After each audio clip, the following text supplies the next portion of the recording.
Looking for diamonds for your favorite skins and recharge phases? Bonox is the solution you'll be waiting for. Top up your diamonds at the best price in the safest way with Bonox. Just create your account quickly and easily, select your recharge, and of course, use the code BNXMPL for a 5% discount. That's it! Enjoy your diamonds all thanks to Bonox, the official sponsor of MPL LATAM.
A new mode called 1 vs 1 is coming to Mobile Legends Bang Bang. In 1 vs 1, 2 players will battle it out to see who can score enough kills or destroy the opponent's turret first. A guessing event will also launch with this mode. Both players and spectators can place bets to win fun guessing coins. Now, let's learn more about this new mode. There are 2 ways to win in 1 vs 1 mode. The first method is to secure 3 kills on the opponent within the match time. The second method is to destroy your opponent's turret.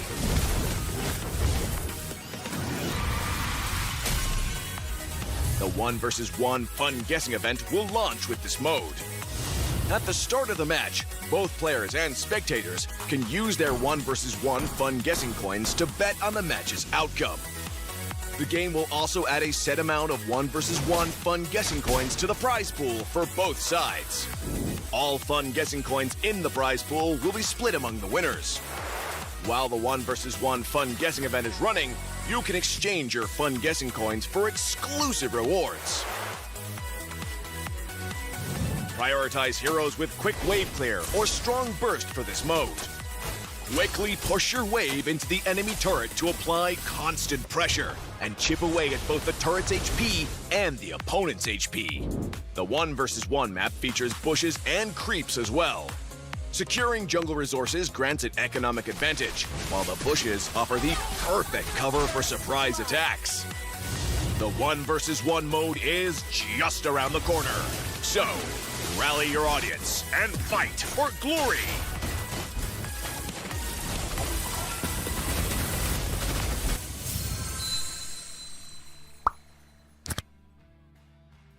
Daddy, what's a navigator? Navigators safeguard the lighthouses across the Nexus Sea. It is a responsibility that we must uphold.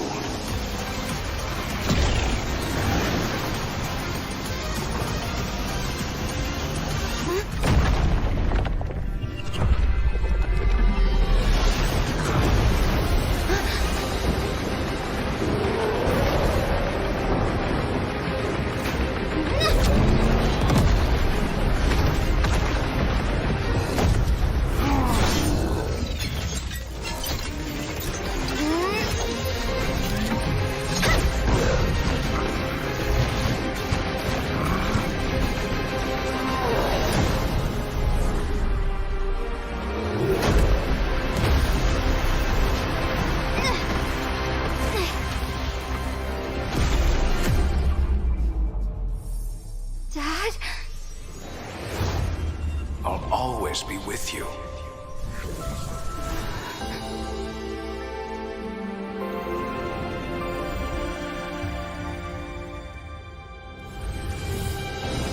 Target acquired! Frontier Justice! Ready, go!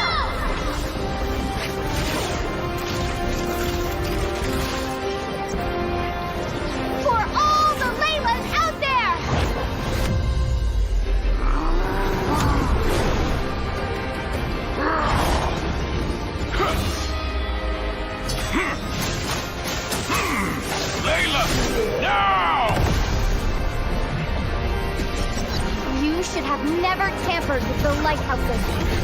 Because I am a navigator!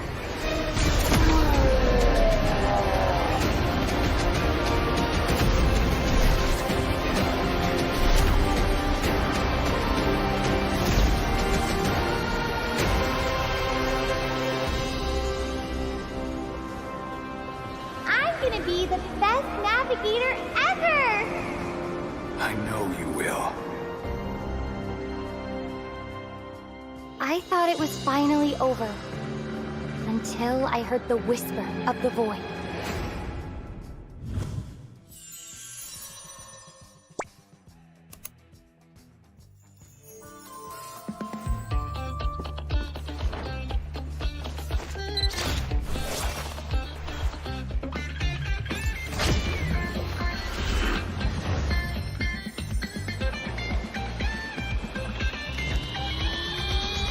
Welcome to Double 11!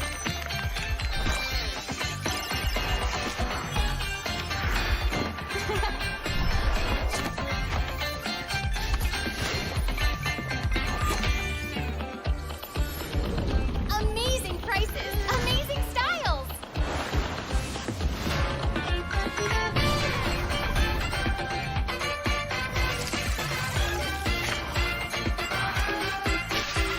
Win big in Mega Draw!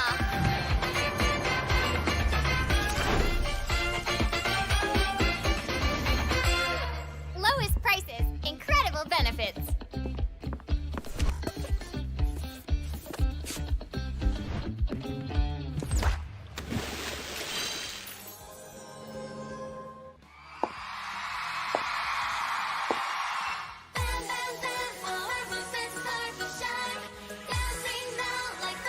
Let's light up the stage!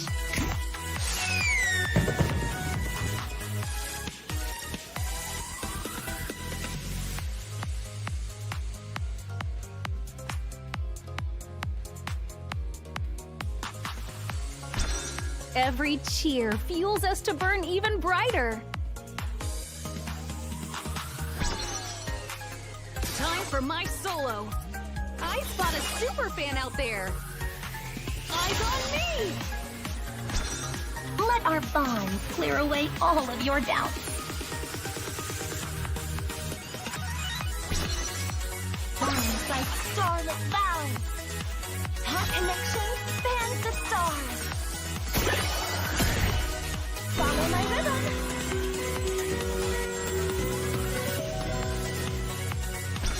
Your voices are the perfect accompaniment.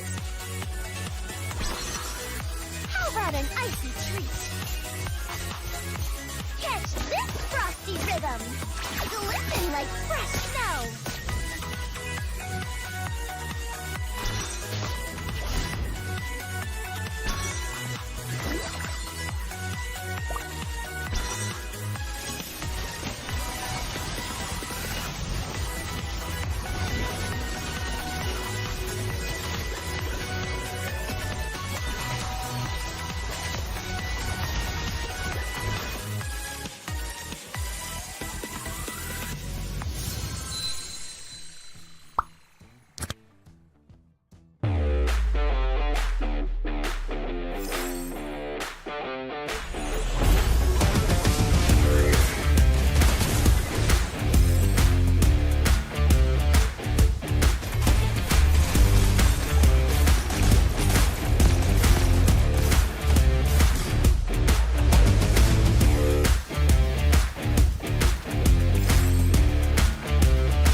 for diamonds for your favorite skins and recharge phases? Bonox is the solution you'll be waiting for. Top up your diamonds at the best price in the safest way with Bonox. Just create your account quickly and easily, select your recharge, and of course, use the code BNXMPL for a 5% discount.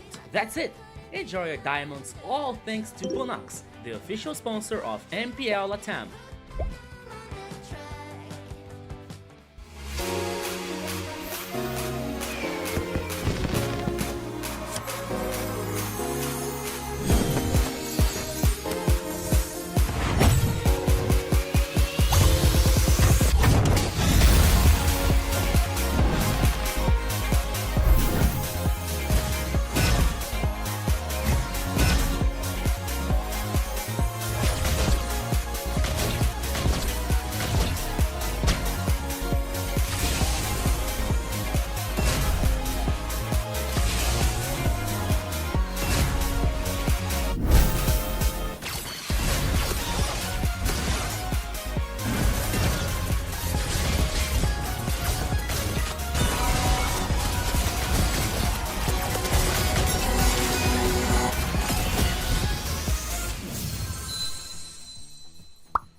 A new mode called 1 vs 1 is coming to Mobile Legends Bang Bang. In 1 vs 1, 2 players will battle it out to see who can score enough kills or destroy the opponent's turret first. A guessing event will also launch with this mode. Both players and spectators can place bets to win fun guessing coins. Now, let's learn more about this new mode. There are 2 ways to win in 1 vs 1 mode. The first method is to secure 3 kills on the opponent within the match time. The second method is to destroy your opponent's turret.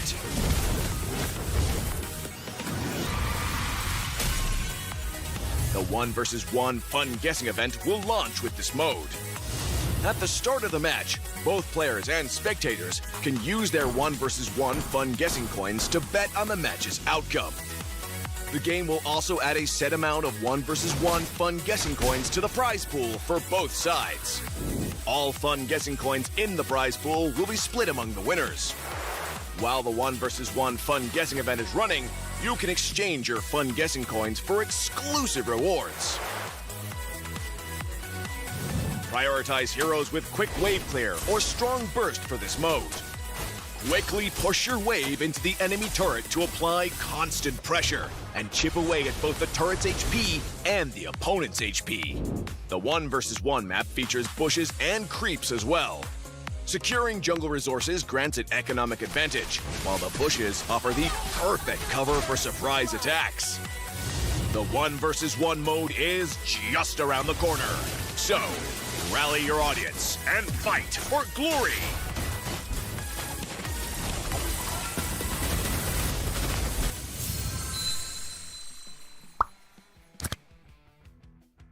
Daddy, what's a navigator? Navigators safeguard the lighthouses across the Nexus Sea. It is a responsibility that we must uphold.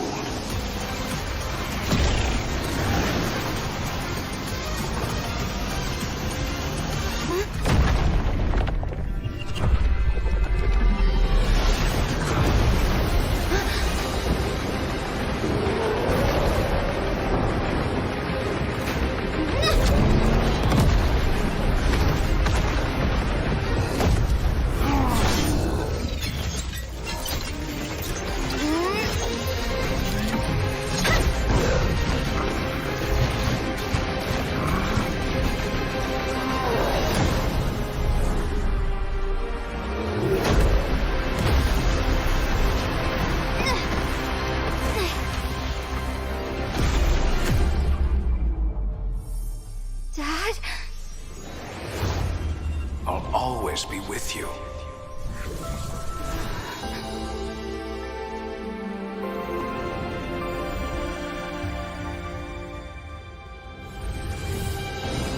Target acquired! Frontier Justice!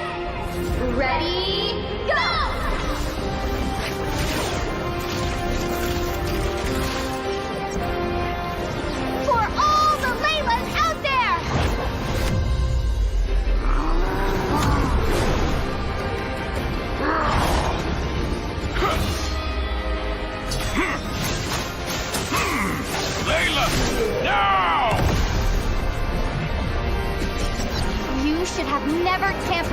lighthouses.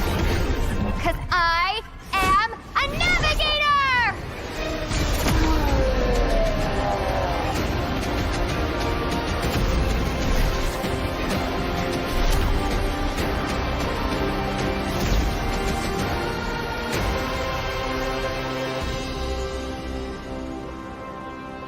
I'm gonna be the best navigator ever!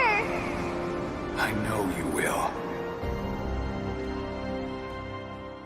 I thought it was finally over. Until I heard the whisper of the void.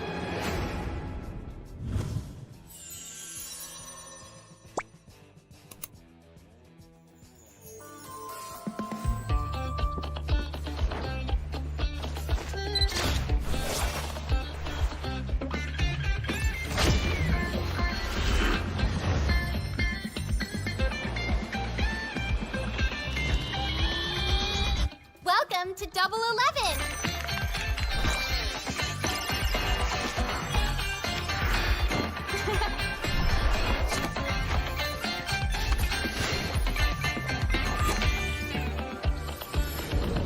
Amazing prices, amazing styles!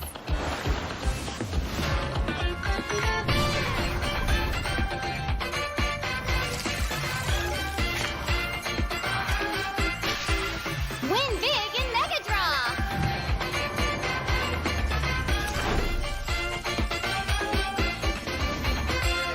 Lowest prices, incredible benefits.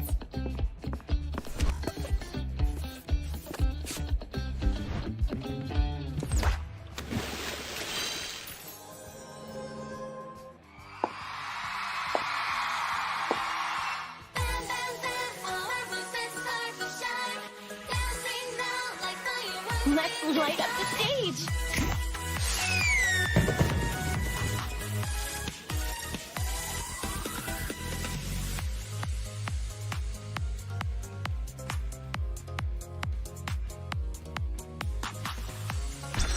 Every cheer fuels us to burn even brighter.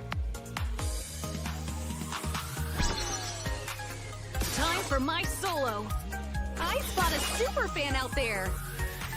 Eyes on me! Let our bonds clear away all of your doubts.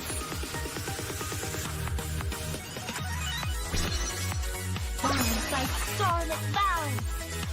Our connection spans the stars. Follow my rhythm.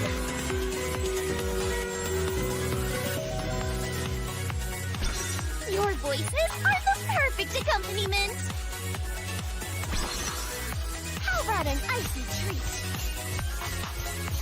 Catch this frosty rhythm. Glisten like fresh snow.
Looking for diamonds for your favorite skins and recharge phases? Bonox is the solution you'll be waiting for. Top up your diamonds at the best price in the safest way with Bonox. Just create your account quickly and easily, select your recharge, and of course, use the code BNXMPL for a 5% discount. That's it! Enjoy your diamonds all thanks to Bonox, the official sponsor of MPL LATAM.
Hello, my friends, and be welcome because today is gonna be a big day. One best of 7, only one spot remaining on the last final, and one of these teams is gonna get it. Thanks to Kronos to be there, thanks to Rico to be here, thanks to you to be here to enjoy this best of 7 today on the losers finals here on the MPL Latin America Global Broadcast. My friends, how are you, Kronos? I'm doing absolutely great, Jerry. I mean, I thought I was hearing doubles, but I'm not sure if I am. But however, I think things are going on well. And I think, of course, today we have only one match to bring you. And it's going to be an exciting one. Ain't that right, Rico? Yeah. Hello, Jerry. Hello, Kronos. One more day. This is the final day before the grand final. It's going to be in São Paulo. So excited to see what is going to happen today because, hey, we are having nothing less than the last final in MPL LATAM. It's Influence Rage versus Alpha 7. It's a best of 7. I'm waiting for everything. My expectations is way above the clouds, man. So please, Influence Rage, Alpha 7, bring us a great show today. One thing for sure, today is gonna be spicy, as the guys from Black Sentence are saying there in the chat. So don't you worry, because entertaining is on us. Maybe it's on their teams. Influence Rage and Alpha 7 fighting for the last spot there on the big finals. And also, congrats once again to Black Sentence because they are already there. And they know they need everything to beat the team that is going to be emerging from this one. Because also Influence Rage and also Alpha 7 had something there. It's a little bit hitchy there in your back. So they're not feeling well. Come on, my friends. The team that is already in the finals, send them to the lower brackets, and now these two teams are playing for survival. And on a best of 7, the first time we're gonna be watching a best of 7 on the global rule. So it's gonna be really interesting about strategies, about how much investment you're gonna put in every single game. So it's gonna be more than interesting to see what's gonna happen today, Kronos. Yeah, it's going to be absolutely interesting, like you mentioned, just because of the fact that it's a best of 7. Although I think everyone would probably agree that this game might not go to a best of 7 just because of how well these teams are playing. But then again, I wanted to see a best of 7 between these guys, so I think we're going to see a best of 7. Stakes are high, but not so high, Rico, because most of the talents already agreed that it could be 6 game, but not 7. Could be. Yeah, and as you said, But Jerry, the main question here is, who's the team is gonna be victorious after this? Because there are some discrepancies over there. Yeah, you're totally right. And for me, I think there are two situations here. And we can say and we can call it Dixon situations or not. But yesterday we saw a team that won DreamX in a 3-2. Yeah, it was a hard game. It was not easy, but it seems that when Alpha 7 wants to win, they just go forward. They just play aggressive. And we saw an Influence Rage losing for 3-0. Like not even close than a hard game. In one of the 3 games that Influence Rage lost yesterday. So they have to be careful about that. They have to talk in themselves. They have to solve that little point that they have to solve for today, because today is the last chance. Today is one team is gonna say goodbye, another team is gonna head to the great final. So that is a critical situation for both teams. But we saw a different situation yesterday. But one day and another. One day is totally different than the other day. So let's see what happens. Oh, I was losing you at the end, but I understood what you were saying, my friend.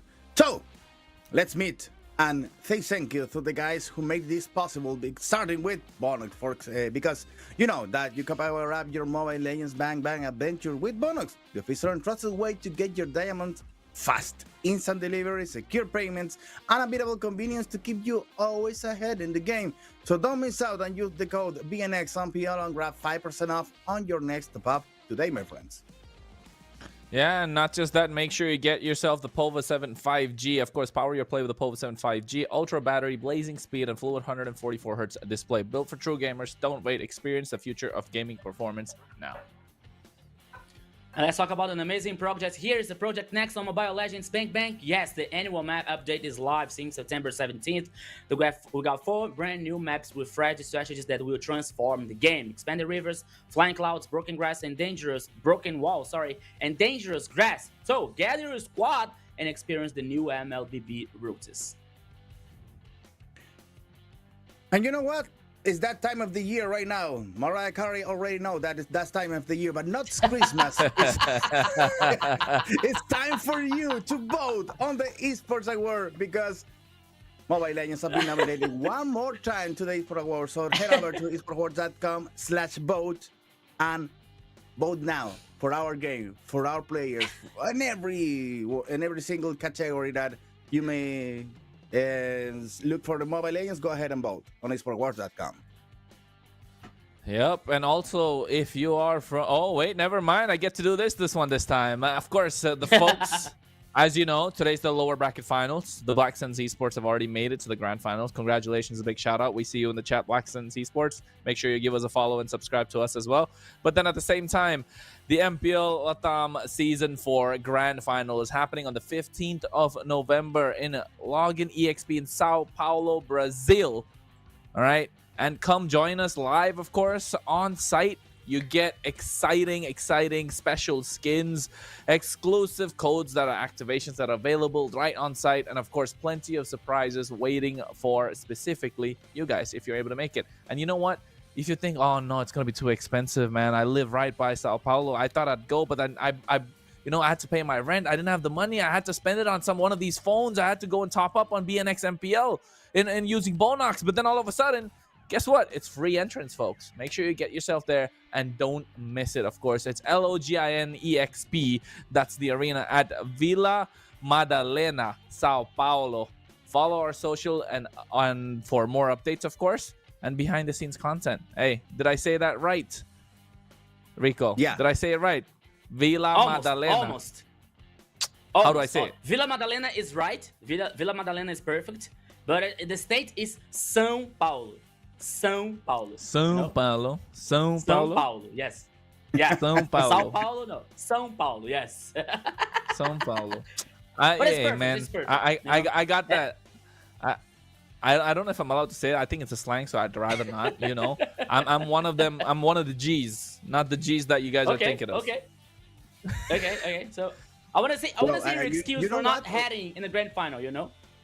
No excuses. No excuses. I remember for the past season of MPL, with a friend of mine here in Chile, we made a viewing party for the Grand Finals, and was great for the players that went there because they got diamonds, they got the skins gold. So go ahead and go to the grand final because it's gonna be packed for sure. Yeah. And now we are. Oh, okay, So okay. speaking about Now- diamonds, Oops. Yeah, the best. It's the best thing ever here. So you are watching us in the global broadcast, Brazilian broadcast, and the Latin America broadcast. Yes, you're the main star of the show. You have the chance to get diamonds for free. Yes, you heard it right. If you keep watching us, stay tuned. You have the chance to get diamonds on your Mobile Legends account. All you have to do is keep watching, send a like if you want, and if you help us, share the broadcast and call your friends, and keep watching us. So you can send your ID and server, okay, and stay tuned. Remember, it's only for Brazilian broadcast and Latin America broadcast. You are supposed to give your ID and server. So if you do that, you have the chance. You are participating to have the chance to get diamonds in your Mobile Legends account. So we're heading for 3 goals. First goal here with 6K of viewers. You are heading and giving away 18,000 diamonds.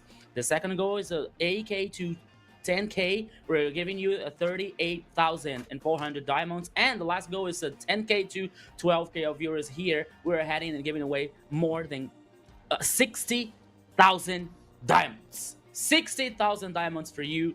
You're the main star of the show, and I remind you always that you can also participate with us, talk to us, cheering the team, and voting for MVP of the games here. And of course, you have the chance to get diamonds in your Mobile Legends accounts. You have the chance to get beautiful skins with us. So, reminding you here on our broadcast, could be the Brazilian one, the global one, as we are here, the best broadcast ever, and the Latin America broadcast ever. Okay, so you are the main star of the show here. So, send the like, share the live, call your friends for the lower bracket final here, Influence Rage versus Alpha 7. And we're seeing the brackets so far from the beginning of the playoffs until now. We are heading now for Influence Rage and Alpha 7. The best of 7 here in the final of lower bracket. And the winner is going to face Black Sentence in the grand final. It's going to happen in São Paulo on Vila Madalena, November 15th, my friend Kronos. Man, I am just I don't know what to say. I'm baffled. I am gobsmacked. I feel like I'm missing out. I have a lower, when you know that feeling when you can feel the pit of your stomach, right? That's what I feel like right now with Influence Rage and Alpha 7 fighting it out for the lower bracket finals. It's a do or die. Usually we'd see one of these teams go into the M7. That's what we predicted in the start of the season. And now we're on the second last day of the season. Guys, we've come a long way, the three of us. We've had a great time, right, on this desk. It was an absolute pleasure. I'm not gonna lie, at first I was like, oh my god, man, I don't know how this is gonna go. It's gonna be difficult. Jerry's there, he looks so grumpy in these pictures. Rico is so nervous all the time, but but then it was absolutely amazing. And I think we called it as well, knowing that these two teams will probably go to the finals. But who knew a team from the MDL will make it all the way? But then that story's not about them today. The story is about these two teams, Influence Rage, Alpha 7, and you can see how the casters are divided. Yeah, for sure. Yeah, more than so. Yeah, I'm the only different I'm a little from bit us, Jerry. surprised. I'm a little bit surprised because Fletcher, Map, and Dead already voted for Influence Rage. That regardless the power that Alpha 7 already shown us during the whole season, I think that maybe they're and also you, Kronos. Come on, what happened there? Yeah. Please explain yourself. Why Influence Rage instead of Alpha 7? I don't know. I genuinely don't know. I just felt like today. Come on. I thought no, so that happened. You know something. Come on, let's go. You know something. I mean, I think, okay, look, let me explain my thought process, right? Alpha 7, they've already lost to Influence Rage once in best of 5, right? Influence Rage really destroyed them. They didn't really win, like, close calls. It was one game, Alpha 7 found their footing, and then Influence Rage like, okay, we know what you're playing, we know your game, instantly take it away from them. That's what it was, right? That's what Influence Rage did in that best of 5. After that, though, Alpha 7 again lost to Black Sense Esports. Not the best game. And then again, they went down the lower bracket. But then yesterday, we saw them like turn on. Like they were one game away from losing, and then they just switched on completely. Like, oh my God, Hesu had the game of his lives, right, in those last 2 games. And then all of a sudden, like now momentum's on their side. They have the tempo, they have the motivation, they want to be there. They have the PH imports. They definitely have what it takes to get to the grand finals, right? But then you look at Influence Rage. They've had a great season. They've had a little bit of bump with Hotun and whatnot with the penalty that he received. And then Kaio comes in. He doesn't have a great performance. He has an okay performance. And the rest of the team stepped up, especially Syndra and Paquito, right? And then all of a sudden, now they had a match against Black Sense Esports yesterday. And then it wasn't the best. And then they got knocked out. And especially Hotun with a terrible performance. And I think that will be haunting him. But I think we have something else in store before that, don't we, Jerry? Yeah, for sure, because today we have a best of 5. But with this, the global ban rule applying on this. Let's go to the video. Best of 7. The global ban system has arrived at MPL LATAM Season 4, and now we are going to explain it to you. In the system, a hero selected in one game cannot be used again by that same team in the series, except in a Game 7 of a best of 7, where the global ban is reset. For example, let's say Alpha 7 and 9Z are playing. If Alpha 7 picks Lapu Lapu in Game 1, starting from Game 2 they can no longer use him, but 9Z can still pick him. And in Game 7 of a best of 7, he becomes available again for both teams. An interest point is that global bans carry over between games. In Game 2 of a series, a team cannot use any of the 5 heroes they picked in Game 1. In Game 3, they cannot use the 5 heroes from Game 1 or the 5 from the Game 2, making a total of 10 heroes under the global ban, plus the usual 5 bans that happen during the draft. Nothing prevents a team from picking a hero that the opponent used in a previous game, as long as they themselves haven't used it already. A hero can only be unavailable if both teams have already picked that hero in the series. And in the case of a full best of 7, in Game 7, all heroes previously banned by the global ban system become available again for both teams. The global ban system brings a very interesting dynamic, either by making the draft more difficult or by opening new picks for players each game. This is the global ban system now in MPL LATAM Season 4. Well, my friends, we already have Influence Rage over here. The guys yesterday suffered a lot in the hands of Black Sentence. Today they come with I don't know, with a different feeling on their shoulders. I think that Influence Rage is gonna be feeling the weight of the responsibility to be there on the big finals. Shino, Yotun, Syndra, Paquita, and Fury are gonna be showing all that you can to beat Alpha 7 today on this best of 7. So sorry there, Kronos. Best of 7. And these are the commonly used heroes for this team, Kronos.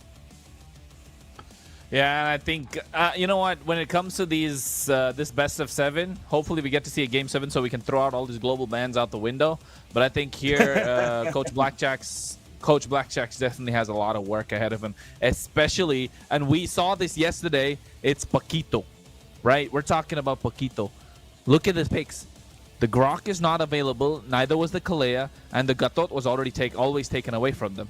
That was always taken away from them. And then in one of the games, Gatot was even banned out. So, and then you get them the first pick, and they're not going to pick Gatot because they're going to prioritize Hotun's hero pool. So that is the biggest loophole right now for Alpha 7 to capitalize on, to exploit. And I think Paquito has to understand that. And you can see, 5 heroes he's played, 2 of them have 0% win rate because it's just not working. I think I want to see him step up on the Khalid, step up on a little bit of a Hylos. I mean, not conventional. We saw him play Badang. Like, why would you do that to yourself? Right? Don't do that to yourself, man. Play the Belleric even. We saw Vagin pull up with the Atlas. So I hope they find something for themselves, because you can see their keys to victory. Recreate the same formula that worked against Alpha 7 in the Swiss stage, which is the early game pressure, proactive rotations, and river dominance. They know how to dominate the river. We've seen that before. We see it time and again. Even yesterday we saw it. Keep empowering the mid and goal laners through aggressive drafts and confident objective fights. But then again, something not mentioned here is, I believe, what we saw yesterday, Paquito's roaming hero pool, which might be a big target for Alpha 7 to exploit. Right, Rico? Yeah, it makes total sense when you're saying the situation like that, Kronos, especially because Paquito here, I think that he's more confident when he's getting heroes that gives him ability to roaming and to dominate the map, without the risk of being killed, of being like hidden by the first blood, for example. So for Paquito here, especially a hero with a hard engage here, is very good, and it gives him a certain freedom to dominate the river, and gain information for that team. I think that if Paquito feels well, the rest of the team, the rest of the composition also can work well together in that situation. So it's going to work with Alpha 7. We are heading to these questions in the first draft here. The first draft is going to be so important to see which hero Paquito is going to fight. And we're heading also, as Jerry said, the global ban system. So it's a best of 7, so many heroes can appear, especially in the Alpha meta. But now we are heading for Alpha 7's lineup here. Hesu on an XP laner, Flick, the jungler, Frost La Neve, the mid laner, Luis, the roamer, and Gusta Lagusta, the gold laner here, one of the stars of this team. Alpha 7 heading for the redemption, heading for to be on the grand final on November 15th in São Paulo. So the confidence they have, they won, they beaten DreamHack yesterday. So we're going to see how much and how is the mentality of Alpha 7 today. So the darkness is the coach. And we're going to see now the commonly used heroes, especially with Hesu here with 100% with Fabius and Nuzong. We saw him playing very well yesterday. A Flick here, which has a dynamic win rate, especially with assassins such as Hayabusa and Joy. Insushin comes with 100% win rate so far. We're seeing Frost La Neve, as we were saying yesterday, about like the protagonism for mid lane Frost La Neve. So when Frost La Neve picks a hero which is more support, I think that he doesn't perform so well if he picks a carry hero. So for him, a Zunshin, an EV, or even Farsa, okay, 40% of win rate is just a little low for 5 times a play, but still, it's very important for Frost La Neve to him pick a hero who can be carried. Luis here comes with a very good win rate percentage here, especially when he picks heroes with a hard engage, such as Brock, such as Scalia, for example, or Hylos with the Glorious Path. Gusta Lagusta, the gold laner, which is very solid. 85% here playing with Bruno. So the question is Influence Rage let the Bruno open? Okay, Bruno is not a prioritizing here for a banning and the draft, but we're seeing that Gusta Lagusta is one of the comfort zone for him picking Bruno. So let's see how Influence Rage behave in this draft composition for today. Alpha 7's here, kick to victory now. Find a clear resource identity. Avoid splitting gold and XP between carries, so one can truly scale into a late game with condition. Strengthen early coordination between roamer and jungler to secure map control and neutral objectives. So there's a very interesting situation here because we're having so many times that Gusta Lagusta playing with Bruno, which has a very strong early game. In the mid to the late game here, he can play solid and he doesn't compromise the situation, especially when it's coming for the composition. So we have to see how Alpha 7 is heading for like this key to victory. Okay, we have to focus and we have to prioritize one of 2 lanes here to be carried and secure interesting scale up for late game, Jerry. Yeah, and this is the matchup, the head-to-head that Kronos was talking about, especially in the person of Paquito, because these 2 roamers are gonna be playing an important part here on these matches today. Especially Paquito, that yesterday had, I don't know, it's the worst day of the whole season, but maybe one of the one of the bad ones because almost nothing worked with him, especially when they picked up ow! I almost forgot. There was one here that was so bad for him, and Paquito got fuggish the whole time. So Kronos was talking about that. Kronos was talking about the importance of Paquito here on the alignment of Influence Rage, and it's important for him to be safe at the very beginning and not to be squished on an early game, because this also compromises the game of Gusta La Gusta that can't do anything to be on the top of the game. Kronos, I don't understand, my friend, because I told you before. Please explain yourself why Influence Rage, and you said a lot of things, and that a lot of things. Yes, I'm coming. I was trying to finish. I was trying to finish. Come on. We're gonna get there. We're gonna get there. So I was saying, you guys understood the momentum factor, right? You guys understood the momentum factor. My only thing now is when we get to the main part of the games, right? Influence Rage have adapted quicker than Alpha 7. That's one thing I like to say. Yeah. And I just feel like between their drafting skills, there's one thing that's Paquito's hero pool, of course, is we've seen the damage that's already done by Black Sen, so Alpha 7 are going to exploit that. But one thing that Influence Rage will also exploit is that Alpha 7 is not going to pick a fighter in the goal lane. They are going to play marksman. Yeah. And Hotun plays a really good Lancelot. We've seen it throughout the early stages of the season. Yesterday was a performance, right? Not the best. So I think it's gonna be crucial to see who will come out on top. But then it's a coin flip. It's still a coin flip for me. Yeah, I just thought go ahead Influence with Rage that. maybe. You better go with that, because I don't know if you're trying to over-explain yourself, but you're not doing it, my friend. You can't explain your pick today. I don't know why. Maybe just a hint. I don't know. Maybe it's just a hint. You might say I that. just it's okay. No, my heart still wants Alpha 7 to win. So right? why? But my mind just saying Influence Rage. But my mind just saying Influence Rage gonna win. The momentum is also better for Alpha 7, because Alpha 7 comes after winning, and now Influence Rage was wiped out yesterday 3-0. Well, let's go. Let's meditate a little bit. Meanwhile, we're going to the video.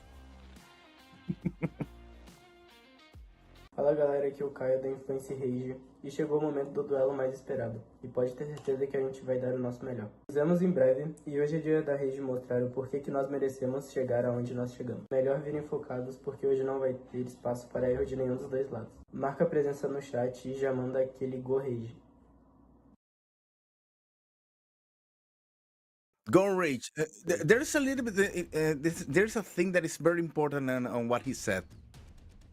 We are not going to commit any mistakes again. So maybe they are aware that yesterday there were some mistakes on the match against Black Santos, and today they are going to be playing carefully, because also Alpha 7 on the papers looks like a bigger guy to be facing. So wow.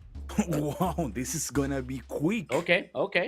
Gato Chacha, Lapu, and Sushin already, they're very aggressive on Influence Rage, especially in the middle lane. But what about Alpha 7? Are you already picking up the Yisun Shin and the Hylos? All in for Alpha 7, my friends. It has to be Kimi here, right? Kimi. For Alpha 7. Yeah, it has to be. And if it goes Kimi, we can see 3 Mossman composition for Alpha 7. My friend, it could be a knife and save the Kimi for later. Don't you forget that it's a best of 7. Yeah. That makes sense. If they save the Kimi for later, there's not the enough damage. Against Zushin. Yeah, against Zushin. Oh, Esmeralda. I don't know. Okay, maybe they were... Maybe they were waiting for Fredrin, the possible Fredrin in Influence Rage composition here, to I think No, I Hotunga. mean Esmeralda eats up Lapu Lapu alive, right? Late game because of the shield. Okay, Same thing okay, with the Jushin okay. also. So it makes sense to me. I just feel like Kimi would have been so much better just because like now your only damage source is this Season Shin. And please, I think Influence Rage are not gonna ban the Angela. Because Alpha 7, I think they want to pick the Angela because they already have two sources of magic damage. That's Hylos Rome. That's going to be Esmeralda and what's that? In the EXP. So that's two sources of magic damage. So we're going to see maybe Angela and Frost. Maybe Alpha 7 wants to influence Rage to believe that they want to pick the Kimi, so they force it to ban Kimi and to pick something else, to waste one ban on Kimi. What's it gonna be apart from Kimi here? Like Jushin's already gone. Frost don't play Selena so much. He plays Novaria. Okay, see Angela. I told you Angela's gonna be banned out. I don't know if it's the time for Novaria, especially because you have a guy to touch and Labu in the front row. So you have the Sushin that are gonna be receiving all the damage, but it's not so important to be facing when Novaria to Sushin on the middle lane. Should be important if Influence Rage had some jungler that is squishy, so he can receive a lot of damage of the headshot of Novaria from long distance. So I think Novaria is a nice pick, but especially when you have squishy heroes on the other side, and it's not the chance today. Hey, take a look at the bans on Alpha 7. Because they banned Hayabusa and also the X-Borg. Okay. We're focusing on jungler here. But yeah, I don't think that Angela's ban here was a good idea, no? Because despite this, look at that. I think Angela, look at the Ruby. Look at the Ruby ban. I think they're calling that Gusta Lagusta has been practicing Ruby in scrims. The Ruby Gold. They banned the Ruby because they want to put Yi Sun Shin hyper carry. And that's taking you had already been saying that Alpha 7 is not gonna pick the Ruby on the gold lane, and now they. Yeah, but I think this is hidden information. This is new information because that's why you banned the Ruby. Fresh news. That's why Bruno, Kronos voted for Influence Rage because he knows something. Yeah, Kimi Bruno, Gusta Bruno. That's a given. Unless Influence Rage take it. What's Influence Rage gonna go here? Joy? No. Yeah, I think Joy is good. Yeah. Joy. And carry? Joy. No. Granger. Okay. Solid. Yeah, gonna be Bruno other side. Solid lineup, but it's gonna be a Bruno, and then Alpha 7 have a solid lineup also. Sushin, Joy, and Granger is a solid damage dealers lineup over there. And for Influence Rage is depending on how Gato Chacha and Lap is gonna perform. Because if the front row is working good, okay, you have the Joy to go in and generate damage, Granger and Sushin from the back line, that works. I think Hylos is going to suffer a lot. No, Hylos is going to suffer a lot for Alpha 7, but if Hylos suffers, then Jesus is going to have, oh my god, a great time with the Esmeralda. Needs to take the lead. This is Esmeralda's game, yeah? The lead. Yeah, and Bruno. Yeah, you already said that. Bruno was the right call to end that. Well, two powerful lineups and a very fast draft between these two teams. They've already been practicing and talking a lot of what they are going to be doing. Maybe they have even some lineups already planned for these first matches to come. I think the idea for Influence Rage and also for Alpha 7 is to end this quickly. As quick as possible, because if this extends to game 6, to be on a game 7 is gonna be a lottery. Especially because in game 7 you have the whole heroes available one more time. So that should be very interesting to see. Let's check it out, my friends, because we're heading to the game 1 between Influence Rage and Alpha 7 in the voices of my friends Kronos and Rico. Heading to the best of 7. Please enjoy and relax because this is gonna be taking some time to deliver. 5 seconds till the enemy reaches the Yeah. Yes. Let's go, my friend Kronos. This is the first game. Okay, so we're heading back now. The game is paused. You know what? So quick. I Hey, hate game one those is done. pauses because we're building the rhythm, the ambience here. Let's go! Pause. Oh my friend. Yeah. But you know what? That happens. That happens. Yeah, it happens. So Okay, in Meanwhile, terms me of- trying to do some. in terms No, go of ahead. investment, Kronos.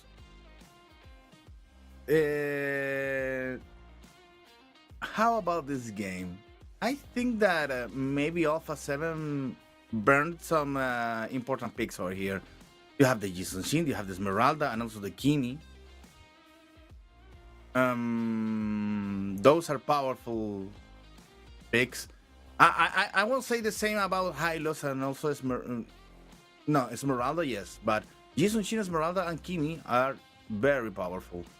Hylos could be some situational, and in the case of Influence Rage, you have the Granger that can be changing for another hero. The same for Joy. I think the most important pick on the side of Influence Rage was Sushin and Gato Chacha, and that's it.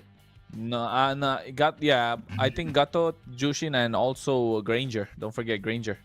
Granger. Granger's still another I don't know if important Granger pick as well. if Ranger qualifies as a triple S hero right now, or maybe a double S. I but mean, not in a the triple goal S. lane, think about it. In the goal lane, if you want to play marksman, you either play Harriet or Granger. Which other marksman is there? Bruno? Maybe. Maybe. Apart from that, you don't play any other marksman, right? Moscow very Sometimes rare Claude. these days. Sometimes Claude. Moscow Claude, and Carry but can very be. very rare. Carry. That's what I'm saying. Those three are very rare when you don't have any other options. The first choice is always Granger or Harriet. So I would say triple S in terms of gold lane. But then again, hopefully we get to see some rubies, maybe. Today I'm talking from Gusta about- Lagusta especially. I'm talking about what we have already seen during the MPL, and not in the hero tier that you can make find out on over the internet. Because let me check. Jason Shin and Nathan are in a double S tier right now. Nathan, we have seen I think twice during the whole MPL. But I think it's received the nerf as well, right? From the last time it was made. There was Yeah, but Nathan got nerf. So It gets to the double S after the nerf. That's weird. you need to send me I don't this. know. Where is this? Send it to me. Yeah, I'm gonna send you the link, but I don't know if it's the same. It is a good tier list. We may About to say, We may who is put interchange. Nathan in a? If anything, it should be Ruby on a triple S tier right now, and the who goal was lane. responsible for this? Who's responsible for this abomination of? Well, you have Obsidia on an I'm S just tier. kidding, I'm just kidding. What is this? If you have another one, please share with me. It's on the Discord chat, my friend. Let Yes, us I check. see it. I see it. Okay. Nah, that's for rank. That's for rank. This No. can be on rank, yeah. Oh, but wait. Yeah, I would say this is There's a rank tab over picks. there. Yeah. Wait. Yeah, What is Amon doing here? What is Amon doing there? Huh? Amon is good No, in wait. rank. If you want to win rank games, you play Amon because wait. counters Yi Sun Oh, Shin in rank. 100%. In rank. Okay. Thank you. I don't like Amon. I don't play Amon in rank. My brother, my girlfriend hate me for not playing Amon all the time. They're like, if you play Really? Amon, we win. It's like, yeah, because it's easy to win if you play Amon. Because you counter so many marksmen, you counter so many assassins that don't move, like Yi Sun Shin mainly. So Amon's a very good counter for all of them. And usually against Amon, it's hard to win because he farms faster. You have a good front line. Yeah, so that's why I would say. But then I would looking at this. I wouldn't say Angela. This again, Angela. If you see Angela in SS tier, definitely because of rank games. But I think it does make a slight bit of a sense. CC does belong there. Alice again. This is a rank hero because if you don't see Grok in SS tier, think about it. But if you want, I can extract this this code and make this He for was in SS tier. for professional leagues. Let's do it. Let's do that. We gotta do that. Project, we can do it. Come on, let's go ahead and go He was. to the land of dawn because the game one is starting right now. You tune and flick on the very first movement here, my friend Rico. Yeah, thank you, Jerry. So let's go, everybody. Hello, welcome everybody to the Land of Dawn. This is only the first game here in this best of 7. It's the lower bracket final. Influence Rage versus Alpha 7. Two situation here. Alpha 7 now playing with the composition with 3 Moskmen. Influence Rage playing aggressive, trying to get the dominance of the map. So let's go, my friend Kronos. Yeah, I think this is going to be crucial if we take a look at how and who's going to come out on top. Especially with Flick on this Isun Shin. He needs to find a way to start getting that snowball in a little quicker than normal. You can see already Frost doing a lot of poke damage. Paquito's not going to have a great time, especially against Louise and Frost. However, Syndra needs to get some control. This battle is set, and you can see both these teams have their cameras on. They're both in their boot camps. They're both in their gaming houses, making sure they can get everything on top. Hotun this time, you know? Look at that. Hotun is in the center this time. Usually it's Paquito, is it not, for Influence Rate? This time Hotun. And you know what is being told to the people who sent in the center, right? He always pays the bills. Oh my God. Right? Yeah. Yeah. At least here in my country, the Santa's in the center of the table is supposed to pay the bill. Well, I mean, yeah, if you sit at the head of the table in the restaurant, yeah, it ends up that you have to kind of pay the bill. So it does make sense. It does make sense. So I think whatever happens, they're going to blame it on Hotun today. Already Turtle taken out low, 4,000 HP. Chino goes in. Bravest Fighter already lashed out. But at the same time, oh, nice retribution coming in from Flick. Dauntless Flick coming out. They might be able to get first blood. Chino flickers out. No casualties, just a lot of spells. Oh, wait, never mind. Syndra wants to go through. I think they get a ton on Louise. Not coming through, but look at Hesu from the side. He's lurking. He's lurking around. He wants to get something. He wants to get his hands dirty in these fights. But nothing there. No overextensions. That could be a very good situation for Alpha 7, especially because Hesu is already on level 4 here. Oops. Okay. Hello. And the situation is that Alpha 7 got the first objective here. It's got the first turtle. And they were heading for a possible team fight. But you know what? I think that now they don't want to take any kind of unnecessary risks. So by the time that oops, here we go, Kronos, Glorious Path. Oh, Glorious Pathway coming through already. Paquito has to make it out with the AOG. Again, they don't want to risk. It's all just ultimates. Look at what they're trading, right? Every time they're trading one flicker for one flicker, one retribution for one retribution, one ult for one ult. So, and look at the spell timings. They're almost the same. Yeah. That was kind of. But now you're seeing here like 3 minutes and a half, 38 seconds for the next turtle. And both teams are like, okay, the junglers here are making the path or pathing here in the jungler, but now Hasu has taken a lot of damage. Ooh, that could be 2v2 here, Kronos. Oh, okay. Flick. Never mind. He doesn't get that gold crab. Look at the EXP of the junglers. It's the same, but in the mid lane, Syndra forced to use the beacon. Frost doing a lot of damage. Paquito, he was caught between two sides. Now Syndra doesn't have the ultimate, and that means Alpha 7 have the advantage for this turtle.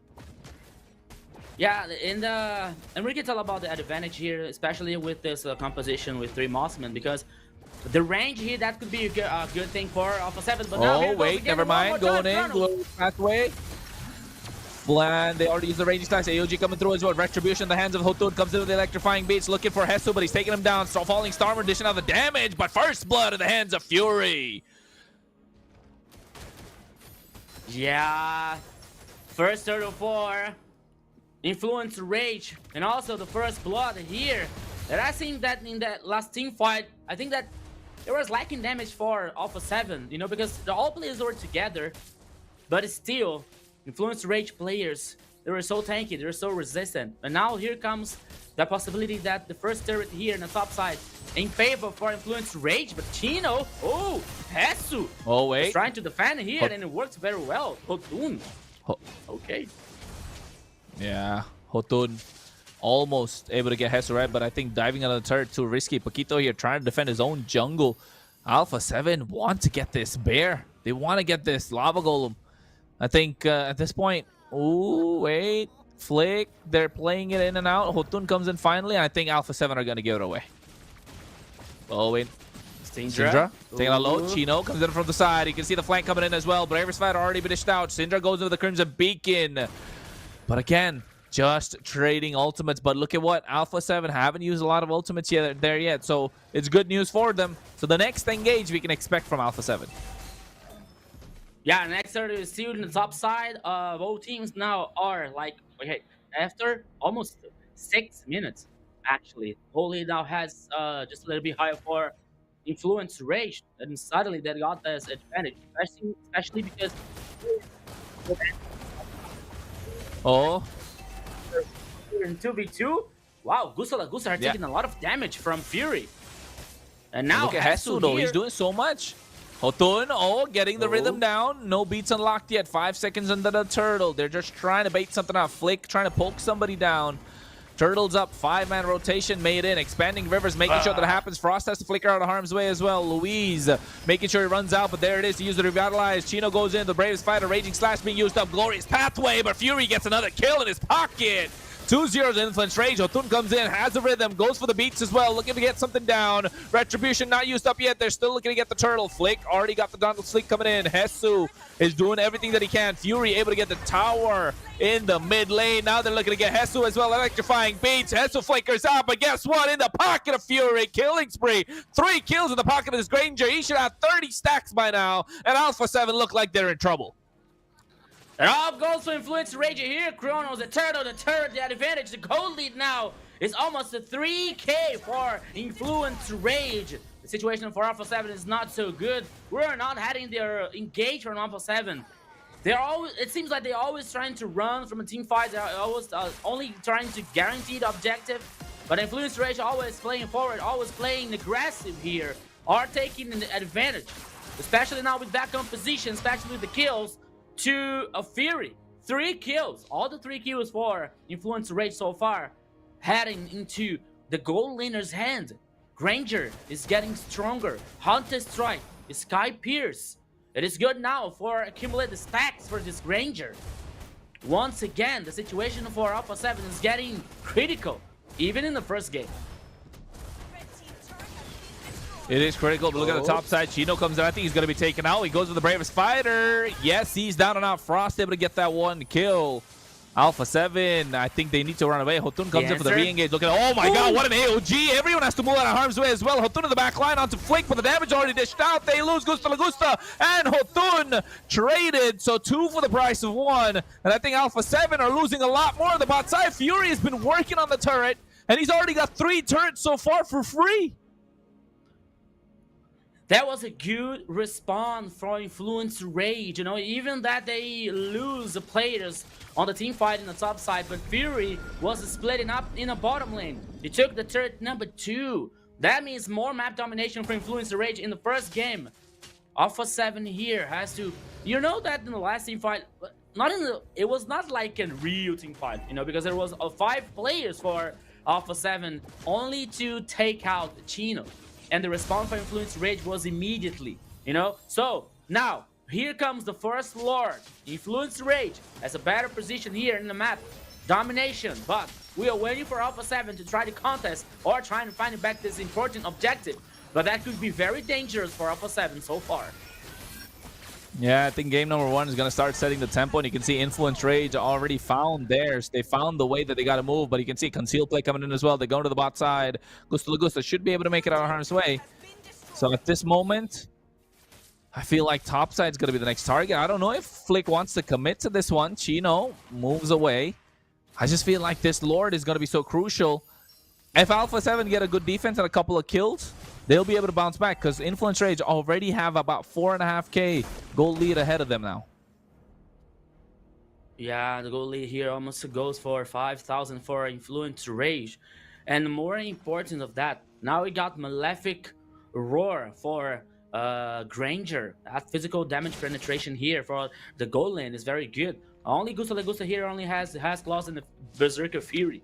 This Bruno has to take one more item here for the power spike to be more impactful on the next team fights here. So Influence Rage knows that situation, and they were heading only for playing together and only for more map dominance. There it is. The turret number 2 in the mid lane now has been taken down while the Lord is heading in the bottom lane. And now Influence Rage is trying to synchronize some minion waves here. They can cause more pressure in Alpha 7 composition. Yeah, and all the pressure's coming in from Fury as well. Look at Chino, goes into the Bravest Fighter, looking to zone everybody out. Traction Pulse misses, nobody catches. Now the Lord has already taken down the inhibitor. Not looking good for Alpha 7. We're looking at less than 12 minutes in. The Holy Shield was popped already, and they were willing to give away the tower on the bot side just to make sure they don't give away any kills. So I wouldn't say it's a good defense. It's a good penetration from Influence Rage.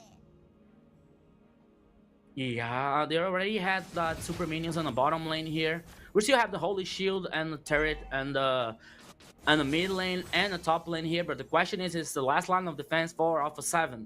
We're heading for 11 minutes in the game duration so far. And Bruno still has only 2 items. Okay, we're seeing Kimi with the Glowing Wand and the Infinity Glaive. And Sunshin here is a well done here with items. Endless Battle, War Axe, and Hunter Strike, but it's still like Flick is.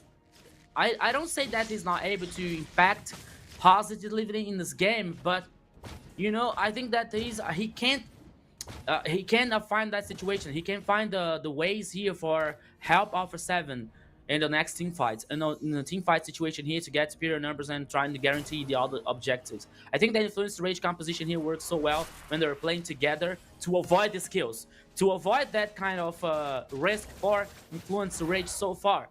And it's still working because you can see they're all playing together, all synchronizing here in the mini waves, the 9 farm in the jungle for Alpha 7. All that Alpha 7 can do now is like playing defense, but oh no. Hesu! They could have done that, but Hesu walked in a little too deep, flickered out as well. Oh my god, they just rained down hellfire upon him. Influence Rage, Dauntless Fleet from Flick to make sure they get the vision, but they're looking to get this Lord. They're already marching down. The Lord is going to come in quick in the next 5 seconds, and they want to maximize the 100 seconds that they have with Hesu without his flicker. So if Hesu comes in a little too forward, he's going to be clean wiped out by Influence Rage. Lord coming down the bot side, Rico. Yeah, there's one more Lord. That could be the final Lord here. That could be the final push for Influence Rage.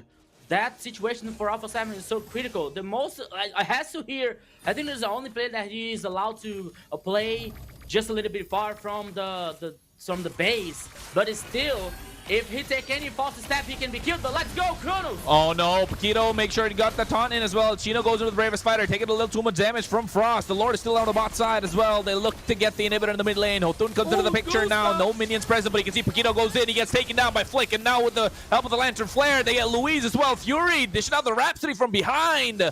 Not enough damage coming through. Not enough to take everybody down. 5 still standing tall for Alpha 7. I think Rage will have to give up the pursuit of the topside inhibitor as they lost Paquito. Really good way to try and defend Alpha 7. Yes, they defended, but they're losing towers. They're losing turrets. And slowly, the goal lead is still starting to slip away. 6K in the pockets of Influence Rage. However, look at the gold. Right, they're 6K ahead, but Flick is still up top. Flick still has a lot of gold. As long as Flick is alive, it's going to be Alpha 7's games to lose. Yeah, Kronos, it is only the first game here. So we see now there's a good defense. That was a good defense for Alpha 7, but still, the situation is very good for Influence Rage. Now they're heading for the red buff here. Flick has to be careful. They're all players here on Influence Rage are playing together. Okay, now he stands the danger. And Alpha 7 now feels a little bit more brave to get out of the base, to trying to play just a little bit more aggressive here. You know, the situation is still not so good for Alpha 7. But the defense was good. They can take Paquito. And now 15 seconds left for the next Lord. And I believe that this Lord here, Alpha 7 is going to fight back. And you know what? They already reached the 40K mark, right? When you reach the 40K mark, you don't need a lot of gold, but oh my god, what an AOG come through. Everybody flickers out of harm's way. Goes to the Bravest Fighter as well. Glorious about to slow him down, but he can see the Raging Slash flickering. Gustavus is taken out by Fury, and now they're looking to take down more. Hellfire rains down Fury on a double kill. Hotun in the back line, triple. They get a wipeout. Influence Rage get game number 1 in this best of 7 lower bracket final. Yeah, my friend Kronos, there it is, double kill for Hatul! The first game here goes for Influence Rage. What a match, what a domination! 15 minutes of game duration here, the first game. Man, Influence Rage has a full reset from yesterday after losing 3-0 for Black Sentence, and now they're heading for the top versus Alpha 7, giving no chance for Alpha 7 in the first game. Jerry, what did you see, my friend? What a game domination for Influence Rage. I think that Kronos knew something. No, my friend. This is impossible. It's only the start. I think that what's happening here? I was La making Mufa. my coffee, La hearing Mufa. what was happening on the game, and it's almost impossible to believe because I know maybe you may think, okay, Alpha 7 is gonna have a really bad time against Influence Rage. Influence Rage is gonna be taken all on the battlefield, but you don't expect this game to end this quickly and with that kind of dominance from Influence Rage. That's the point, and especially because before going to the game, and don't forget to vote for your MVP right now, guys. Go ahead and vote right now. So I don't understand what's happening right now with Alpha 7 because we were talking about the investments on this match, on this particular game. We said, okay, Influence Rage took the power pick on the Sushin on the middle lane, and maybe the Granger for Fury. Okay, that's a power pickup. That's a power pick. But what about Alpha 7? Alpha 7 wasted a lot of important picks: the Jisun Shin, the Esmeralda, the Kimi, and the Bruno on this game, and they lose so quickly. That is almost impossible to believe right now. I think that is weird from Alpha 7. Maybe they are going under I don't know, some problems inside, communication problems with the team. No, I'm not gonna into anything more important over there, but I think that something is happening inside the team that is not working at all. It's weird to see Alpha 7 in this position, and also almost losing with the first Lord, because if Influence Rage won it, they could have ended the game even before. So that's a weird thing, my friends. Kronos, nothing against your prediction. If you win, I'm okay with that. But it's weird to have this situation for Alpha 7. Don't you think the same way? Yeah, it is, because I think with the defense that we saw, it wasn't as clean as we'd like, right? They tried, what defense? I mean, what defense? Exactly, what defense? That's what I'm saying. They're giving away 2 apples and getting just one for themselves. So Rico, yeah, what do you got to say? I think Rico fell, but let's stay on this because Alpha 7 just made it up with 3 kills, and Gusta La Gusta almost disappearing on the whole game. So it's critical, the situation right now for Alpha 7, because if you think more, I believe that that is a very bad moment for Alpha 7. Despite of the thing that they yesterday won against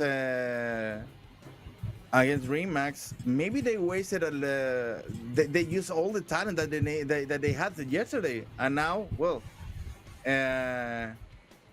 nothing can work right now. Rico? Yeah, Jerry. So that was I'm a surprise. surprised, by the way. Yeah, it's that not was... that I don't know what to say. I don't find the words to say, because Alpha 7 is the most powerful house until now. Influence Rage right now suffering yesterday before in front of Black Sentence. You may say, okay, Alpha 7 after winning on DreamHack is coming with a lot of energy and is gonna be taking Influence Rage out quickly, but no, Influence Rage made made that with Alpha 7. and it's such a short time, 15 minutes. That's Yeah. so weird in a game like this. And you know what, Jerry? More than that, I did vote for Alpha 7 and the cast's prediction because, okay, Influence Rage won Alpha 7 in the Swiss stage, you know? But for me, the situation is, in the most decisive moments, Alpha 7 took the pass, you know? Like Alpha 7 won in the final, you know? So, okay, Influence Rage won Alpha 7 in the Swiss stage, but that was a Swiss stage, you know? There was not like a playoff. There was not like a do or die situation, you know? And I was like thinking that Alpha 7 now is able to handle that kind of situation. So now we're heading for the first MVP here on this lower bracket final. That goes to Fury. Yes, the goal laner with the Granger. KDA 601, 28% of damage, 78% of kill participation here. This Granger was on fire. Fury, yes. 4 MVPs on the competition so far. He played very well here. And that was an official masculine. So there comes like, I don't think that is probably the situation that Fury comes to play with a fighter, for example, that is happening with the meta around the globe. But everything is possible. And now we're seeing Fury playing so good, to be in a good position here. As we're seeing the highlights, the Granger, the gold laner of Influence Rage, getting the MVP in the first game. It was very, very important for this victory, my friend Jerry. I remember that we had an interview with the guys of Alpha 7 after the game with ULF. And they say they are ready for everything. And they say that they can solve the things like losing the first game, for example, against ULF. And they are prepared for almost anything. What's happening right now, Kronos? I'm speechless because I think that Alpha 7 needs to be at least on the same page of Influence Rage and not looking like this on the first game. And you may say, okay, it's the first game, so let's leave it that way. It's a good game for Influence Rage, and the next one is going to be for Alpha 7. I don't think so, because they had the Jisung Shin, the Esmeralda, the Kimi, and the Bruno. They had a nice composition over there. That didn't work out against an Influence Rage flexible composition, because if you think there, you had the Lapu, the Gato, and the Joy. There was flexible picks. Yeah, I think Alpha 7 with their performance for this game, underwhelming, right? Underwhelming. Yeah. It's all about the early game tempo. I think they lost the second turtle, and then from there, when first turtle looked really good. Second turtle, it just got completely haywire, and then one slight bit of a mishap, Influence Rage just took control of the game. That's the difference. I feel like when you have two high caliber teams going against each other in the LATAM region, of course, we're gonna see that smallest mistake in rotation, one small step, it's gonna cause a change. And even in the game, I remember I was calling out that they're trading. Right, they're taking small trades and they're turning it bigger. There was 2 flickers. If you see the flicker for a flicker, revitalize for revitalize, retribution for retribution, ultimates for ultimates. And if one used the ultimate too much, then the other had the chance to do something. So Alpha 7 had the chance one time to try and create an initiation. It just didn't work out later. And I think for Influence Rage, they were actively looking to engage. Right, because they have the initiators for it, but Alpha 7 just were not able to kite back. Well, yeah. One more thing, we can't let them Influence Rage performance. My neck hurts. I was like, whoa, yeah. Because zoomed in. I was like this during this game, like looking at my screen so closely. well. Despite of all this, kudos for for you, my friends. Wow. This is going so quick. What game is this one? Come on. First game, so quick for Influence Rage. After first game, already beat the first goal. Congratulations, guys. There, you at home. Because it's all about you. And go ahead and type your ID and server on the esports channels. But what esports channels? On Spanish and VR channels. Come on, go ahead. Open a new tab. Come on, you can do that. Open a new tab. Yeah. Type your ID and also your server so you can get into the raffle.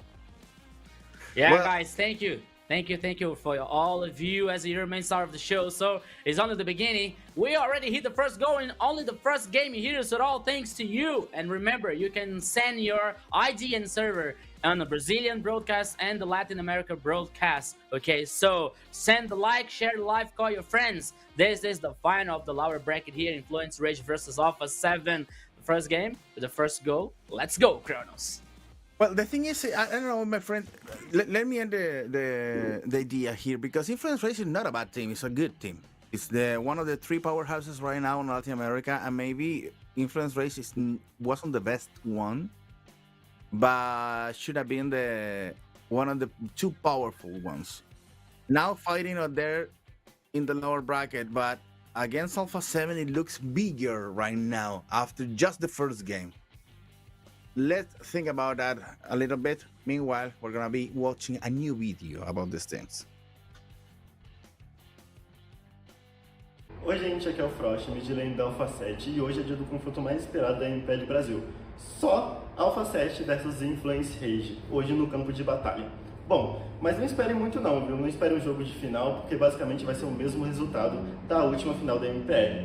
E você vai ter que deixar o replay salvo para ver o que realmente aconteceu dentro do campo de batalha.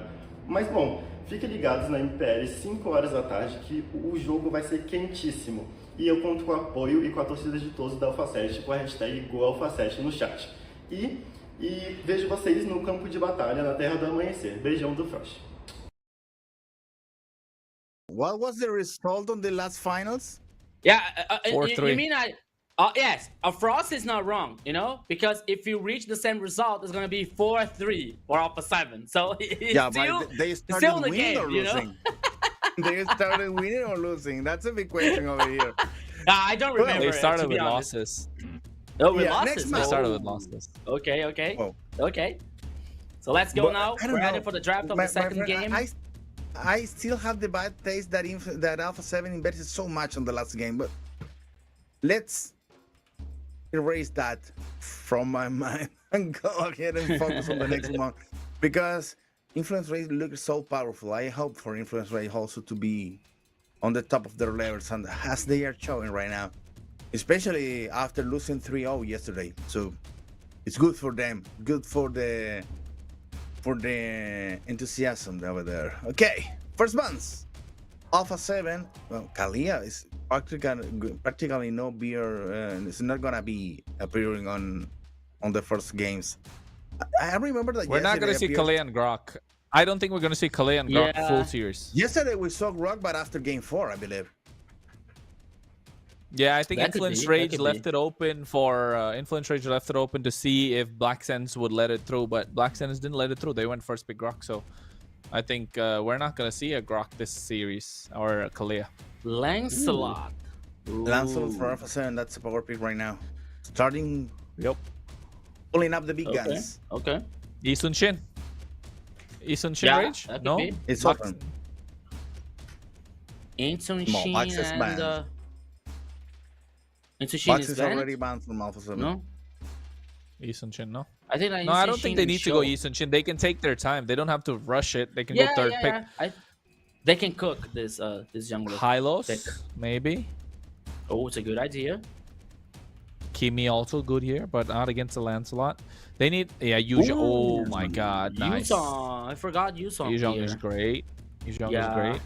Slowly come back into the meta now. Like Yuzhong, we're seeing from Yeah. first half of the season, it's come out more. Selena Syndra with I was- Selena. I was Syndra. about to say that Kronos, because your song is appearing on the past 2 weeks of this Yeah, MPL. everywhere around the world, not just LATAM, all around the world. Yuzhong has gotten so much stronger just because Yeah. of how the EXP laners, all the other EXP laners have slightly started getting nerfs, and how the meta has slowly evolved into double fighters. So you need more damage coming in from the EXP lane, so Yuzhong just automatically appears.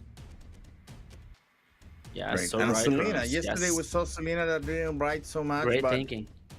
right now in the company of this song, that could be a little bit different, right? Yeah. Mm, Just waiting for the answer for Alpha 7 here. Maybe. Okay, Show and Lapu. Right, okay. We got Luis. Show wasn't looking good enough yesterday, but in the hands of Cho Influence EXP. Rage. I think this. Cho- No, wait. This Cho Rome. Yeah, this is gonna be Cho Rome, or it can be Cho Gold also if Gusta Lagusta plays it. For a second, I was confused what Chrono said. Like Cho XP. They played Cho Gold. They played Cho Gold. I've seen it. I've seen it at MPL. I think PH or Indo. I'm not sure. Even though we crowned today MPL Indo champions. But against what? Onyx Philippines. I mean Onyx Indo. But against what? On the other Alter side. Ego. Against a Ruby? Oh no, here Oh. Cho. Yeah, Cho against Ruby is good. Yeah. Because against a marksman, it doesn't look like that could Oh work. no, against Marksman is good too. It does a lot of damage Yeah. in the early game, Cho. Yeah. Ooh, Fredrin. I like this. Fredrin, Jusung, and Selena, that looks strong.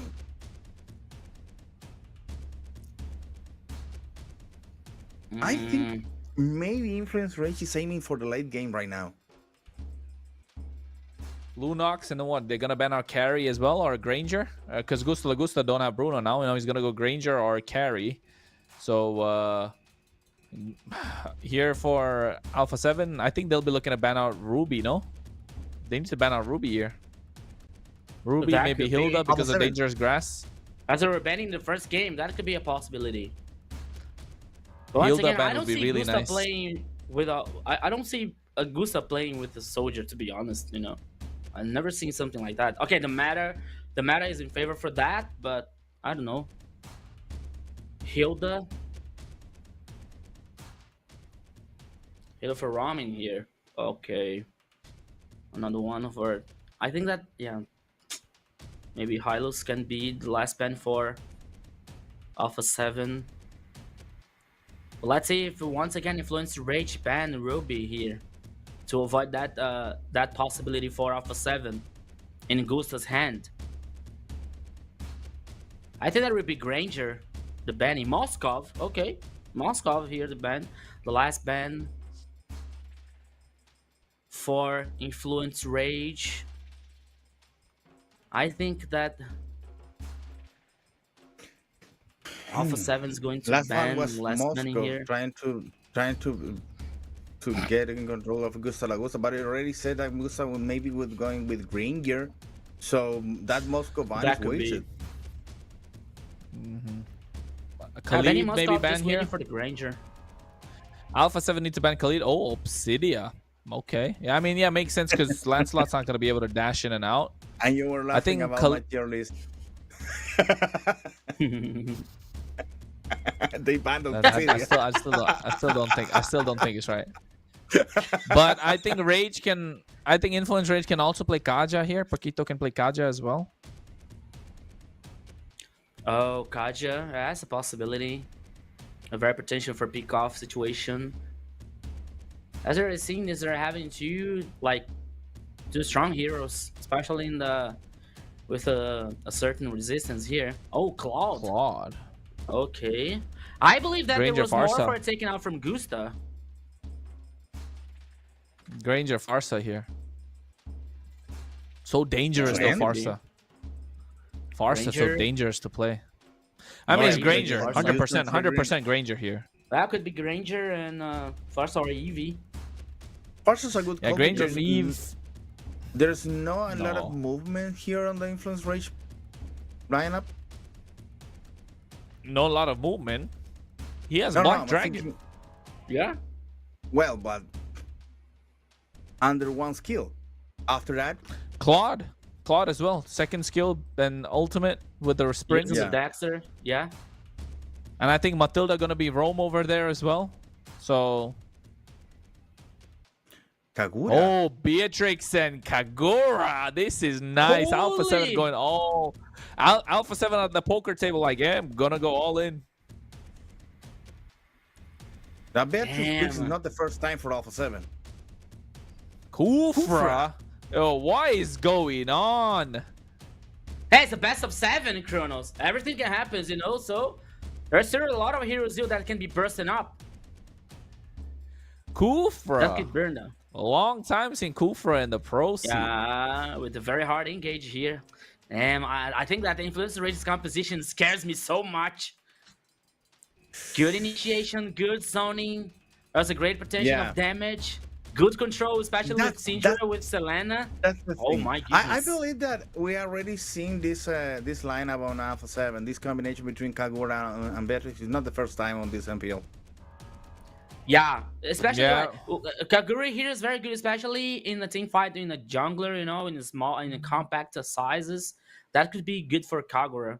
So I think that influence rate is going to have a pay attention for that situation. Well, but also Selena looks promising there in influence rate and is called for the middle lane. Let's check it out. What is gonna be happening on the game number 2 between Alpha 7 and influence race? Alpha 7 now needs to be back on the game. Let's just say it, because Alpha 7 is 1-0 under influence rage already here in the land of Dawn on the voices of Kronos and Rico one more time.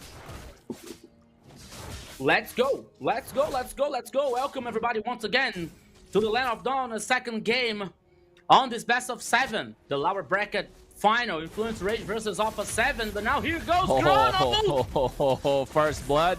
Yeah. Indeed. Louise even flickered for that.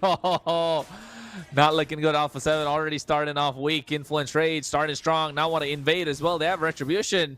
I don't know if they want to go for the purple buff. I think too risky to go for it. But Paquito, I think he's saying, come, let's go for it. Syndra comes in.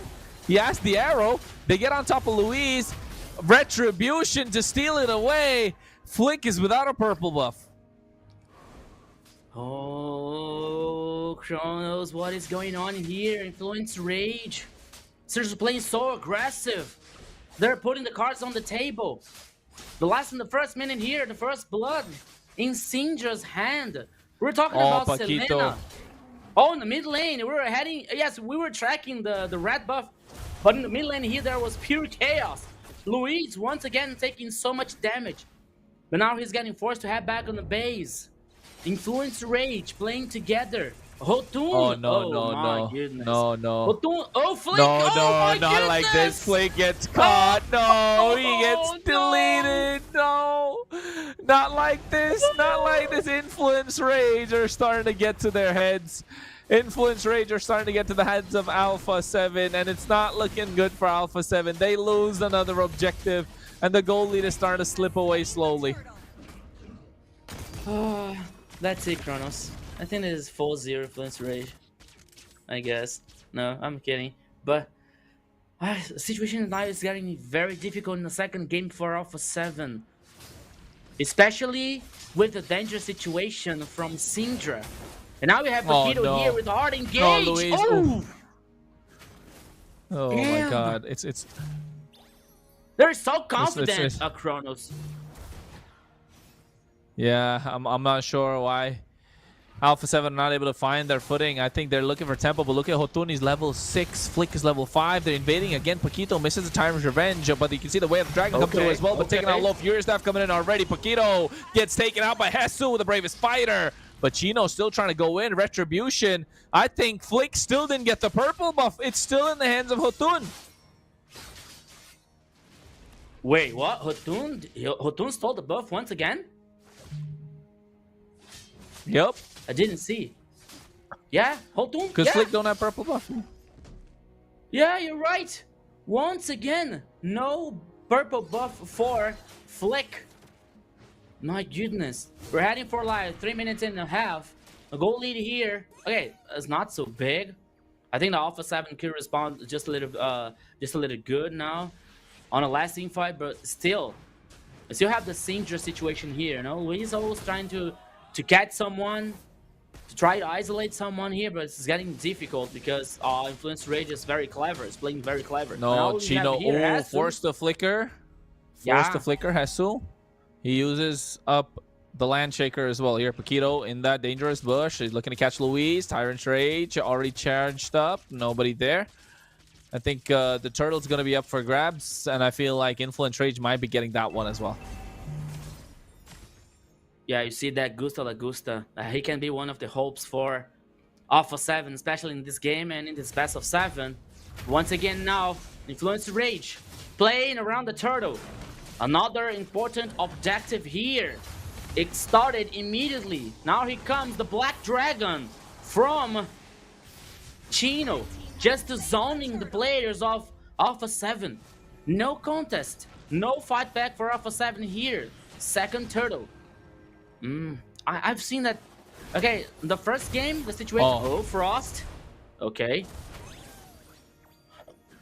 It's not the same situation than the first game here, but also Alpha 7 feel like they're not feeling confident. Oh, show! No, Luis! They go in. Hotun goes in as well. Bennett's Rage comes out, and Nibiru's Passion at the same time. You can see Fury comes in with a Blazing Duet, looking to catch up Luis. Everyone taking out low. Arrow connects. Now they're looking at one more, and they find it indeed. Paquito gets one more back. Luis taking out super low. Hotun gets taken down. Oh no, Frost with the outplay. This is why you never chase a Kagura. 1-for-1 trade. Hotun playing a little too aggressive. You know what, Kronos? That could be worse for Alpha 7. Because at least I saw 3 players with the so low HP. Oh, mega kill from Syndra! Solo kill, man. Goodness. Selena. That was a solo 4 kills. 4 Paquito kills. here, Paquito already now. the bouncing ball, looking to take him down. You can see Landshrekker come through as well. They go in Purify after the way of the dragon. Paquito using Tyrant's Revenge to make it out of harm's way, but oh my god, Esu shakes up his sword, takes down Paquito. Okay. Now they can respawn. Interesting here. But once again, 4 kills for Syndra. The Selena is so dangerous. The Selena here is so on fire for Syndra. I don't think that... Okay. In the best of 7 here in the global ban, I think that idea to be like a lock banning from Selena could be not the best idea, because they have to handle with so many situations. But I don't know, maybe, yeah, because I think that sometime that Selena will come. So in the second game that could be good, because there is still time for Alpha 7 to recover. But once again, Syndra with Selena. It's an eye of attention for Alpha 7 here. Catches him, but you can see he goes into Tyrant's Rage Revenge combo. Black Dragon comes out as well. Look at his zone away. Flick, but you can see Fury comes in with a Blazing Duet. Looking to catch them out, but Flick taken down. Chino able to get the turtle as well. Paquito's got to be the target, but you can see Chino comes in. And Jesus there on the back line, but oh my god, what an Appraiser's Wrath. Hotun catches them and dismantles down Luis. What an Appraiser's Wrath. Influence Rage are looking invincible at this point. Alpha 7 need to find answers, and need to find answers quick, because this game is slipping away just like game number 1 did. Yeah, Kronos, seems things are getting out of control for Alpha 7 in the second game here. We saw even Lagusta missing the sniper. That could be not very good for Alpha 7 in that situation so far. We're heading for 7 minutes in the second game here. Oh yeah, the clock is stopped. Clock is frozen, but that's okay. But we still have Influence Rage getting so much advantage. The goal lead now. It is almost 5,000 for Influence Rage.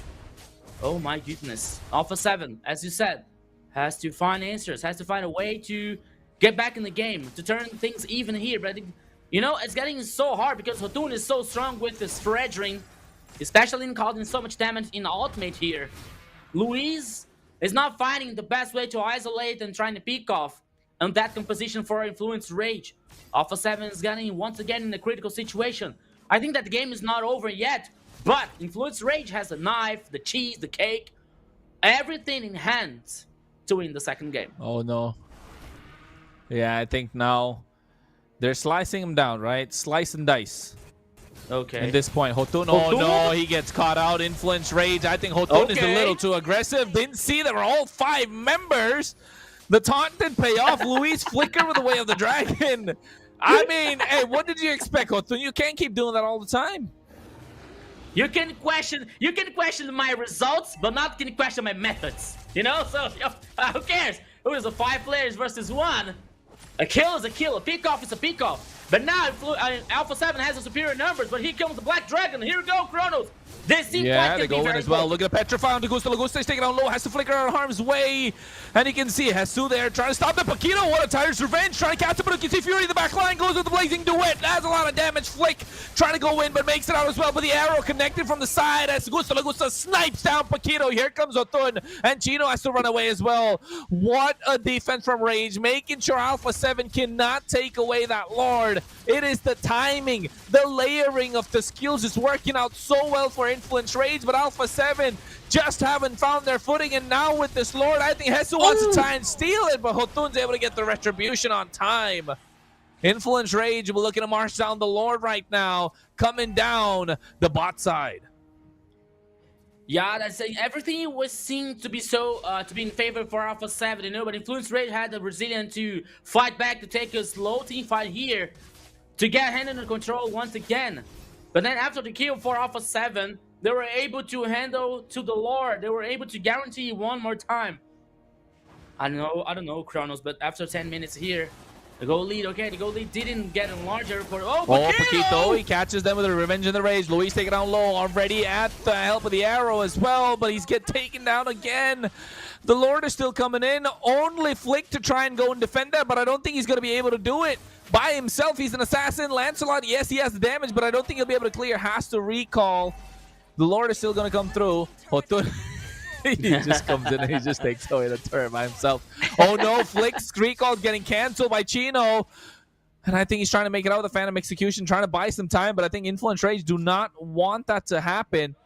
Lord is still coming down. They're slowing down as much as they can. Flick, oh no, never mind. They don't care. Oh! Flick's recall is canceled. No, they're chasing him.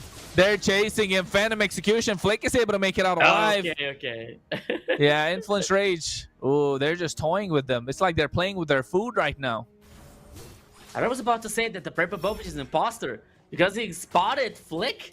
He was trying to get it back in the base in the bush, but he could survive because he's a Lancelot here with so many dashes, with so many high mobility from this Lancelot. But, which is not so high here, is that like the hope for Alpha 7 so far. Because we can see Influence Rage playing so aggressive. Luis, poor guy. I think that sometimes he can find a way to isolate the player for Influence Rage. But the follow-up is not being so good. The follow-up is not being good enough for, like, killing the players of Influence Rage.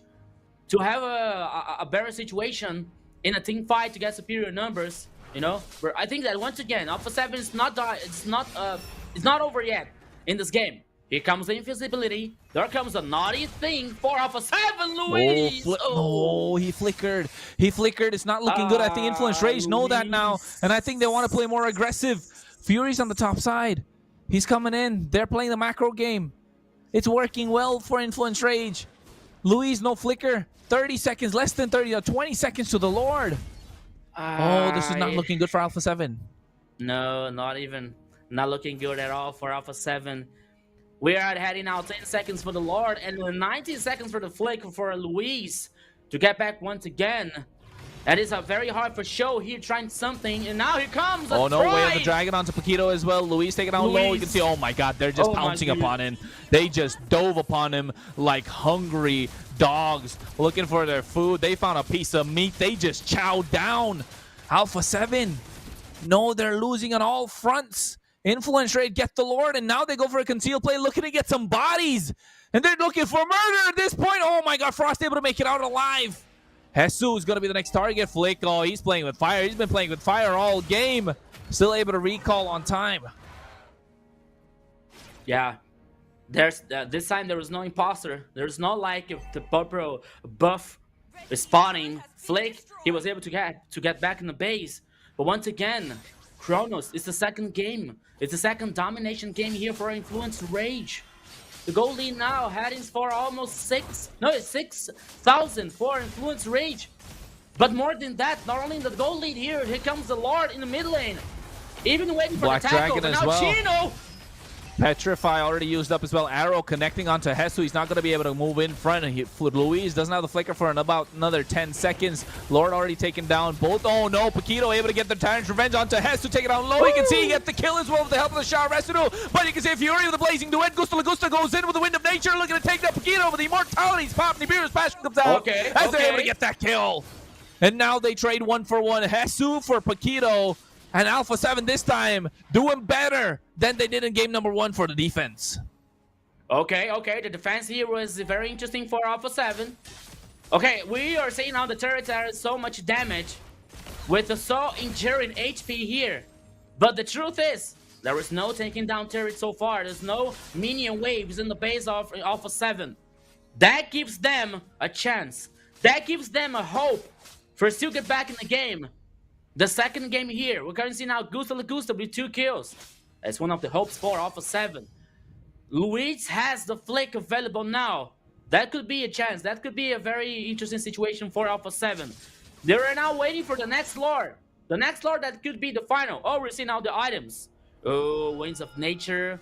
We have Blaze of Despair. And even the Malefic Gun for Gusta Lagusta. 3 items for this Beatrix. But even though we are seeing Claude with the Corrosion Side, Demon Hunter, Golden Staff. Oh, there's a full build actually for the Cloud.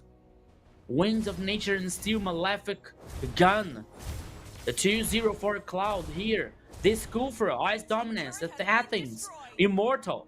As we're seeing, okay, he lost Immortal in the last team fight on the top side here, but it is still a good chance. It is still a good situation for Influence Rage. After 15 minutes, it all comes down for the next Lord, my friend Kronos. It all comes down for the next team fight.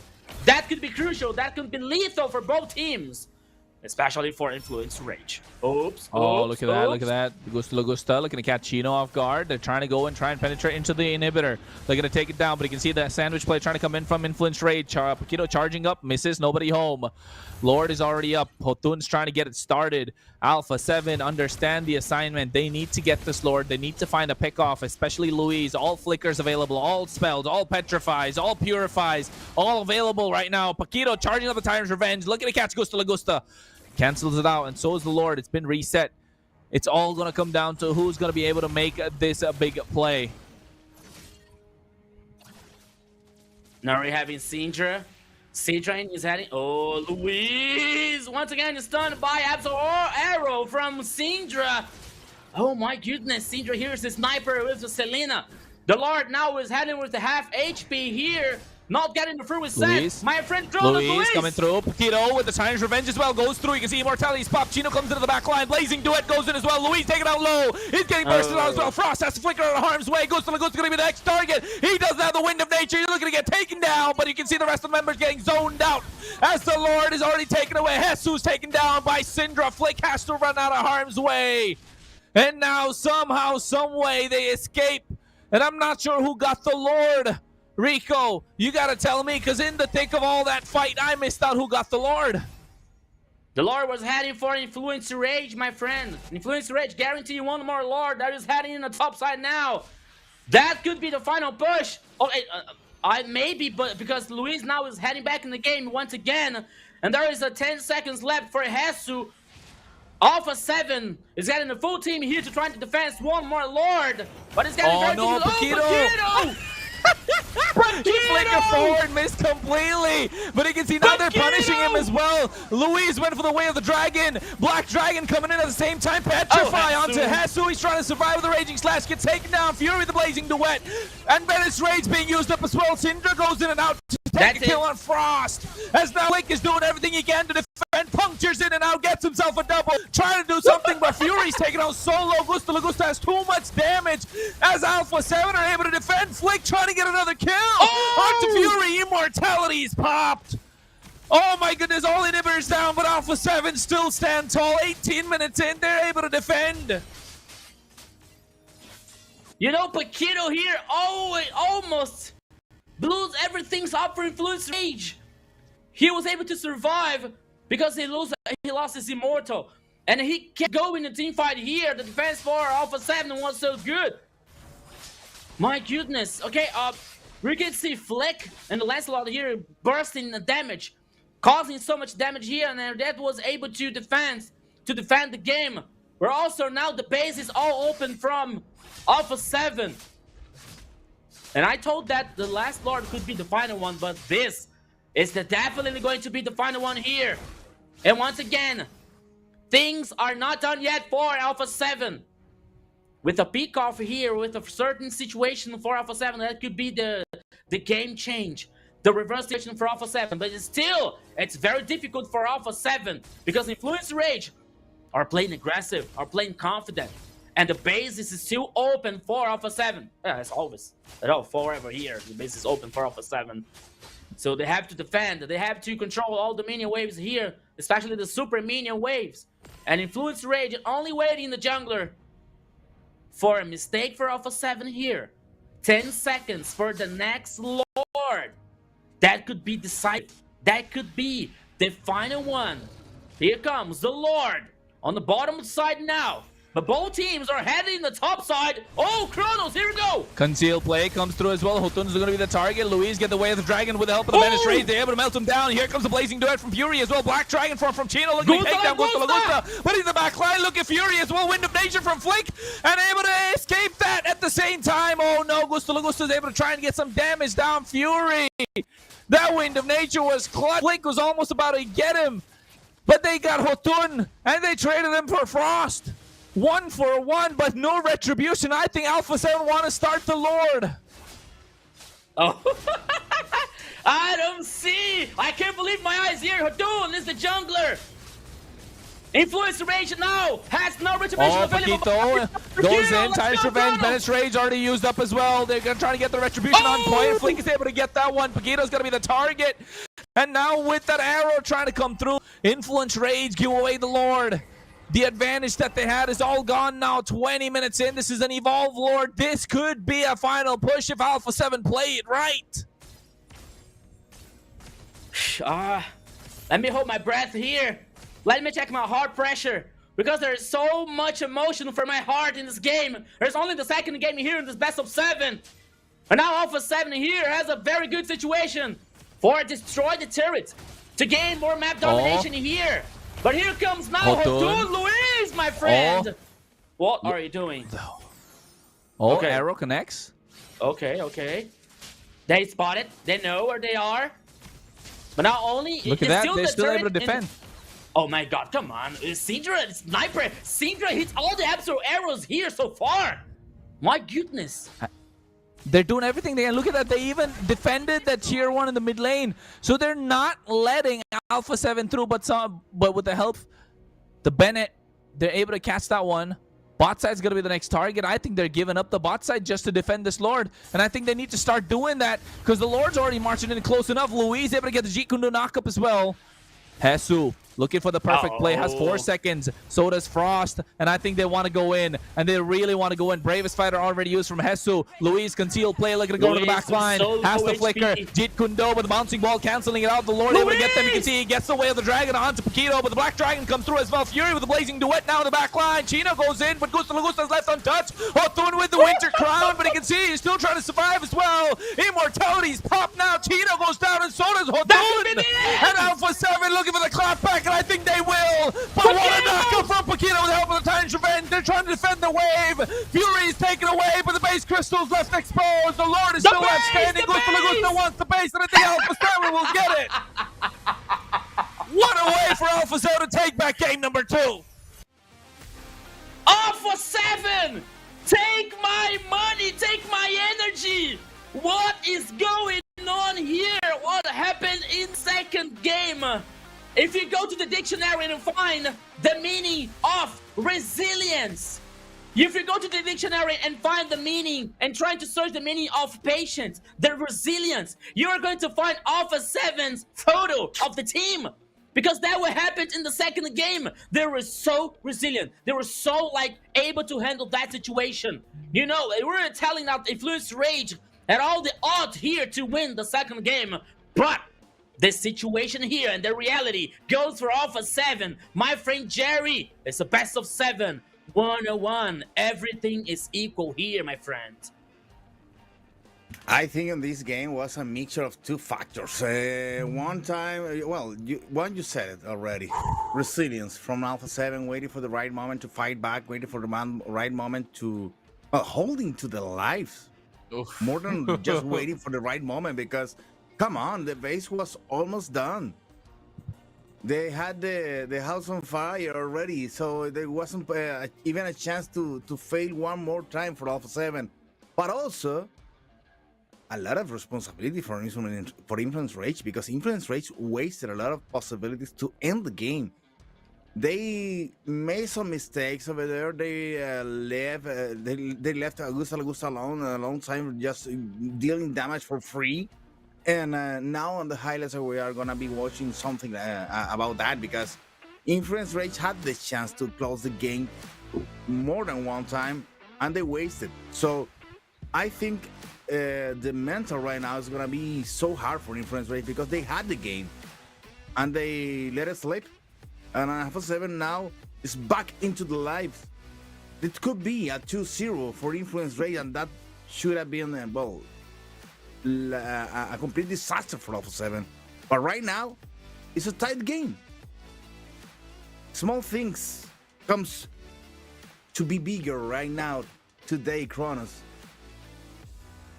Long night ahead, boys. We're sure. About what, an hour and a half into the stream. It's only game number 2. Influence Rage just throwing away what they already have.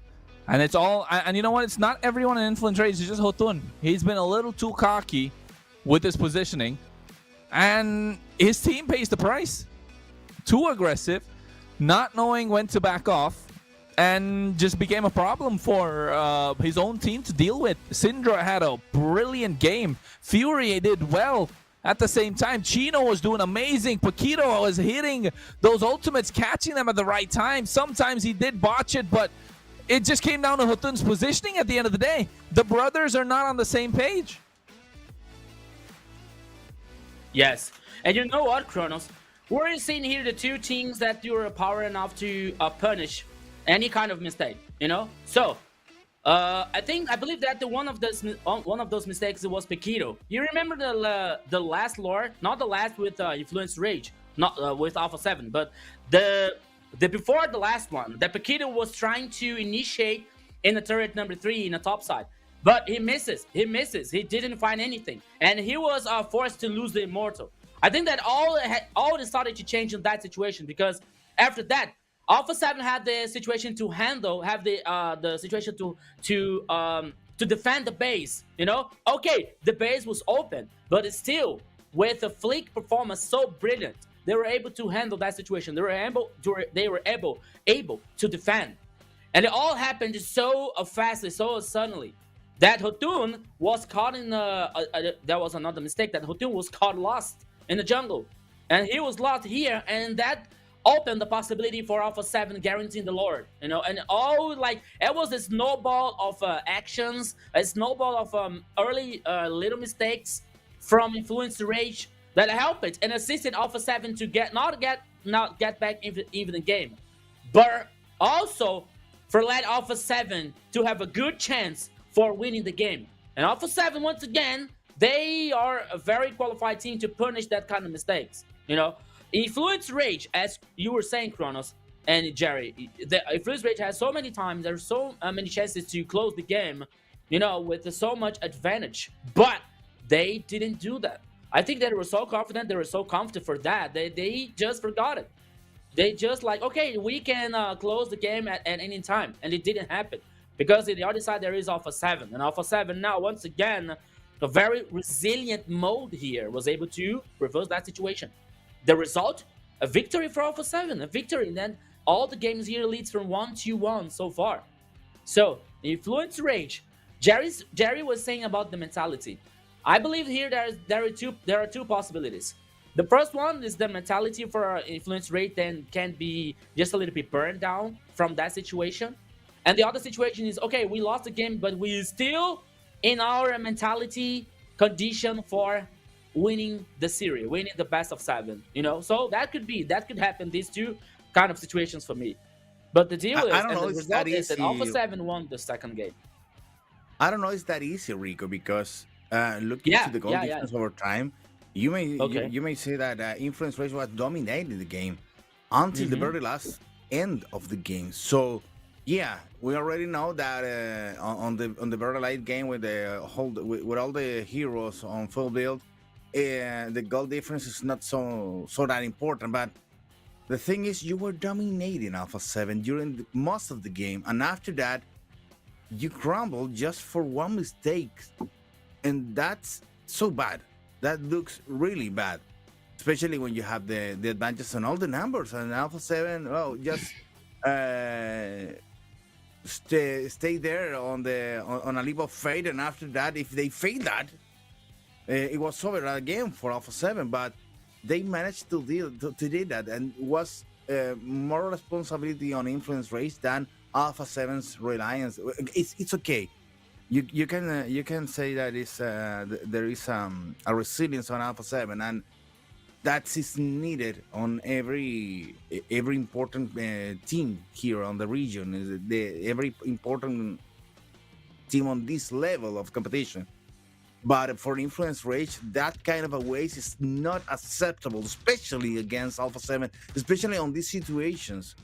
I think it is the lower bracket finals. Flick, the MVP for this game with his Lancelot, I think that was one of the best on Alpha 7, but also was difficult to choose one MVP here on Alpha 7 because all the players are great, but most of them are not playing on their level right now, Kronos.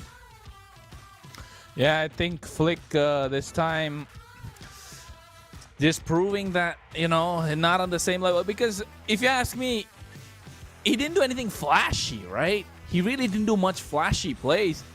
But you just have to respect the Lancelot. Just have to respect it. Yeah. So, for me, it was well deserved, the MVP for Flick. I to be honest, I voted for Gusta Lagusta because for me his position was so good, But Flick here was one of the responsible for the reverse situation for Alpha 7.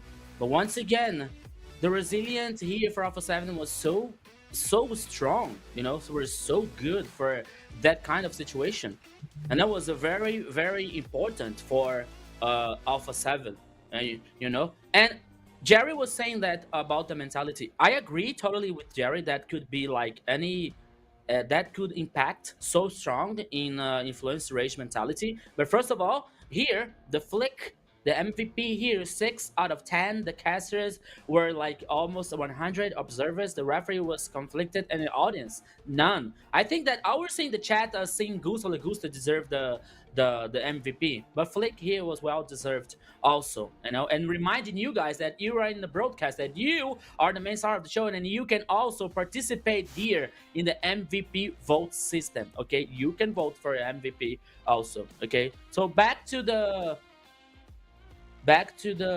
goal mentality. But first, another good news for you guys. Yes, we're talking about the goals, and we already reached the second goal. Yes, 6, and yes, 8K viewers here. All thanks to you guys. And now we're giving away 38,400 diamonds for you. All you have to do is send your ID and server on our broadcast in the chat. Remember, and the Brazilian broadcast and the Latin America broadcast, send your ID and server, and you have the chance to get so many diamonds in your MLBB accounts. All thanks to you. You are the main star of the show. Always reminding you guys. So don't forget to share the live, send the like, all your friends to this grand lower bracket finals here. Alpha 7 versus Influence Rage.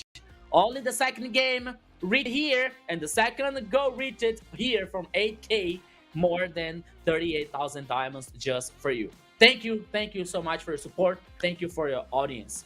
And Jerry, you were talking about mentality here from Influence Rage, and I put some extra. We saw Syndra playing with Selena. We're talking about global ban system. Syndra is not allowed to repeat the hero, and Syndra played so well with Syndra, and he lost. You know, that could be like that could impact in Syndra's mind here. You know, and to influence Rage composition also, because he lost this hero, he lost the chance to win this game. You know, and he isn't able to repeat the hero. So that could be No, a different but situation for influence Rage. it's just one pick. It's just one pick for the middle laner on A influence. So strong don't pick. really worry about it because he should have more, even more possibilities with other picks. But before to go into that, let's go into one new video.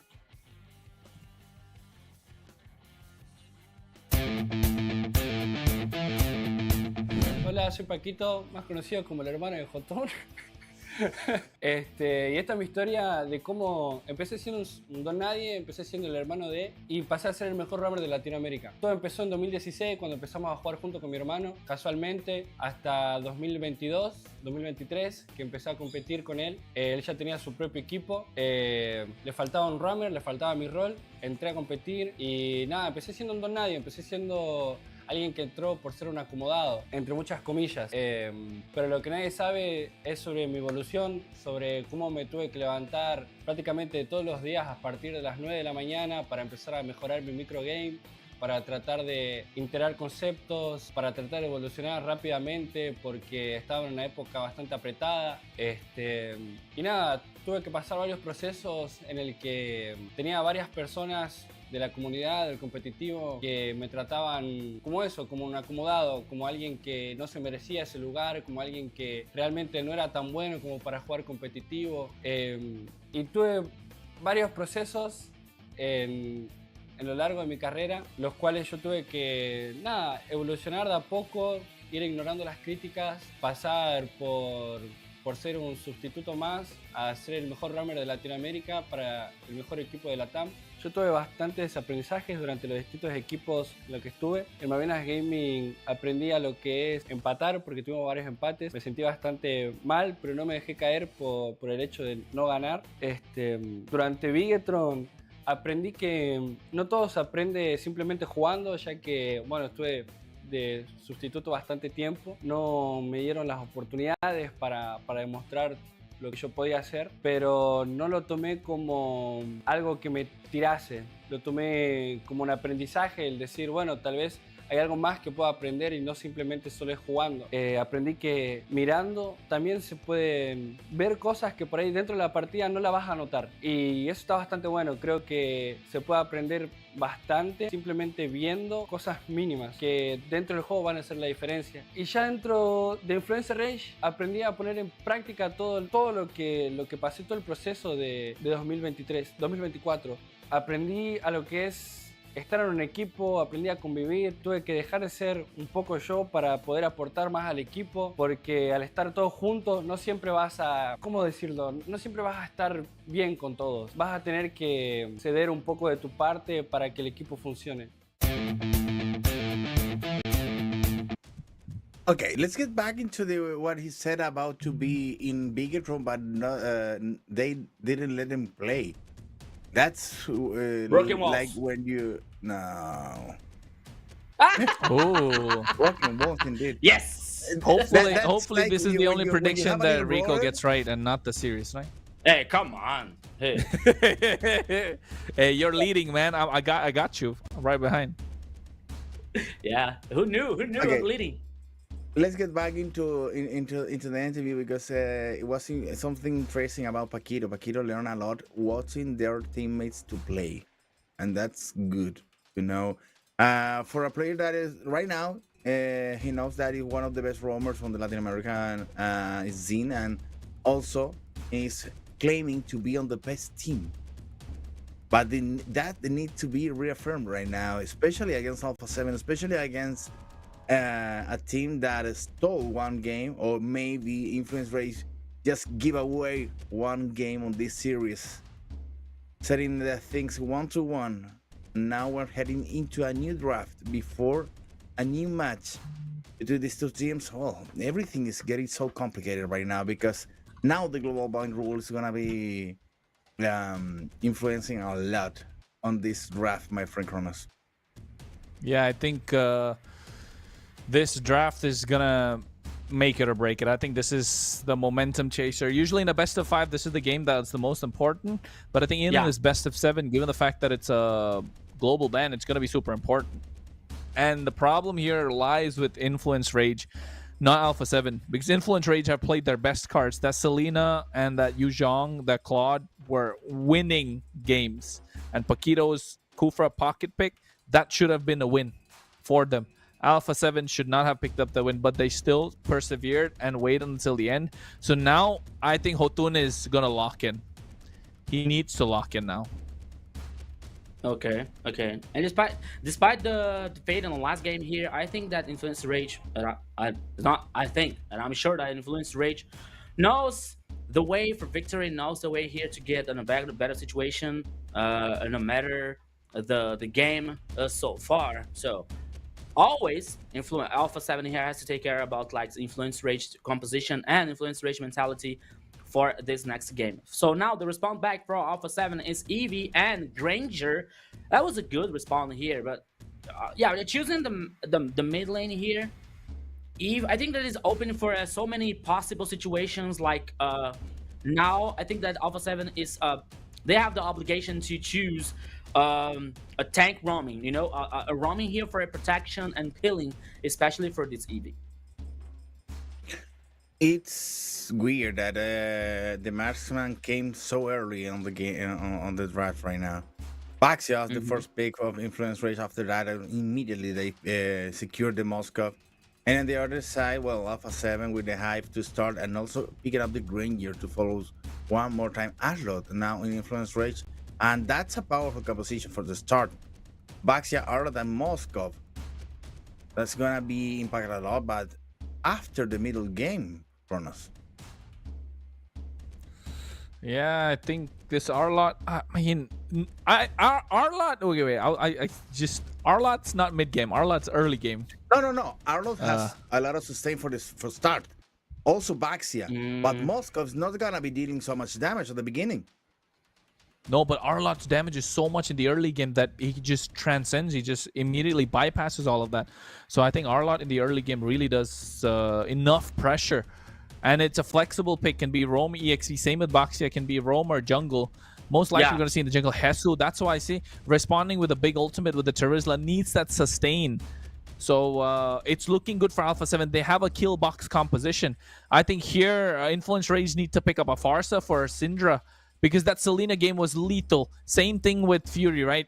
As of now, everyone from Influence Rage is turned on except for Hotun, in my opinion. I think Hotun really needs to step it up this game if Influence Rage need to win. But for Alpha 7, their engines are warmed up, and they're going to give it everything this game. So this game is going to be the momentum changer. I like the Valentina ban, just because you don't want to give a lot away. And I think the next ban is going to be a Farsa on the other side.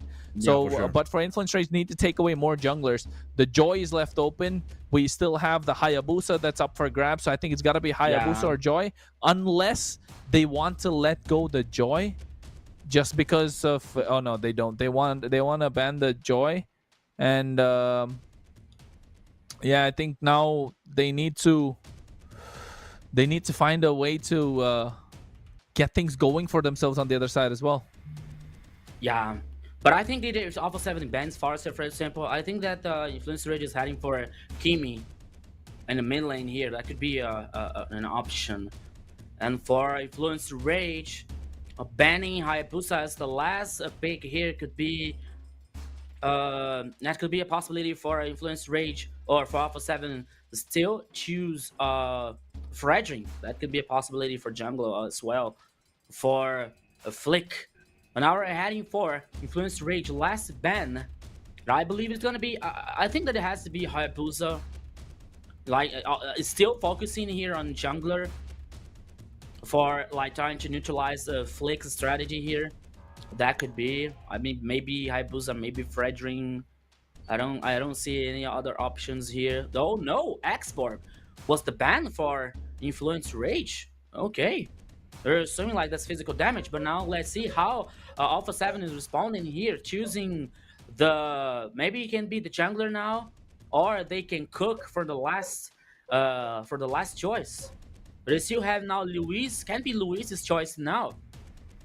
Luke and Luisa bring for this composition. No Hylos, no But Show, no why to Grok. ban the export? Why don't they pick it up the export? Because they already have the Harlot for the experience lane. Baxia could be Roamer, and taking the export for the jungler Khalid. will be a nice idea. Oh, okay. Khalid is good because Jerry, I think Influence Rage wanted the Khalid.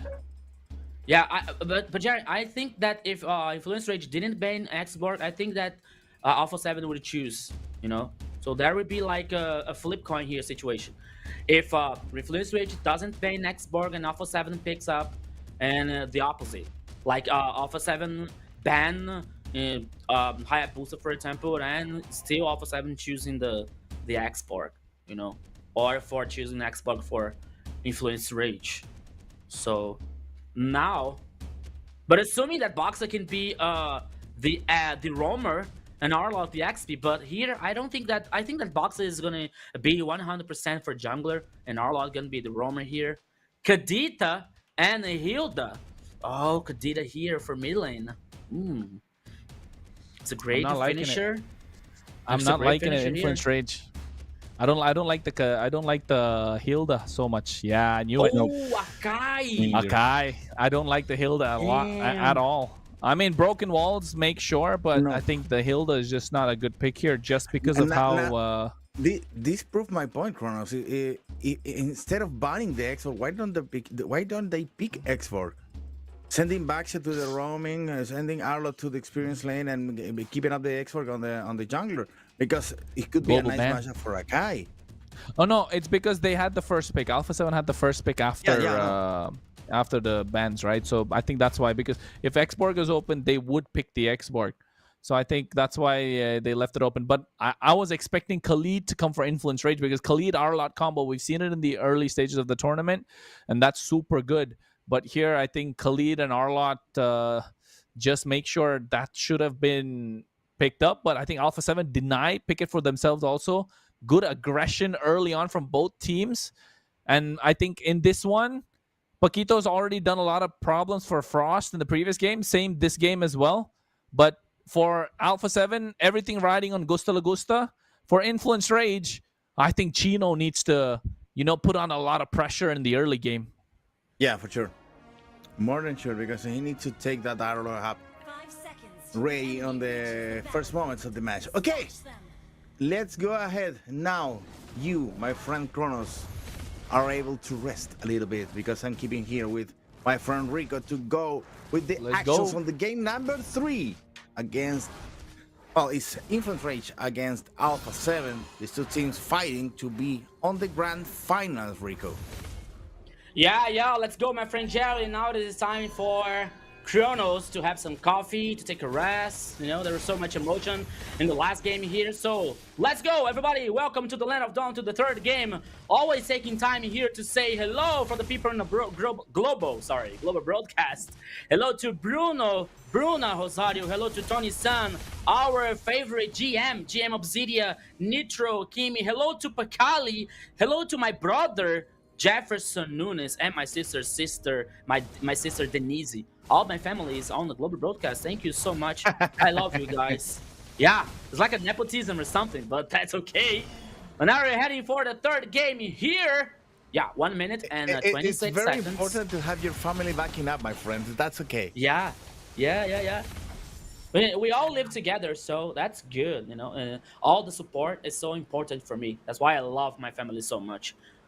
But now here, we're heading for almost the second minute here, Jerry. I think, Chrono was already saying that Shino needs to be sharp here on the first encounters of the game. Influence Rage now taking up the places, checking even in aggressive way into the enemy jungle. And now, Alpha 7 working as a unit, going to the turtle after, Fury and Gusta La Gusta already there on the gold lane, just fighting this 1v1 that is almost eternal. Oh, Jotun! Nice steal there. Flick needs to run away. Alfonso Neve is already in trouble, trying to hide, because the damage is already going into him, and Luis is going to make the sacrifice just to protect Frost Neve, and also Jesus to be killed.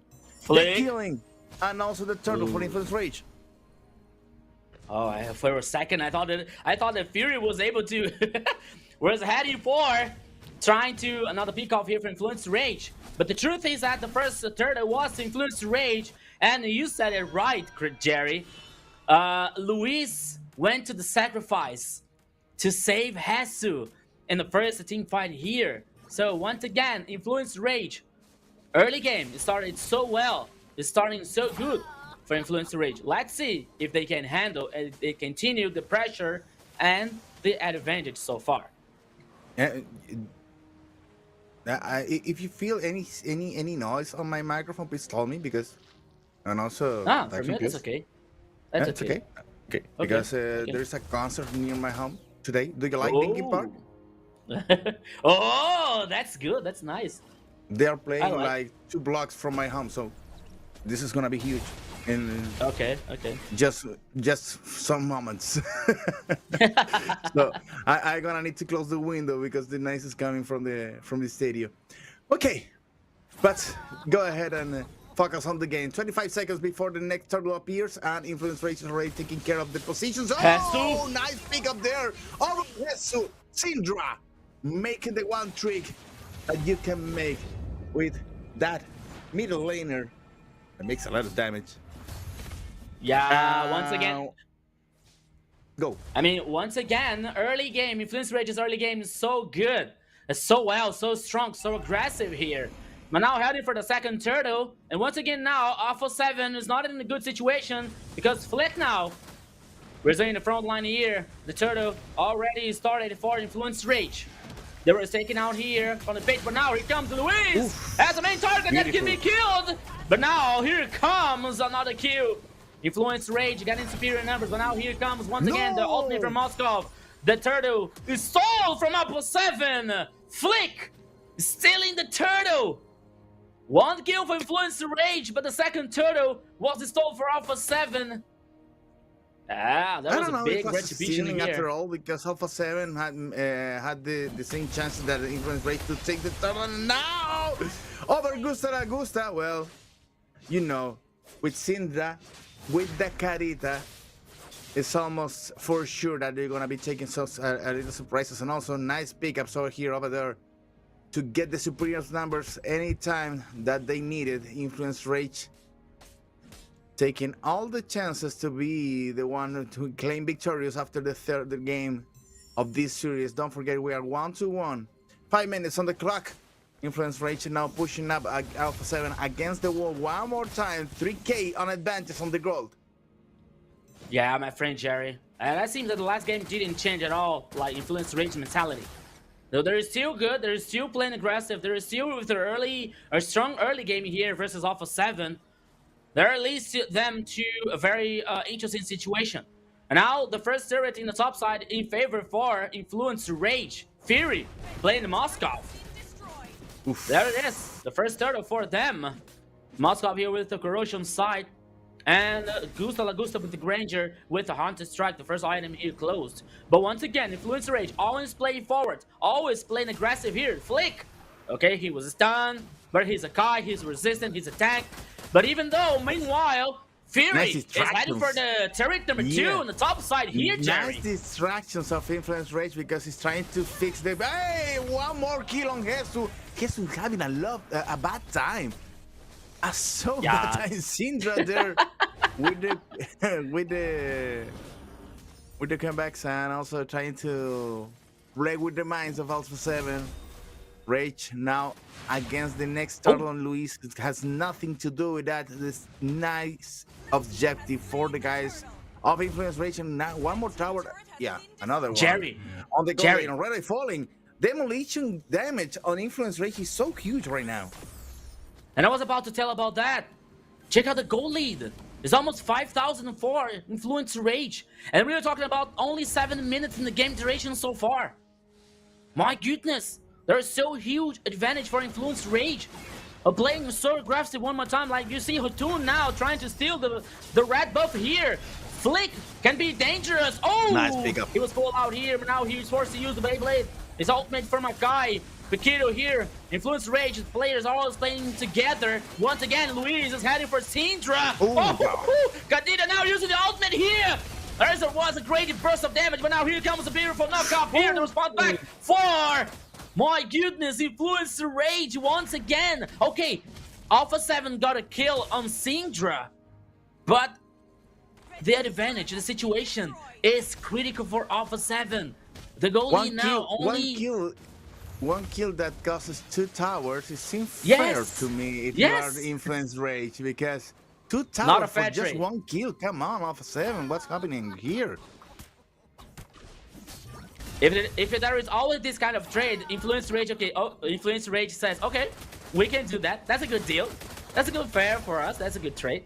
You can do that. 1 kill for 2 towers. Not a good one. Not for Influence, not for Alpha 7. For Influence Rage? Oh, okay. That's a good deal. And Fury Damage is already feeling it, that 11, 12, 11, level 11 right now. Influence Rage. Okay. With this Moskov, so the damage is gonna be feeling right now in the next battles to come.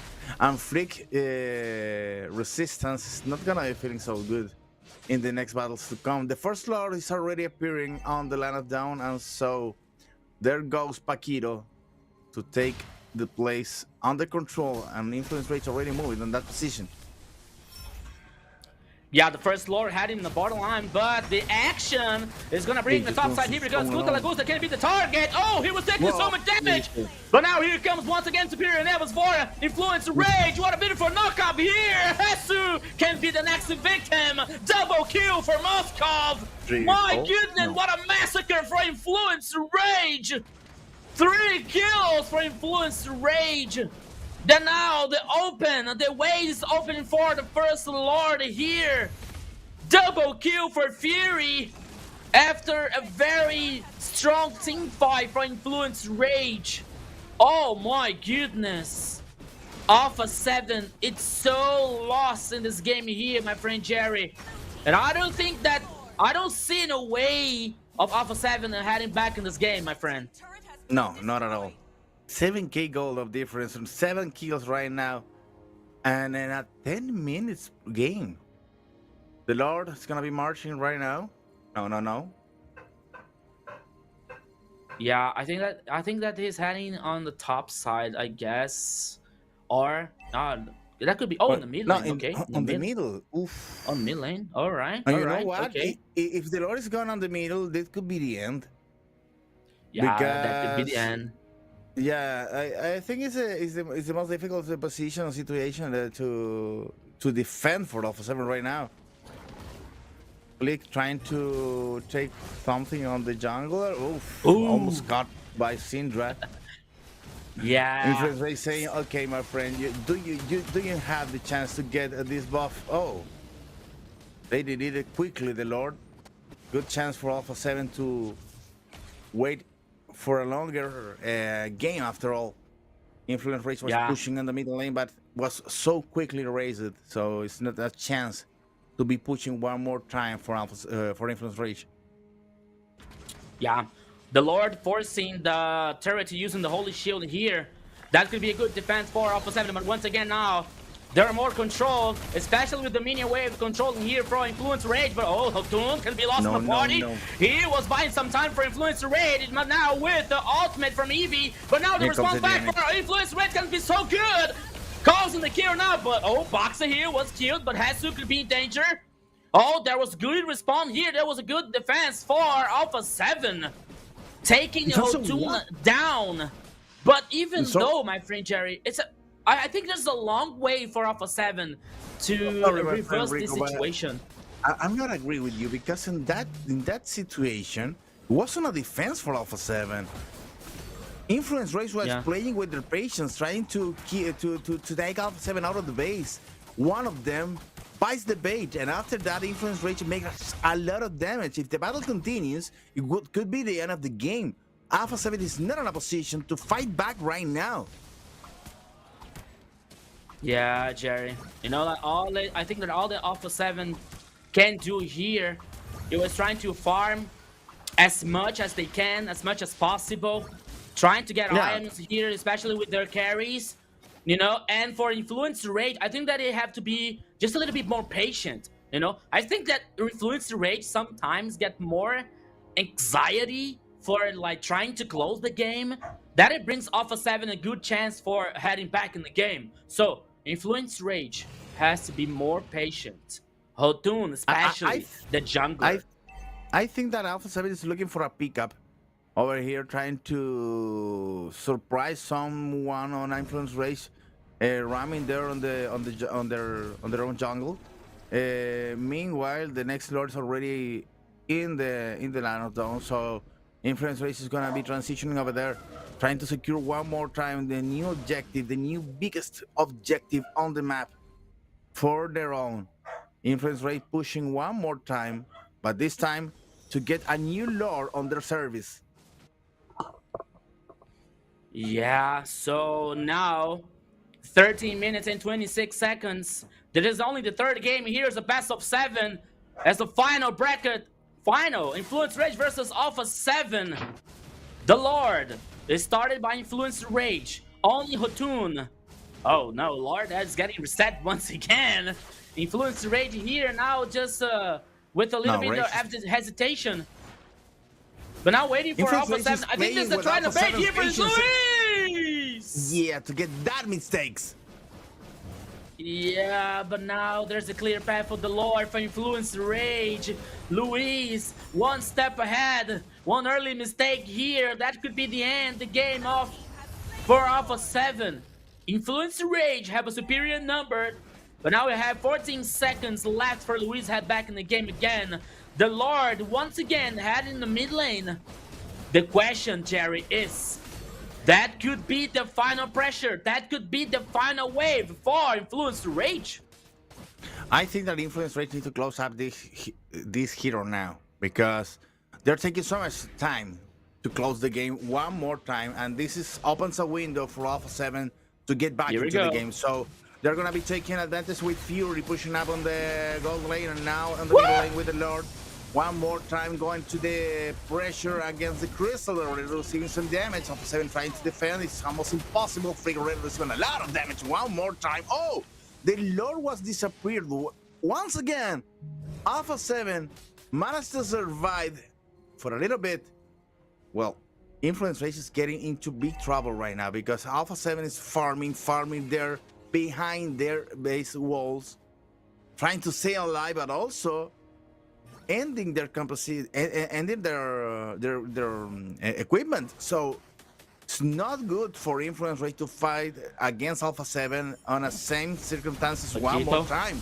That's a good idea. That's something to do.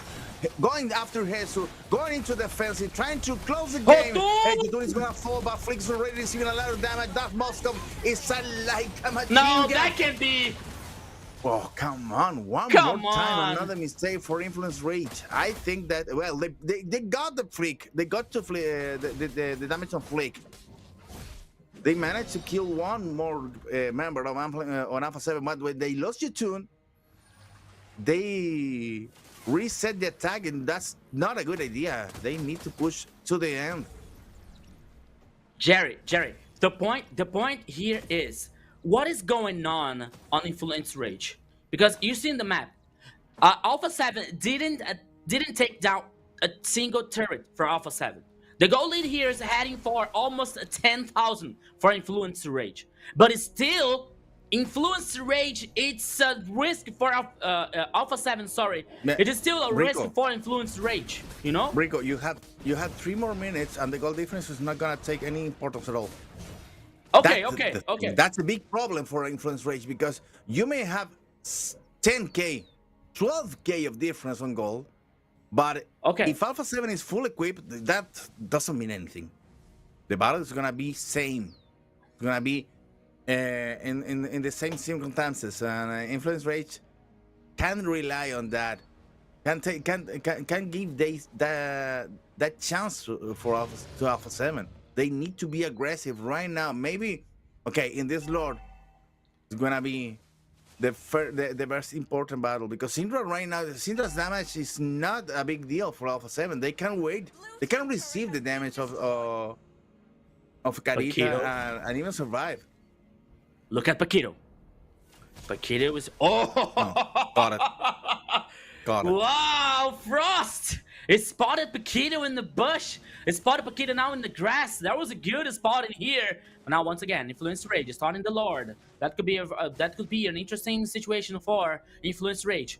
Okay, Jerry, we are now pointing to the goal difference because, as you said, at this point of the game, all heroes are almost in the full build.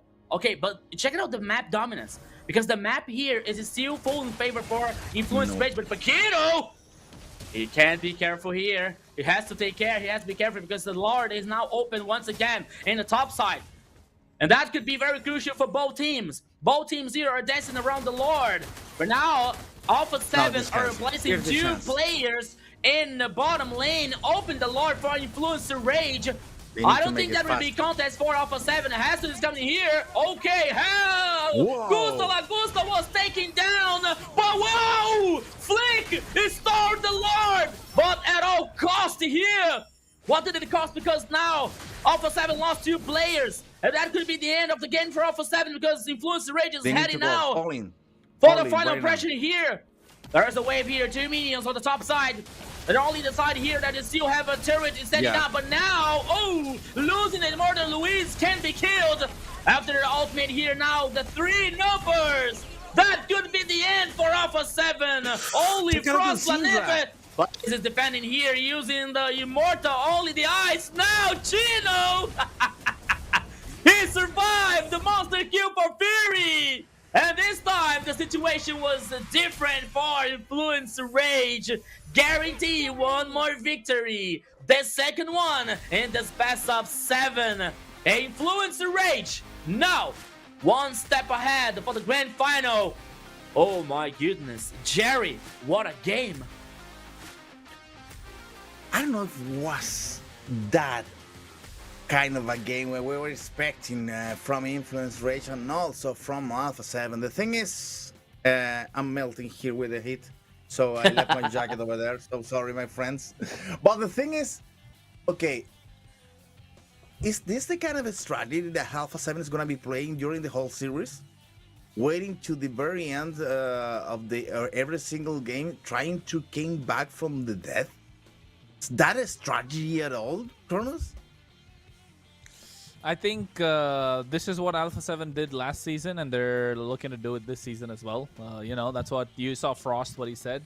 We're gonna get the same thing as last season. So I don't know. I think this is gonna be back and forth, and all three of us called it as a 4-2, right? Not gonna go more than that. But I think we can see why we can call it, why everybody else thinks it's going to be a 7-game series. Right? Yeah. But I don't know if that is a strategy to rely on Alpha 7, because if you're waiting to be on that situation so under the game against Influence Rage that, okay, is failing a lot on closing the games in the time that they already had the biggest advantage possible, because they waited a lot to close the game. They maybe opened the window for Alpha 7 to get back into the game, and it's not a good business for Alpha 7 to rely just on that. It's not a good business also for Influence Rage to leave Alpha 7 alive so much time to almost fight back. I think they need to be even more aggressive, like they did in the early game and also in the middle lane.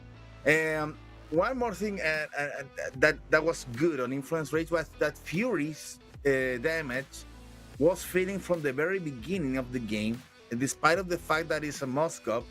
There was we were on a minute 11, and the damage on the Moscow with the Moscow wasn't really feeling it on Alpha 7 line. So it's good that for Influence Rage they are taking the most possible from the lineup, but they had 2 or 3 chances to close the game even before they did it. So I believe that the Influence Rage maybe is leaving a lot of things just waiting over there, and Alpha 7 is gonna take it if they don't have the right calls in the right moments. I believe that Influence Rage is in danger because of Influence Rage, Kronos. Yes, you're right. I mean, you couldn't have said it better. Influence Rage are in danger because of Influence Rage themselves, and we know that's what happened in game number 2. Hopefully, it doesn't continue with game number 3 because they need to find themselves to get on track if they want to get to the grand finals. Otherwise, Alpha 7 are gonna, they're not gonna take any prisoners. They're definitely gonna sweep it away from themselves. And I think this kind of results and that style of a game is good news for Black Sentence after all, because Influence Rage and Alpha 7, they're proving that they are so confused during the game development. I think that is, well, that's good news for Black Sentence because they seems to be lost sometimes in the game, Rico. Yeah, you know what? And that is a very interesting question. We will continue seeing Alpha 7 always playing so defensive, always playing so reactive. That's what we saw in the last 3 games so far here in the best of 7. Always like it's like always Alpha 7 waiting for okay, we're just waiting for the moment, we're just waiting for getting items here to do something, and always seems Influence Rage playing so forward, playing so aggressive. We are not used to see Alpha 7 playing in this way, playing so defensive. I think that the strategy can change just a little bit about that. But the fact is, if you don't try to play as equal, especially in the early game and that transition from early to mid game, that could be a very risky situation for you. Because as we're seeing here in the 3 games, always Influence Rage taking the domination, taking the actions here, starting with a very strong early game. Okay, the last game before this, that was good for Alpha 7, but you see always the Alpha 7 getting the base open here, and almost for a miracle, the Alpha 7 reversing that situation. A thing that didn't happen again in this last game. So Alpha 7 has to change about that. Alpha 7 has to reveal that situation, because that could be not good for them on the next games. And we're talking about the final of a lower bracket here. It's the last stand, it's the last chance. The winner is going to be held in the grand final to face Black Sentence.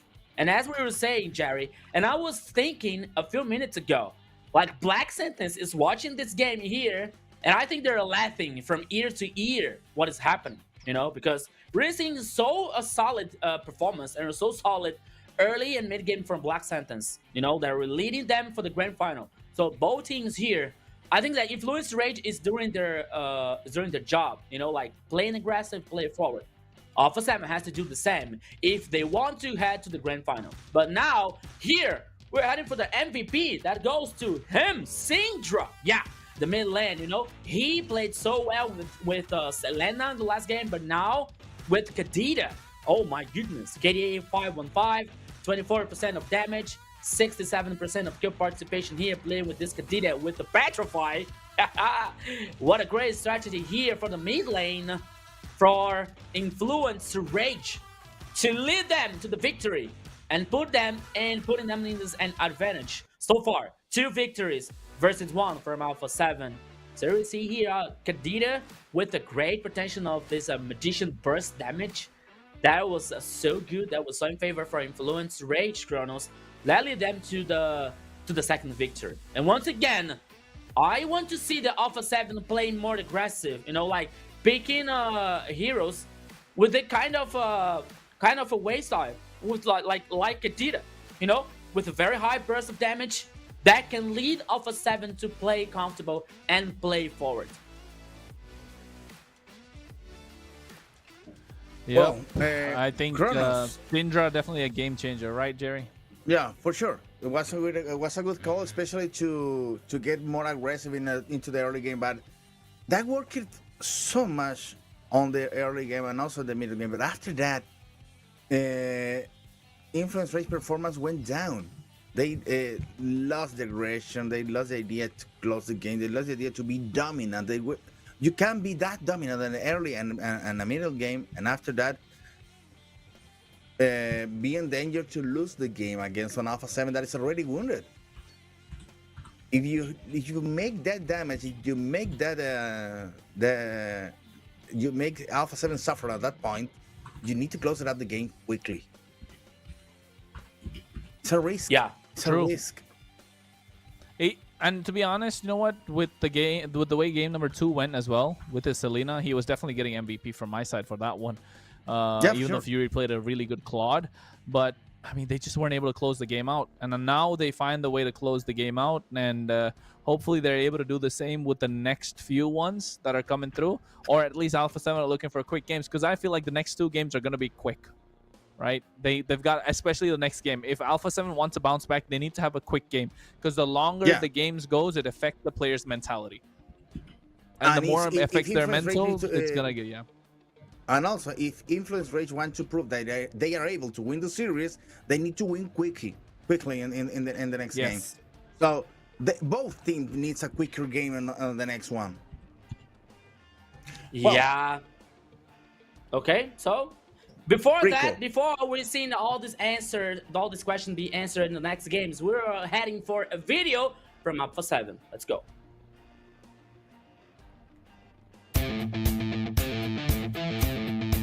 Salve galera, eu sou o Luiz e eu sou rotação da Alpha 7 e eu vim participar do MLBB Story. Então, comecei a jogar o Mobile Legends já faz cerca de 10 anos. Achei o jogo num anúncio, é um jogo que logo de início assim eu gostei bastante, porque parecia com um jogo que eu jogava na minha infância, então foi amor à primeira vista. A partir disso comecei a jogar casualmente, fiz muitas amizades, joguei em vários times assim amadores, vários clãs, e após cerca de 4, 5 anos eu ingressei num time que realmente foi aí que começou o competitivo. Comecei a competir já faz uns 5, 6 anos. No começo foi bem complicado, não tinha tanto apoio, tanto das organizações no começo assim do competitivo quanto familiar. Era bem complicado falar pra minha família, tipo assim, nossa, tô jogando o jogo profissionalmente, esse jogo vai garantir um futuro pra mim. Então o começo foi bem difícil, eu tive que lidar com muitas dificuldades, mas eu consegui superar todas elas, tipo, tranquilo, sozinho. Porém foi difícil, não foi uma fase que foi fácil e por isso sou grato por toda a minha caminhada até aqui. Independente das dificuldades, acho que eu sou uma pessoa bem resiliente, eu consegui várias conquistas depois disso. Algumas delas como ganhar 6 MPLs, ir para alguns mundiais, 2 ligas LATAM, EWC. Então acho que tudo isso contribuiu muito para mim, pra minha própria conquista assim, individual. Fico muito feliz com os resultados que eu tive. Então é isso, galera, essa foi uma parte aí da minha história. Quero agradecer aí ao MLBB Story por deixar eu compartilhar um pouco da minha história aqui com vocês. Fico muito feliz, sou grato por esse momento aqui. Igual a 7. That's it. Well, my Luis. friends, it's good to know something about the story of this protagonist here on this losers finals, but I don't know. It's kind of hard to talk about losers finals with these 2 teams that already won a lot of things here in the region. So let's say lower finals. Looking for the spot on the big one. Well, Rico, according to what we saw on the last game, what is Influence Rage lacking to be the team on the big finals? Because looks like they are now bigger than Alpha 7, but they need to prove it. What they need to do? I think that for me, the only thing lack in Influence Rage so far, but wait, before that, my magic, Expanded River. Oh, Dangerous Grass. Okay. Told you, that's the last one he's gonna get right. We cannot hit everything, right? Me and the trash talk. You see? And that's it, because Chrono said that he was my friend. You know, don't tell me that he was my enemy. Hey man, but I am your friend, man. I am. Okay. Oh, for me, what lacks for Influence Rage so far is a lack of they have to be just a little bit more patient. You know? Okay, they're playing aggressive, and that is very good for them. They're playing forward, and they're playing like with their early that composition that gave comfortable a situation for them. You know, and it is very good for them.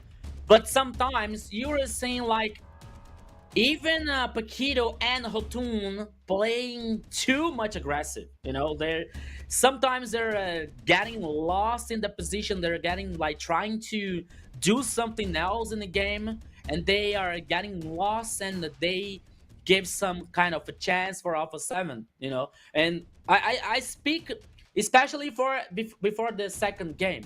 You know, you really saw the Paquito trying initiation in the last turret in the top side. That went for nothing, and he was first to lose Immortal, and then he was killed. You know, and that then opened a good chance for Alpha 7 get back in the game and reverse that situation. And the last game we saw like not only Paquito but Hotun getting like picked off sometimes, you know, and that could be not so good for Influence Rage. And I'm not talking about like versus Alpha 7.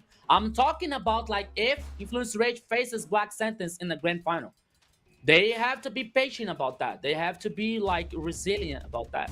But even though, despite that situation, for me, like composition is very good. The teammate is very good. The aggressive style here is very good. You know, the only for me, in my opinion, the only thing that they have to like point and solve is a lack of patience in these games.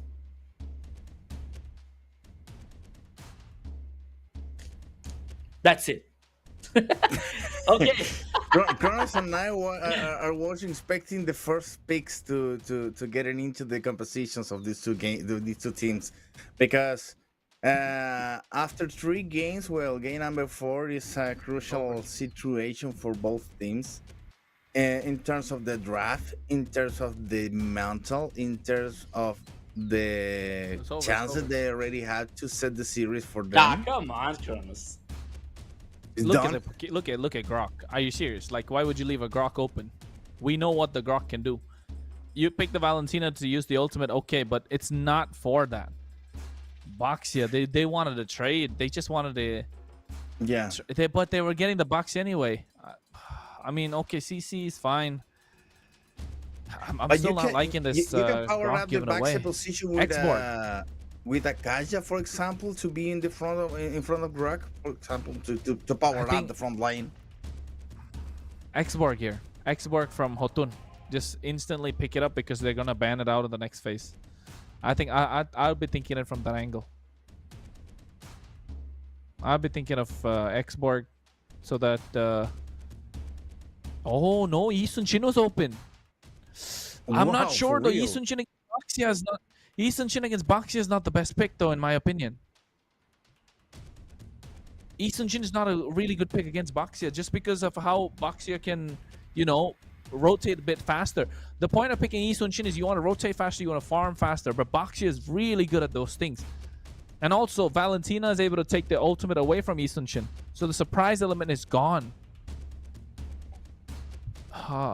But Valentina has 3 ultimates to choose from, 3 powerful. So when you play a Valentina, there's 2 ways to confuse Valentina, right? You either give her no ultimate to use at all, or you give her too many ultimates to choose from. And I think Influence Rage are just giving too many for Valentina to choose from here. Arlott being picked up as well from Alpha 7. Exactly. And he has to try to confuse Valentina. Arlott is looking good for Hesu. They ban out the Phoveus. Look at the EXP lane bans, right? The CC, the Phoveus, I think going to be another EXP laner. Lapu, Arlott, Yuzhong, Terizla, I think is going to be next ban. But I'm not sure if that's a good idea though. What else could be a good EXP laner here? Hylos? I don't think so there. I don't know if XP Chino wants to lane? play a Hylos here. Yeah. I mean, Lapo is banned out. He can be picked. Not even new song. Terizla already picked. Ooh. Fovio's now banned out. Okay.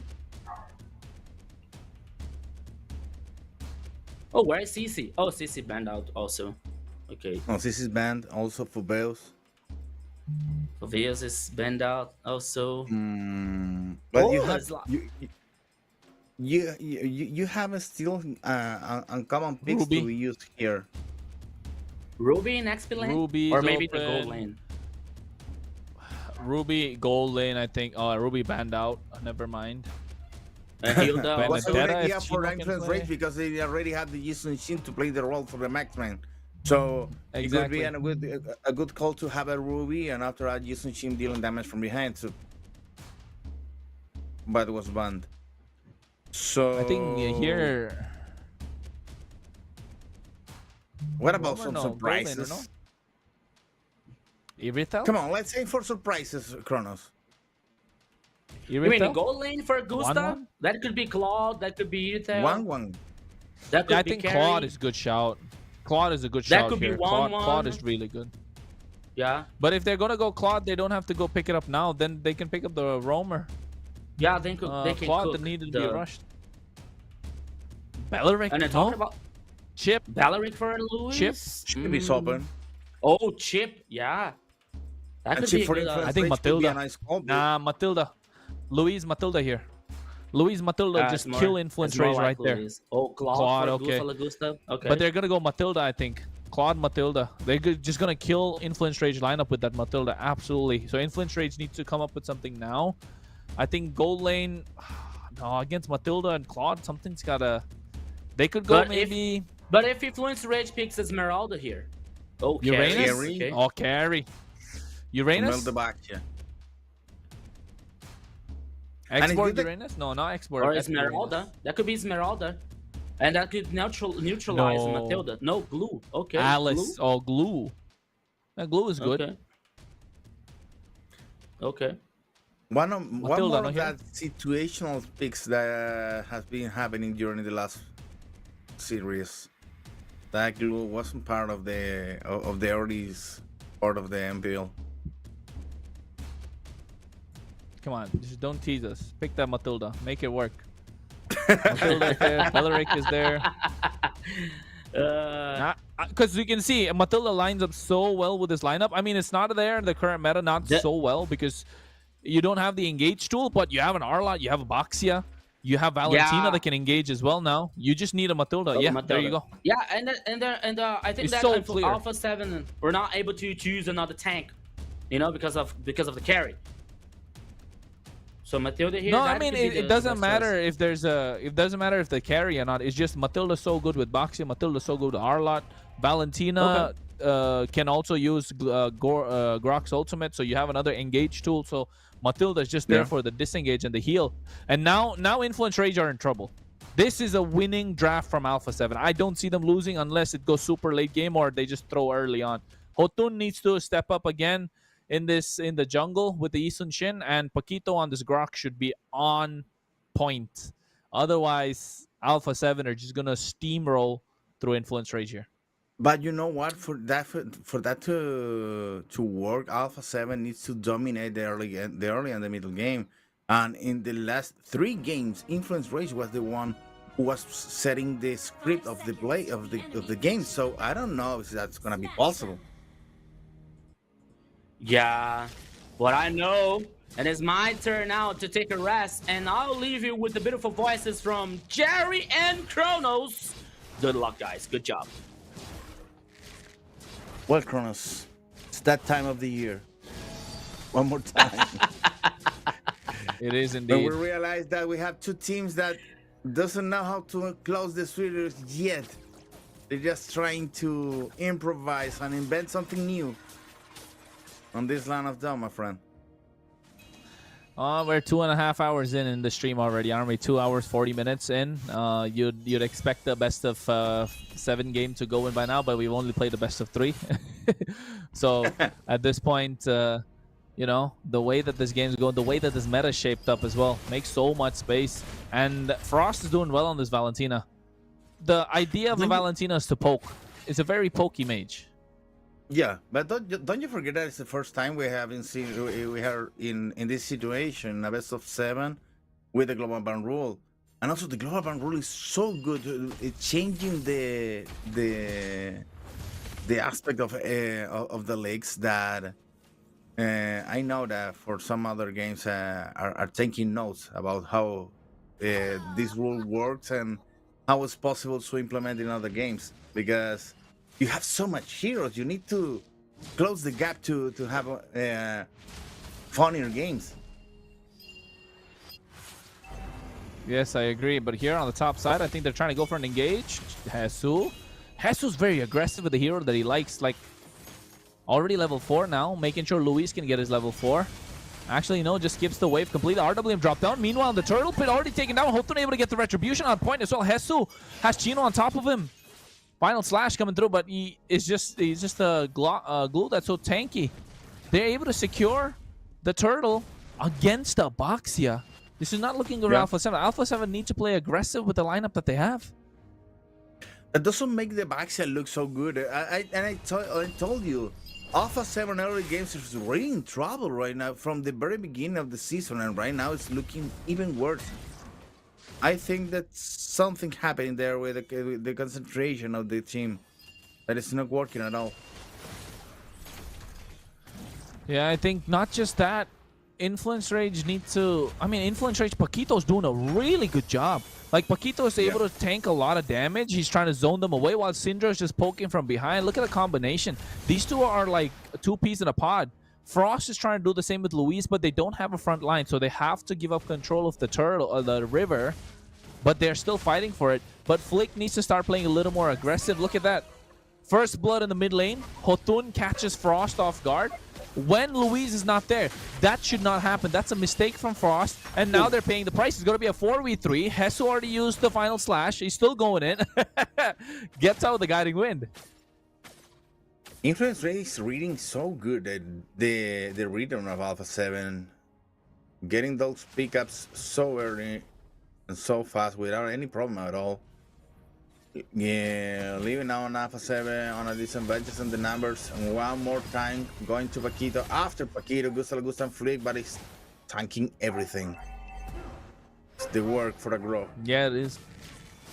Oof. Oh. That's a lot of damage already, no? Those hidden contests are really important for Alpha 7 because he's wasting a lot of to be wasting a lot of time then going back to the base and be ready to fight the objective that is starting nice right charge now. Coming through with a knock up. Syndra able to drop down RWM. Look at the blazing do it come through it from Gusta as well. Hotun able to get the turtle, and now Flick trying to do a lot with that Tortoise's Poissons. They're trying to go back. No kills traded. Never mind. Fury gets himself a double kill in the midst of nowhere. Jesu and Luis just melted down by the carry. I don't know if you realize, but the turtle also was for Influence Rage. And now, yeah, Hotun got it. One tower. No, Fury needs to escape right now because he's receiving a lot of attention there. Flick going after, saying, "Hey guys, you need to pay right now. You have a bill for you, my friends." 3-0 in 5 minutes. The difference in goal is already 2K in favor of Influence Rage. I told Rico before, the difference in gold is good to start for Influence Rage on early and middle games, but after that, they left Alpha 7 to catch them. So they need to fix that on this game. I think that's the right call to win the game, to win the series after all. Yeah, it has to be the call. But Fury already 2 kills. Influence Rage, he has been switched on this full series. Fury has been playing so clean, so well. Usually on a carry, you're passive, but playing aggressive early on as well. Against Gusta out of all sorts. Some might even call him the best gold laner in LATAM. I think Fury is here to try and take that title away. And you know what? If Gusta is out of it, take the title. Yeah, Paquito here. Oh no, he's isolated by the fight, but not enough. Wait, never mind. Goes in, Dauntless Fleet, looking to catch Hotun. There's certainly he'll come through. Oh my god, what an RWM. That is clean from Syndra, able to get Luis. That was nasty from Influence Rage. Syndra, oh my goodness, this guy has been playing out of his mind so far. Jesu comes in looking for the final slash. He might catch 3. Flickers back as well, able to catch him. Gusto with the blazing to it. And Frost goes for the backup of the tectonic charge, able to catch 2. And now Jesu able to catch Syndra in the back line. But look at Hotun. He's dishing out so much damage. You cannot leave a Yi Sun Chin alone. He catches 2. As they trade 2 for 2. Influence Rage are not giving away an inch to Alpha 7. Well, Alpha 7 finally caught that marksman, that Fury, that's dealing so much damage. But don't you worry, because we had Yotun, and it takes the position of the marksman and makes the work one more time. 6-2 against Alpha 7. 7 minutes, and the turtle is there just waiting to be farm for one of the teams. I think Influence Race is gonna be passing by of these objectives, not aiming to go after all. Yeah, I think with the way that they've been playing, it is so crucial, so well from how trades are being made across the map in every single team fight. Where is Alpha 7? Ooh. They're not able to get control of the river, Jerry. They can't get control of the river. Matilda, yes, look like you have to play aggressive. It's so weird because in the first moments of the games, it looks like Alpha 7 is not even here. Influence Rage gameplay on the earliest and the middle games is so clean that make looks Alpha 7 like amateurs right now. It's hard to say, but is it true? Oof, oh nice my god, one. what a charge from Paquito. Catches 5 members. RWM as well, blazing to it from Gusto just to clear the wave. Luis goes with a circling eagle. Hotun able to make it out of harm's way as well.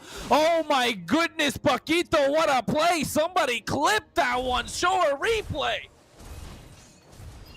Was beautiful indeed. Nice play for Paquito. Now getting one more power play. Another tower is gonna fall on the demolition damage of Fury one more time. Now aiming to the middle lane because the two on the sides already worked. Wow. Beautiful game until now from Influence Rage. Let's hope that have learned something from the very beginnings from the old games that we already saw.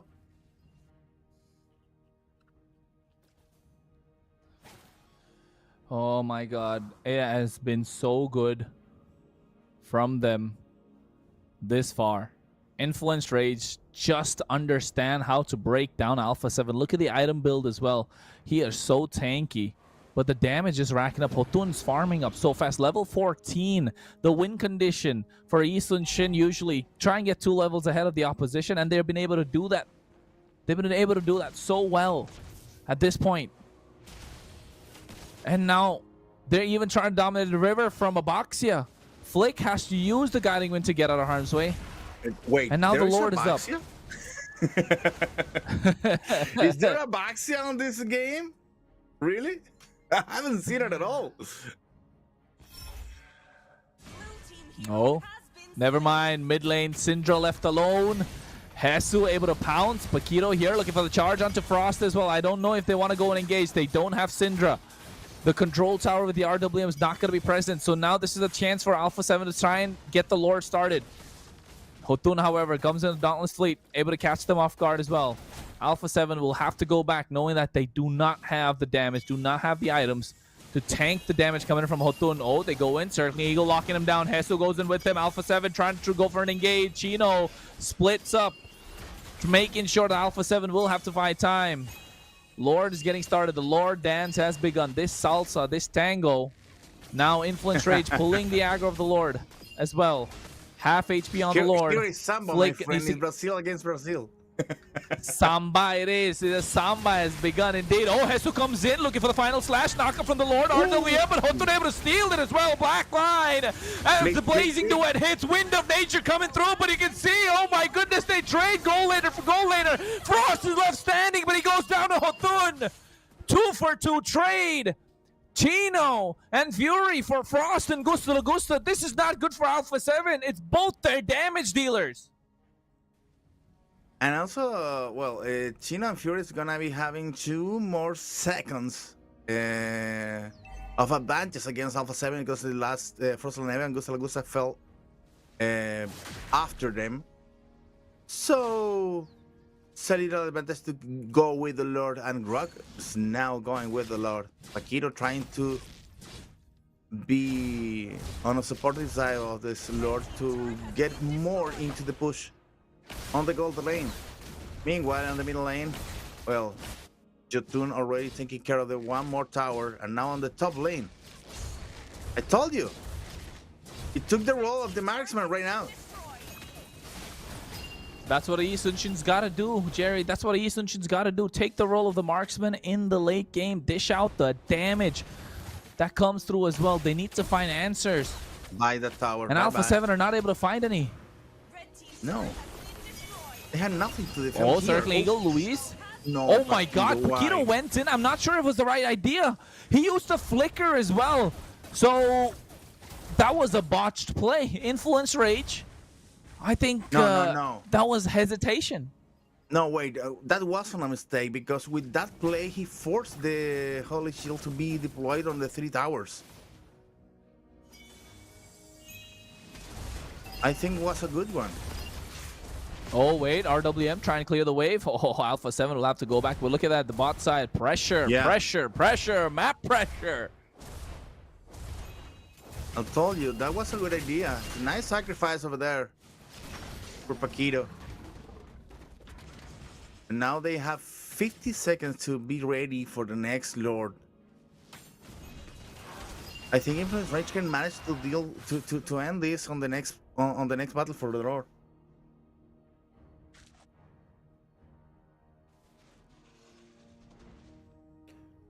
But they need to be so precise. Well, almost 14 minutes on the clock. 10-6 Influence Rage. Putting Alpha 7 one more time against the wall. And 3K just in advantage. The difference on goal is just a few right now. And also in the marksman's, well, Gusta Lagusa is taking some way back into that fight.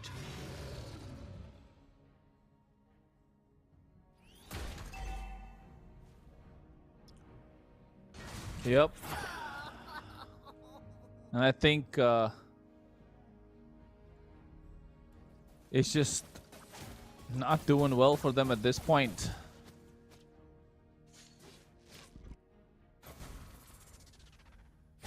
Oof. So far, I think no, Lord already started. No, they are even gonna This fight is a it. steal. No, this is a steal, man. So This weak. is a steal.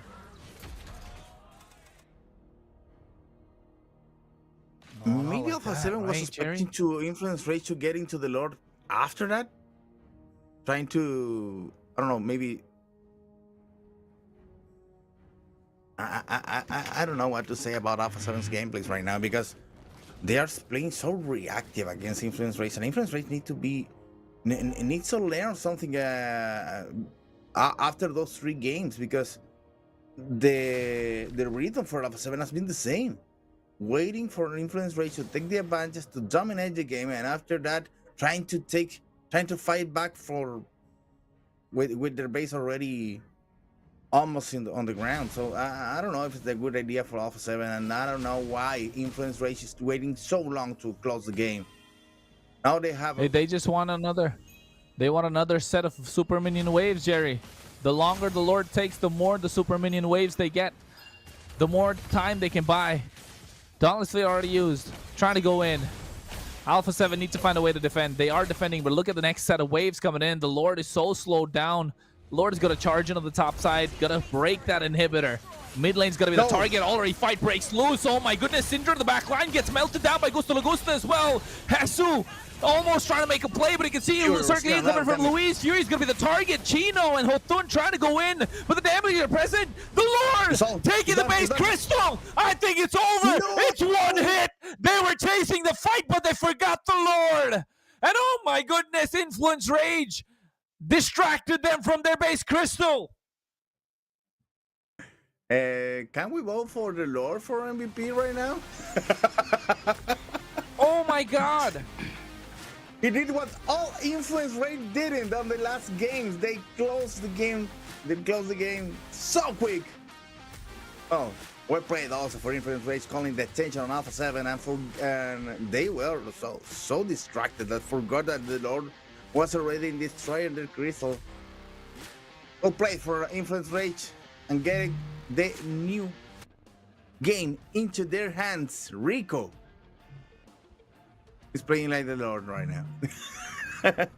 Yeah. Good You know call. what it is? Exercise. It is the first time that I see a Lord doing a backdoor in Mobile Legends Bang Bang. You know, we're seeing players hitting the backdoor, but a Lord is the first time. You know, what a game! Oh my goodness! And I agree with Jerry. Can we put the Lord MVP, please? Because he was MVP on the last game here. And now we're seeing the same situation here. That Influence Alpha 7 is waiting for something. But hey, maybe we're talking about like the idea for Alpha 7 are doing something, but maybe it can be the total opposite. Maybe it can be something different. But we're seeing that Alpha 7 is not playing to I don't know. It's not playing to the Alpha 7's idea is so reactive. You know, like it's a react to Influence Rage's actions, to Influence Rage domination so far. You know, and that could be an idea, that could be a strategy, but it is not working so far. It is a 3-1 for Influence Rage. Now Influence Rage is one match for the victory. It's one victory for the grand final. Alpha 7 has to solve this right now, because that could be too late for Alpha 7. But remind that you are able to vote here for the MVP, and we're begging for the stuff to put the Lord as MVP. I don't know if they already did it, but that's okay. No. Okay. They did it. I saw now. But they put the my Lord, goodness. but they say, please don't vote the Lord. Yeah, this is for Guys, meme. You there on the chat? Are you able to vote for the Lord? Well, I think that something that really worked on Influence Rage was this change of the shift in the marksman role between Fury and Jotun worked so good, because Fury made the job from the very beginning. He started to deal some damage and also took the first 2 kills. Something that is weird for a carry, but after that, Jotun took the role of the marksman and worked so good. They did it very well on a demolition damage and taking care of the turrets as soon as was possible, and that helps to get the Lord on that position at the end. So Influence Rage played this game aiming to have the best macro possible, and it worked. And they made it possible also for Influence Rage to take the game before the minute 20, when Alpha 7 is going to come back for sure. So maybe this is the right call to play Alpha 7. Alpha 7 looks so different from the team that we really need to be watching right now. Because if, for instance, they manage to win this series, do you really want an Alpha 7 on this position to be playing the grand finals? I don't know. Maybe I prefer to get Influence Rage back on the horse and battling against Black Sentinels one more time. Yeah, and I agree with you, Jerry. You know, because we saw an Alpha 7 performance yesterday. They were good, despite the difficult for winning DreamHack. They were lead for the 5 games. Okay, but still, they had a play side. They had an idea, you know, and they were trying to play forward. They were trying to play like looking for pickoffs, looking for options and chances to open the map domination and to take actions. That is totally different that we're seeing today. We're seeing like Alpha 7 playing so in defense here, you know. So always all that I can see here is Alpha 7 like trying to defend something and Influence Rage taking the actions, you know. So the result so far is 3-1 for Influence Rage. Alpha 7, if they want to head to the grand finals, they have to change the game style now. They have to change the mentality now to beat the grand final. And once again, I think that the Black Sentence is watching this and say, okay, Influence Rage can be good, but Alpha 7 can reverse that situation. We don't it's not impossible, but all the odds now has to Influence Rage to finish in the next match, because as Jerry said, Alpha 7 is so different that we are used to see in the last games, that I believe that, I don't know, maybe that for Alpha 7, maybe it's over now, okay? So let's wait for the next match, but I don't know, maybe Influence Rage can finish in the next match, Kronos. Man, I'll tell you what, I think Alpha 7 should win next match, and then Influence Rage should take the series. That way I get my prediction right. I get 4 points on the board. Okay. Yeah. That didn't surprise me. I'm just kidding. Nah, that's okay. That's okay. Wow, Rico. Wow. That's okay. That's what you gotta say. Didn't surprise you. It's business. It's business, man. I'm used to it. I'm used to it. Don't worry about that. You know. At least we're heading for the global broadcast in the top. You know. For me, that's more important. Me, you, and Jerry. You know, the toughest. And we're getting there. We're getting there. You know. Yeah. The Go team. But now there opens for me. There's a question for Alpha 7. Will they be able to reverse that kind of situation? Because, okay, we're seeing that, for example, they're winning 2 games in a row, even against Influence Rage in the last final, and even with DreamHack yesterday. But now, it is 3-1. They have to win 4 games in a row now to head to the grand final. Are they be able to do that, Jerry? What do you think? I don't think so. I don't. Jerry think is so. waving the hat already. No. I don't think so. I told you before, and Kronos was agree with me. The main problem that Influence Rage has to not close the game, to not win this series, is Influence Rage. If they let this series slip right now, come on.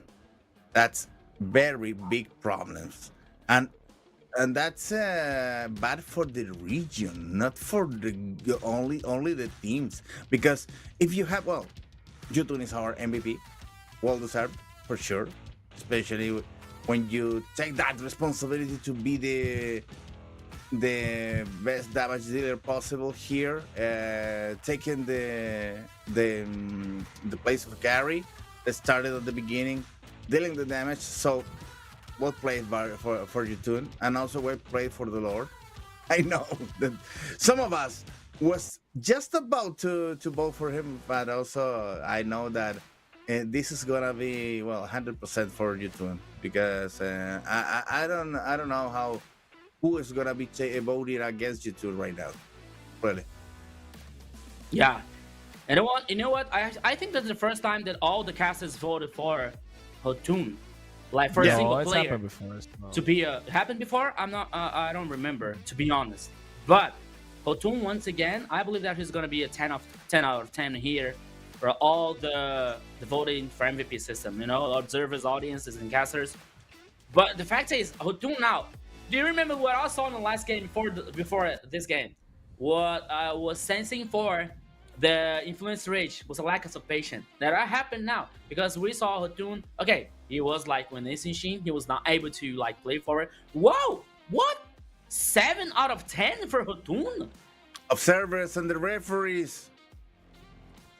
Okay. I don't know what kind of a game they're watching. Come on.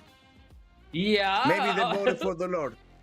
Okay, we respect that. We respect the observers and the referee. Okay, but Jotun here was the main key for leading the Influence Rage to win this game.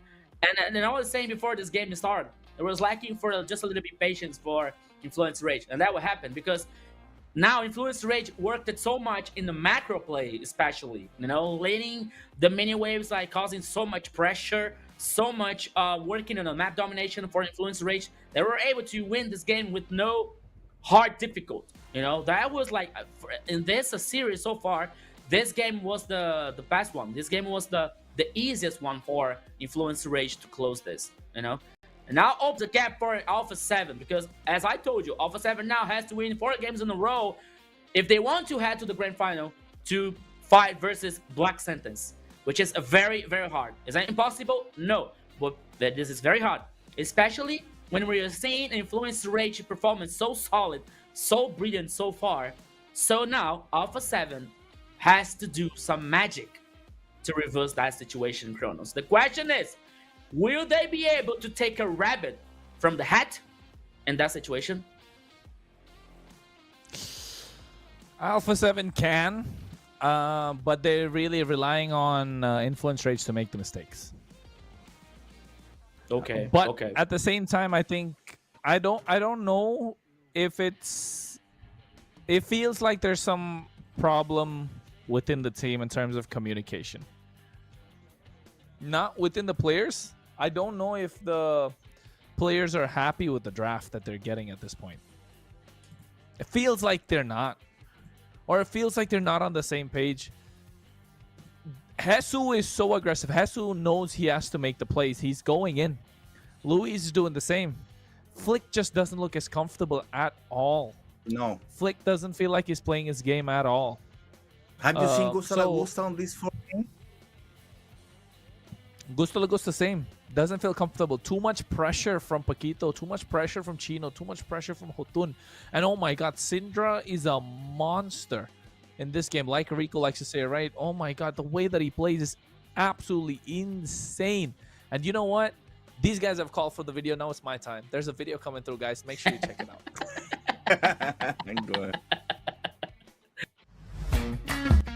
Julián. Malísimo. Sicario. Sicario. Banco. La pensé, boludo. Porque de otra no tiene otra. Carnicero, amigo, carnicero, guacho. Malísimo, carnicero. La mierda. No. Es que muy normal. Tipo, asesino, muy normal, amigo. Muy normal, asesino. Ele é um barista, mano. Ele é muito hermoso. Ele é um barista. Pra fazer dele. Barista. Un barista al café. Bem. Pescador. No hay otra. Pescador. Sí. Pescador. Pescador, ¿no? Sí, para mí sí. A coisa mais importante para todo mundo. Trabaja meses. Lucas. Cuidador de cães. Yo pensé. Yo pensé que trabajaba en el zoológico, boludo. Yo pensé eso también, algo parecido. Claro. Sí, algo que tenga que ver con animales. Um canil, acho que ele teria um canil, seria dono de um canil. Cuidado de Hotun. Carteiro. ¿Cartero? Sí. Ah, no, ¿sabes que Clay tiene una pinta de... ¿De laucha? Profesora, amigo, de profesora. Profesor de arte, amigo. Sí, ¿viste? La pinta de vago. Hola, tipo, que vive fumado, bueno, ese es clave. Profe de arte. Tiene más pinta de robanco que profesor, boludo. Sí. Bueno, va por ahí también. Pero tiene pinta de estar fumado todo el día, boludo. Tipo... A mí sería fiscal, guacho. Policía, sería policía, guacho. Ah, mierda. Policía. La policía. Well, that kind of a games is try to get into the relax with that we need before to go into another game. Flying Cloud. But I think that Flying Cloud, you're aiming right See, now. Alpha 7 gonna win this game. Alpha 7 gonna win this game. Okay. Why? I think that Kronos came from the future. Because That's okay. because Rico got his prediction right. And they're also first pick. Let's see. Grok not open. Gatot has already been used, if I'm not wrong. Oh, they didn't use Gatot Kacha yet, so maybe that could be first pick priority. Yu Zhong, nice ban. Oh, Gatot Kacha would be a very good pick. I think here. Gatot Kacha first pick, no? Yeah. Baxi already used. It has to be Gatot Kacha. Gatot Kacha or Otherwise, Hayabusa. They can be do next. Hayabusa. Hey, my friend. Hayabusa? Gatot Kacha first pick. It's the first time we are here on a game 5. No. Okay. Second time we're here on the game 5. Next game, Gatot if Kacha. there is one, We're gonna be really insane, really critical on the draft. Oh, CC. Oh, Yeah, because they're gonna go tank jungle on the other side anyway. Okay. Good choice. I think that the way back here is gonna be Bruno, and that could be Farsa for Influence Rage. I don't think that I already used that. No, I used Eve. That could be, but with Hayabusa open, I don't think that they would choose Farsa now. I think that they can cook the mid choice. Uranus. Ooh. Okay.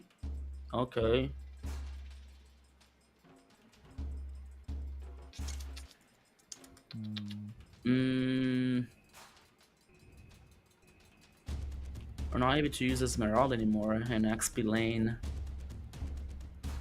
They can use glue. I'm just kidding. They already have CC in the XP lane, so they don't need it. Oh, I think I forgot it. What am I thinking? Sorry. Hayabusa. If Iran already appeared, can be also the chance for a Kaja. What for Rage? Yeah. Or Alpha 7? No. I don't know if for Rage, maybe for Alpha 7. Oh, they played Hilda and Hayabusa was open. Yeah. Okay. Ouch. So Influence Rage needs to be for Luis. Very careful about the next picks. Yeah, we saw Luis thinking that Hayabusa can jump. We saw Luis playing with Hilda yesterday, and he was good. But I think that they also lost the game. But Kai. It's still. And that calls a carry for Gusta here. Exo is still available for Alpha 7, but they're not gonna take it because they already have the Hayabusa. Yeah. So Alpha 7 is just lucky in the middle laner and the marksman. But that if they don't go CC on the gold position.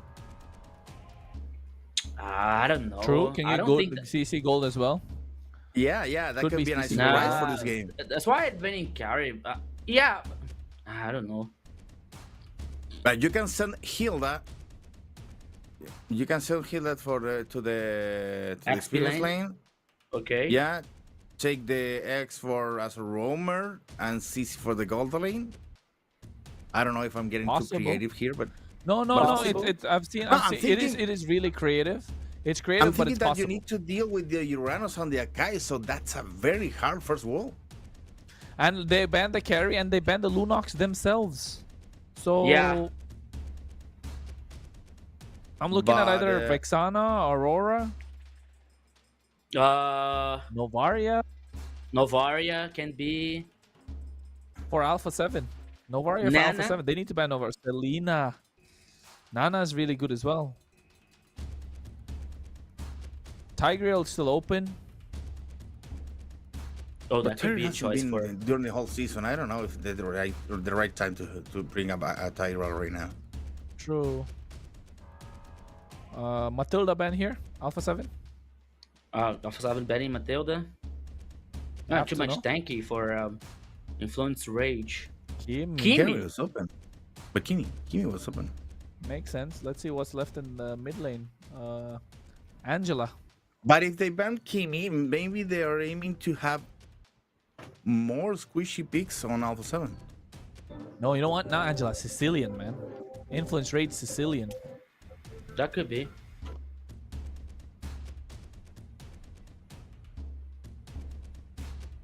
Sicilian is there. Lu Yi. Sicilian for Influence Rage?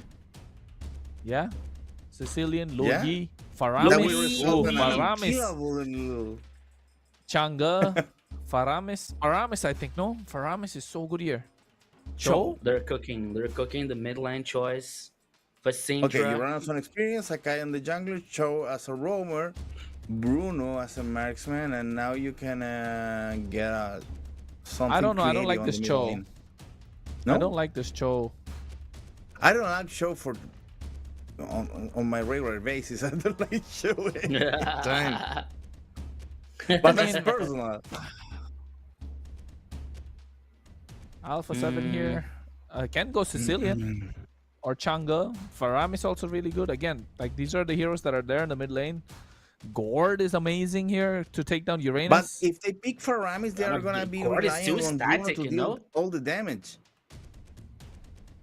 Gord Oh, is too Faramis has a good static amount here. of damage. Oh, Brody! Brody. Ooh, And nasty. Farsa. Farsa. Nasty. Yeah, I think Faram is no here for Influence Rage. No, I don't think so. Valir, no. I believe it's too risky. Valentina. Okay. Yeah. So you pick it up the Good. Farsa guy. Let's go, Valentina. We get Farsa right too. Yeah, they get a Farsa too. Feather Strike versus Feather That Strike. Let's see who can Farsa. win. Oh, well. Yeah. Two compositions here finished. Alpha 7 versus Influence Rage. This is so mysterious, my friends. I don't know. I don't what's like gonna the happen show right now because I don't like the show. Alpha 7 got creative with that Brody over there, and picks on Influence Race. It looks like they're gonna be lacking of damage at the beginning, but let's wait. Maybe it's another, maybe another strategy to go into the game. So let's go. Alpha 7 and Influence Rage game number 5 could be the last one even. If Influence Rage closes the deal right now with this winning. Let's find out in the voices of my friend Kronos and Rico. They are coming back together. Let's go. And I think this one, Alpha 7 is looking for a big snowball. So ladies and gentlemen, boys and girls, friends of all ages, get ready to watch MPL LATAM Season 4 as we're getting into the game number 5 of this best of 7 lower bracket finals. Yeah, that could be the last game here, my friend Kronos, the rap god, and MLBB. Hashtag Kronos for M7. Yes, that's the new trend. Please support him for M7. Let's go, my friend Kronos, because Alpha 7 is in a very critical situation here because they have to win this game. That's an obligation. Influence Rage is in a comfortable situation, but I don't think that they will settle down because of that. Now Paquito trying to, taking out the grass here, taking out the green, but Luis isn't allowing so far. But now, after in the first minute, both teams are only concerning of farming and reaching the level 4 as fast as they can to fight in the first objective, to fight for the first turtle. Yep. Chino already becoming a problem for Hesto to deal with. This Uranus looking to maintain all those stacks. That's the idea. Whereas Hesto needs to find a way to try and make something happen for himself. Hotun, level 4, looking to make it to the tri-bush there. Luis can't... realizes that's already taken away. You can see how they're fighting for that Horned Lizard. Ooh. On the bot side as well, I think. But here, never mind. They're making a rotation in towards the river. 8 seconds onto the turtle, Rico. And I think this turtle's going to be crucial. No, Yeah. Syndra. Playing with fire. You know, I think I feel Flick more comfortable now playing with Hayabusa, but now the turtle is already started by Influence Rage.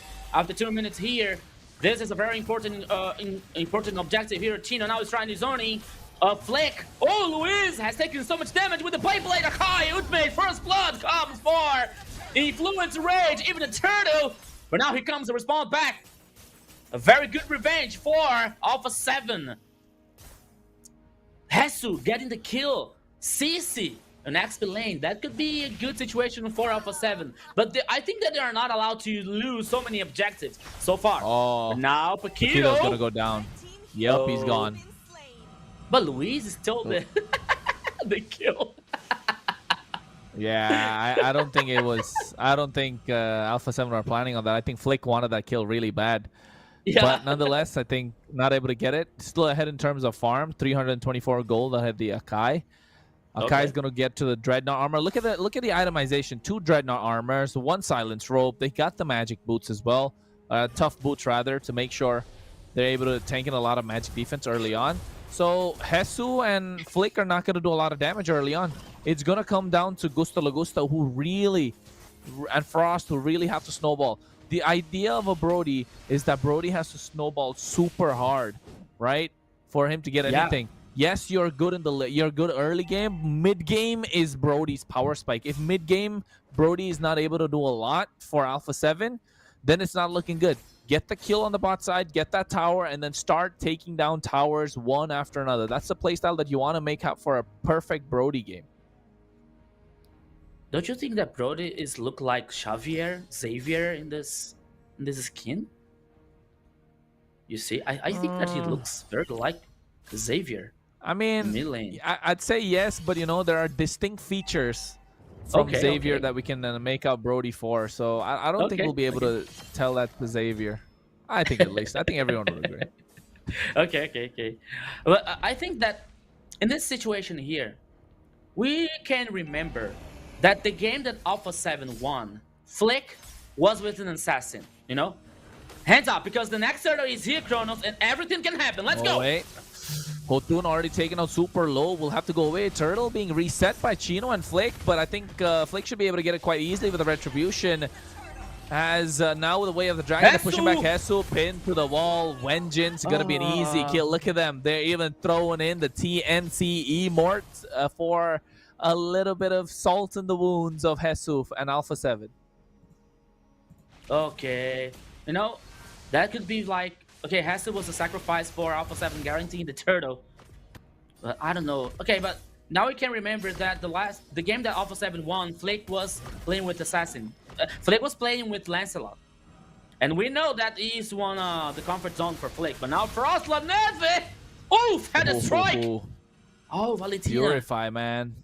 The Purify. The Purify came in clutch from Frost to make sure he could get out as well on time. I think it's looking good for Influence Rage by Alpha 7, just barely hanging on. Feels like they're almost even in goal, but they're hanging on. Paquito, concealed play, looking for Jeet Kundo, trying to catch the Brody. Gusta Lagusta, but never mind. Luis comes here with the concealed play of his own. Now they're trying to make a sandwich out of it as well. Frost coming in, half HP, but you can see nice use of the Feathered Airstrike and the Terrify onto Luis, but you can see Hotun comes in. Oh, trying to stop Flick from using any sort of Ogi Shadow kill after the way of the Dragon. Influence Rage making sure Flick is not allowed to do anything in and around the map. And look at Chino, topside. Pressure is mounting on the towers in the macro game as well, because Hesu has to make a rotation into the mid lane. Yeah, Chino now is free for guarantee another turret for Influence Rage. More map domination for Influence Rage so far. You're seeing the gold lead. Okay, the gold lead is not very large for the Influence Rage, but still, Kronos, the map domination here, it's a very good thing for Influence Rage so far. But now we're seeing Hesu. Hesu is playing so, okay, he's so lost here in jungle. He can be in danger, but now he is back. One more turtle on the river. The both teams now are dancing around this objective. That could be another strong team fight here, Kronos. Yeah, I think it's going to be as well, just because of how Hesu, never mind, Flick. Oh no, wait, the fight's going, breaking through. Knockup coming in from the Jeet Kundo. Hesu has to use the Vengeance to survive as well. Chino comes in, Consecration already popped in. Luis trying to go and create some sort of disruption. Syndra has to clear out the minion wave. All right, I mean, the minions are important, but you can see nicely to the way of the dragon. Hesu getting pushed back as well. Turtle being reset. Luis gets the heavy spin on him. Flick goes into the quad shadow, looking to catch somebody off guard. He gets into the Yogi shadow kill at the same time. They're moving back. Hotun. Hesu gets taken out by Syndra. And now they're looking to get Luis as well. Flickers forward with a Feathered Airstrike onto Frost. He has to make it a harm's way. Look at Chino being an absolute menace. This Uranus will be a non-stop threat. Quad shadow from Flick onto Syndra. Now they want to get this purple buff onto them. They do not want to give Flick anything whatsoever. Frost comes in but doesn't have what it takes to try and save the mid lane tier 1. Fury gets that one for Influence Rage as they open up the map for themselves. Oh, Kronos, once again, the situation is getting critical for Alpha 7. There is no turret number 1 now in any of the lanes here. The turret number 1 is already taken out for Influence Rage. But that leads Alpha 7 to play so defensive one more time. There's one more game that Influence Rage puts their domination. They put their control, the force, the pressure on all the lanes here, and we can see Chino. You were saying about Chino being a threat, sorry, for Alpha 7. Now he's with Uranus. I think that this Uranus is gonna be immortal, and it's gonna cause so much trouble for Alpha 7.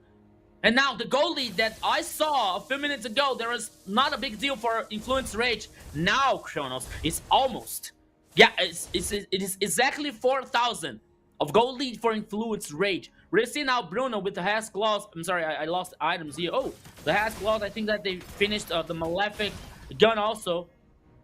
And all we have to see is for Brody, for Gusta Lagusta.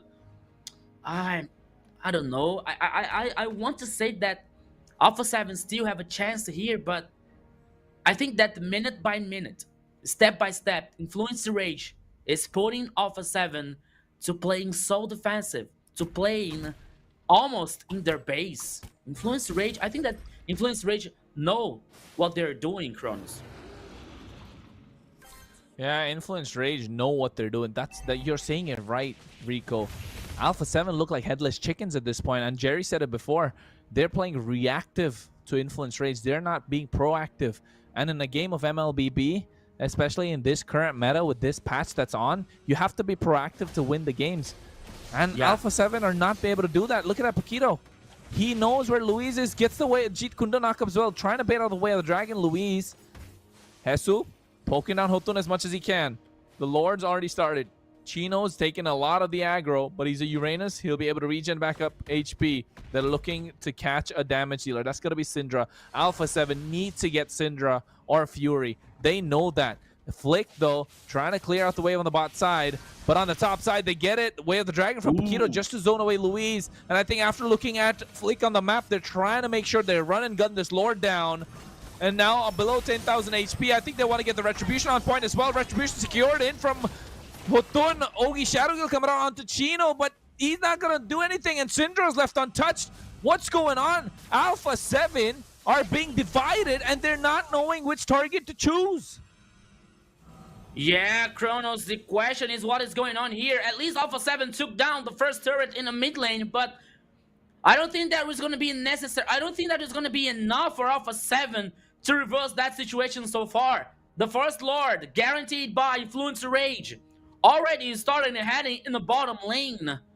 Influence Rage once again dominating the game, dominating the actions here. Alpha 7 always being pushed down, always being pushed back to the base. The Lord now heading the tackle. Oh, here comes now Paquito, Kronos. Looking to catch Hesu as well. Catches him. Hotun with a heavy spin. Catches him off guard. They get the kill onto him, but they cancel out the Feather Airstrike as well. Beautiful from Hotun to make sure Frost ain't able to do much. Meanwhile, the mid lane Chino goes through. Ogi Shadowgill trying to clear out the Lord as well. Crashes in. Feather Airstrike from Syndra just to get a lot of damage down. Oh my goodness. With the help of the Wishing Lantern nonetheless. And Chino right now, Fury, they have a really good front line for this Bruno and this Valentina to start popping off.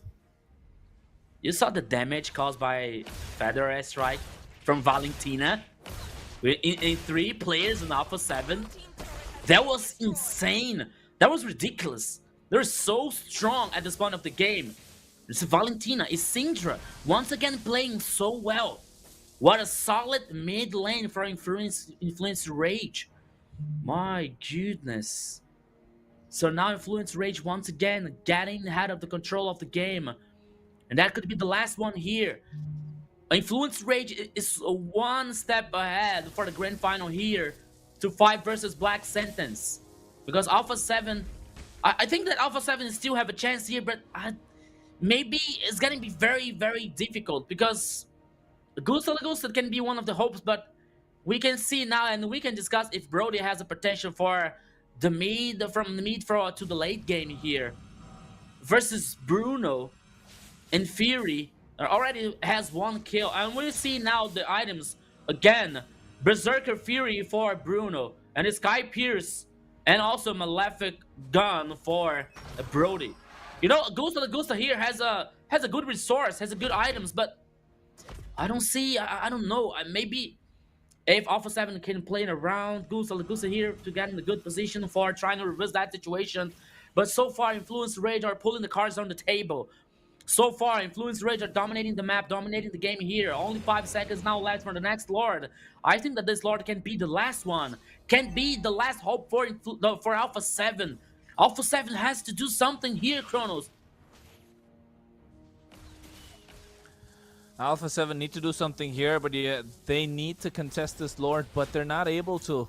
They even see Paquito on the top side, and I think they don't want to try and go in. Okay, wait, they are trying to go in. Luis has to lead the charge. Has to do the same. 25,000 HP. Oh, Flick gets a nice squad shadow, but the damage from Syndra and Fury is too much. Oh, Luis on the side. He's looking to catch somebody from behind. Hesu gets pulled back by the way of the dragon. Vengeance popped as well. A lot of damage coming through. Feather Airstrike from Frost. Looking to catch Fury off guard. Purify to make sure he survives. Gusta la Gusta. You can see the damage is just not there. He needs items. He needs more. He needs a little more damage. Infinity Glaive for Stranger. The magic penetration now is gonna burst so much for Influence Rage. And now Hassel is being taking so much damage. He has to take care. He has to be careful. Once again, Chino here being stunned. The Lord is already on the pitch. Look at Syndra. Look at Syndra. They're so good, man. They're so good at this Lord Dance, Rico. So good. Look at how they spread the map. It's like they're conquering from all sides. Now terrify Luis. Half HP. My goodness. I thought that Luis would head and would spot Syndra, but I didn't expect that Luis would have to take so much damage from the mid lane of Influence Rage. Syndra is so strong with this Valentina. Frost now closed again. Closed also Infinity Glaive, and now we can see Malefic Roar for Flick. That could be a very good chance for Alpha 7. Because I believe in that situation now, it's now or never for Alpha 7. It all leads to have an end in this next Lord. Luis with the invisibility, but he's so he's looking to catch Fury. Syndra taking him down. Hotun catches him as well. Luis gonna go down. Frost able to use the Feather Airstrike, but you can see Chino make sure he gets cancelled out. Feather, and they come in with a heavy spin at the same time. Paquito from the back line. They catch Frost. And now Hesu has to do everything to try and keep them at bay. The Lord's gonna get started. They have the numbers advantage. Influence Rage are going to start taking down this Lord. And mind you, this might be the last game for Alpha 7. And they might not see the Grand Finals. We're not going to see the PH imports go into M7 if this continues. Kronos, Luis was so deep. I mean, the idea was so good, but I didn't see the follow-up for Alpha 7 coming. I think that he was so deep. He was focusing on the right targets for Alpha 7, but Influence Rage at this point is so far the gold lead, heading for 7,000. It is still important the gold lead here because none of the teams has a full build and are carries, especially. But for Influence Rage, it's more advantage. Once again, the Lord heading in the bottom lane. I don't believe that is going to be the final push, but Alpha 7 has to take care here because one pick-off could be lethal for Alpha 7 to lose the game and lose the chance to head for the grand final here, Kronos. Yeah, it is going to be that. It's going to be the last-ditch effort. Paquito with a concealed play goes forward with the G-Kundo, flickers forward as well, misses Hesu, and now you can see they're trying to go in Yo-Yo Blitz with the curtain call used as their Lord is already there. 25,000 HP. Frost with a Feather Airstrike to try and zone them away. And Influence Rage say, we can't go in. Alpha 7 are out for blood. They're cornered like a wounded animal, and they'll strike. So Influence Rage know that. Back off. And now we'll reset for another push later on. Yeah, and you see, we can see now, Kronos, that Influence Rage is playing more clever. You know, they're not allowing to give any kind of a risk and any kind of a chance for Alpha 7. They were heading the Lord, they were following the Lord, they are heading down the turret in the bottom lane, guaranteeing super minions, but that's it. They didn't do the kind of overextended for Alpha 7 here. They didn't give any chance for Alpha 7 to see a light in the end of the tunnel. But now they're heading. That could be the pressure for Influence Rage. Okay, Paquito has taken a little damage for Hesu. It's a CC. But now Paquito is heading back on the base. And I think that now Influence Rage is waiting for the next Lord here, Kronos. That could be the last one. Yeah, I think this Lord has to be the one that Alpha 7 should contest. They need this Lord. They need to get some map pressure going on some side of the map. They need to get some tier 1 towers at least before the Lord starts.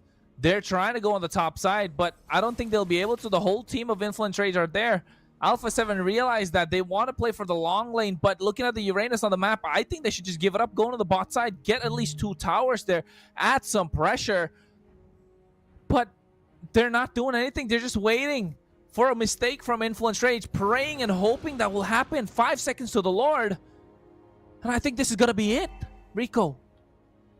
Yeah, they're praying for Influence Rage mistake here, which apparently is not going to happen. It's not going to happen, this mistake here, because now Influence Rage has a better position in the map, has a better dominance here. Chino is doing this front line. The Lord is already started by Influence Rage. And now we can see Gusta, Lagusta, and Luis. They're trying to do something naughty. Kronos. Here comes the invisibility now. That comes play on the backside. They're going on Fury as well. They get on him as well. And they see Wind of Nature doesn't help out. They get the kill on him. And now Hotun, he has to use the heavy spin to try and save him. Gusta is cornered. He doesn't have the flicker. I think he's going to be caught out. He's able to make it out of harm's way as well. Oh my goodness. But the waves coming in from the top side, they need to respond. I don't think they'll be able to take the Lord, but they still want to go for it. Flick needs to go in. Luis is doing everything that he can to zone them away. They have 25 seconds without this Bruno. And I think they should try and take this Lord down. But Flick is not there yet. He's coming in. Gusta Lagusta trying to go in. Jesus doing everything that he can. Luis taking out below half HP. He's trying to regen back up, but Syndra and Paquito are right there. They can go for the wombo combo whenever they choose for it. And you can see Syndra's going to get targeted down. Ogi shadow kill, but he flickers out of harm's way. Oh my goodness, what a way to make it out. Feathered airstrike as well. 15,000 HP. Alpha 7 are gunning for it. Retribution to secure the Lord as they buy more time. And Alpha 7 are looking for a possible end now as the Lord marches down the mid lane. The play was great. The idea was great from Luis and Gusta Lagusta. They were able to take it down. Fury, it was not the jungler, but after the fight was continued, the advantage was heading for Alpha 7, but now the Lord is heading for the mid lane. I don't think that could be the final push, but it's a very good chance for Alpha 7 here trying to close the game, Kronos. That comes, and now we're nothing for Alpha 7. Feathered airstrike. Chino already below half HP, has the immortality as well. They don't care about the other waves. They want to use this Lord, but look at that. Influence Rage are doing so well to defend it. Alpha 7 are not giving an inch to try and go anywhere near the Lord to make it tankier. And I think Alpha 7 bet everything on that one single Lord, and now they have a big wave pressuring down the bot side. Flick is looking to catch Syndra off guard. The top side wave not being maximized. Alpha 7 are tunnel visioning, and they have no choice now but to wait it out. And they need to play a better macro game than Influence Rage. Yeah, Kronos. We don't... I think that... Okay, Alpha 7 had a good chance, had a great play, had a great idea with the Gusta, Lagusta, and Luis. But I think that it has to be more. But now... we are heading for the highest goal here. Reach it. Is our record here break once again. 10K of viewers. And now there is going to be a giveaway. The more than 60,000 diamonds for you guys. All thanks to you. All thanks for the broadcast. Thank you so much. 60,000 diamonds giveaway. All you have to do is send your RDN server. And remember... that only works if you send your IDN server in the Brazilian broadcast and the Latin America broadcast as well. So, thank you so much for sharing the live, for sending the light gear, calling your friends, and thank you so much for keep tracking this amazing broadcast and this amazing match so far. But now we'll see once again Alpha 7 trying to get some map domination, trying to react and defend, to take some risk here and create a chance to reverse that situation, Kronos. I mean, how long has it been since we saw Alpha 7 take down a tower, right? Apart from the Lord. Yeah. That was a long time, and they're not even able to maximize. I think they should go for the next one on the bot side if they want to try and contest this Lord, because Chino is going to be there forever. This is a Uranus. He's going to regen back up HP every single time he gets hit. I think the Lord is even doing negative damage to him because of the amount of HP he can regen back up. So they need to try and find more trades across the map. But now looking at the Lord, I think they're gunning for it. Alpha 7 realize the Lord Pit is a little dangerous. This Samba has begun 45,000 HP. Hotun is doing well to try and keep Alpha 7 at bay. Lord has been reset. Flick is looking for an angle to try and flank in. They're not able to try and utilize the map. They are tunnel visioning because Influence Rage are taking their attention away, especially this Uranus. Consecration already used up. Not going to be there for the fight now. But Hesu, again, doing the best that he can to try and get this Samba going. The Lord is going to be the focal point of attention, but look at the map, Rico. Look at the map. Yeah, Influence Rage still have the advantage, especially for the pressure of the minion waves, especially in the bottom lane here, which has no turret. The super minions are having, so Alpha 7 has to force someone to always head back, to always defend the minion waves in the bottom line. So it gives them an inferiority number here. But Chino has taken so much damage here from Hesu, but the Lord is getting melted down. Flick is so far away. Oh my the God. Lord is going to be guaranteed by. But the Lord is going to be there, and I think it misses as well. Hotun's able to secure the Lord, but he has to flicker out. Look at Flick and Hesu. They want to go in. They want some blood. They don't have Cinder to try and do anything. Hotun now gets a heavy spin onto Flick. He's catching them off guard. And at the same time, a lot of immortalities have popped. Hesu the vengeance as well. Paquito with the way of the dragon onto Gusta Lagusta. But he can see coming in. They have to find a way to try and make sure they can defend. Luis is at the base crystal. There's a whole big set of waves coming in, and now the Lord as well. 40 seconds. And I think they don't want to clear this wave because they want the Lord to come in fast as possible. Alpha 7, find a lifeline. You know, Kronos, for a second, for a moment, I thought that Gusta Lagusta has stolen the Lord, but he has killed Syndra, the mid laner. But now here comes the Lord once again. He's a very strong Lord with a very much HP that could be... Oh no, I don't think that it could be the end, but Alpha 7 is still causing the pressure here, Kronos. Oh, but Hesu, oh my goodness! Check out the damage that he's causing now with Sissy. That could be a hope for Alpha 7, Kronos. Yeah, it's a 5v4 now. Syndra making his way with a flying cloud as well, able to try and get it up faster. But you see the Lord, oh my goodness, it took forever. Feather Airstrike on the Chino. Ooh. They're barely touching him. His immortality hasn't been popped since the time he's bought it. And it's taking so much from Alpha 7 just to try and take down one EXP laner. Influence Rage know that Alpha 7, looking at their cameras, they're scratching their heads. Frost is scratching his head. What do we got to do to try and get one of them? Because it's taking forever to do anything. They're backed into a corner and they don't know what to do now. 26 minutes, Kronos. 26 minutes of game duration so far. Alpha 7 versus Influence Rage. Influence Rage is so close to guarantee the spot for the grand final of MPL LATAM Season 4. But Alpha 7 is a warrior. Alpha 7 doesn't give up. But the situation, it is not so good. I think that the situation didn't change at all for Alpha 7 for doing something to reverse that situation. You know, we're seeing a blood space for Hotun. The jungler, Akai getting more resistant. Luis is gonna have his spotted here. Luis! Oh no, they're gonna take him. He flickers out. Oh, they bait out the heavy spin. This is good for Alpha 7. Now the Akai can contest the Lord, and I think Alpha 7 should go for the Lord. It's equal in terms of gold. Alpha 7 are kind of ahead, but it doesn't matter. They're all full build. But I think they want to try and get this tower. They're looking to get Paquito. They're looking to get Fury. Gusta Lagusta is able to get the tier 2 on the bot side. Now the map's opened up a little bit more. Another lifeline for Alpha 7. Every single tower, every single ultimate, every single spell that's used against them.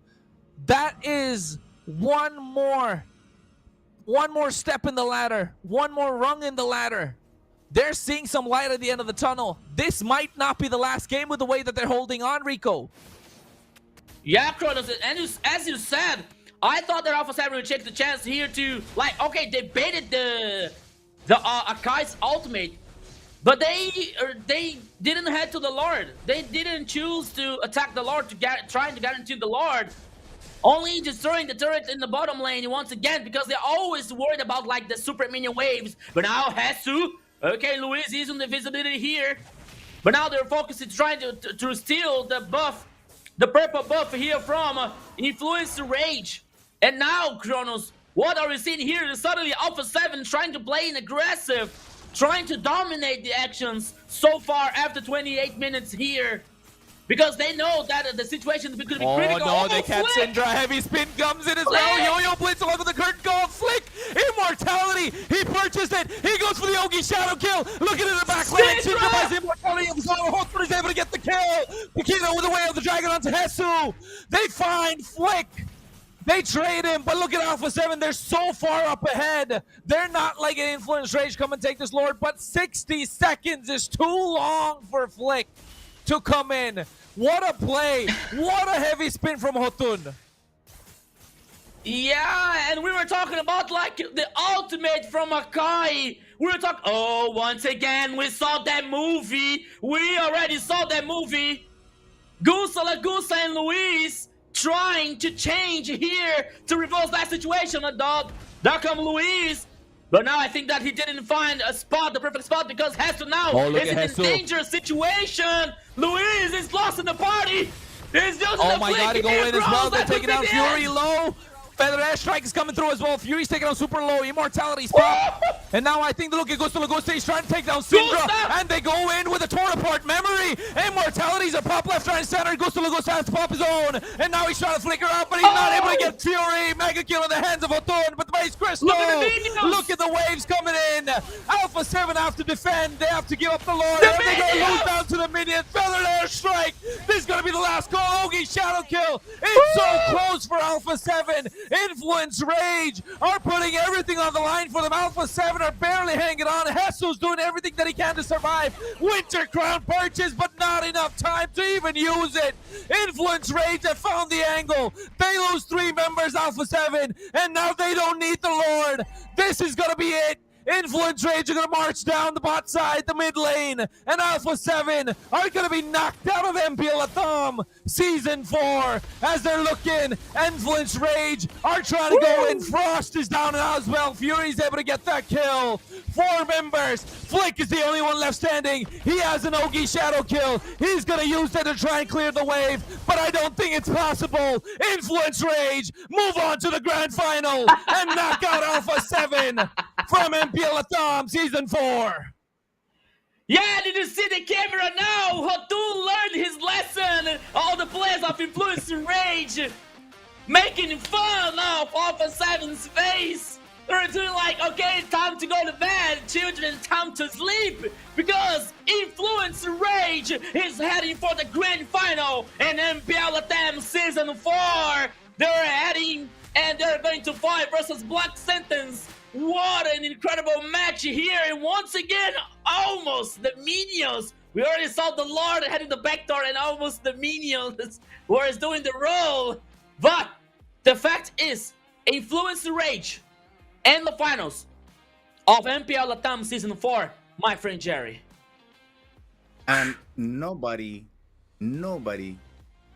aimed to the right prediction, to the full right prediction, 4-1 against from Influence Rage against Alpha 7.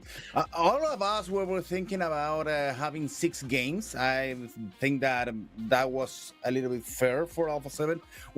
We never figured it out that to have this level of Alpha 7 playing this match.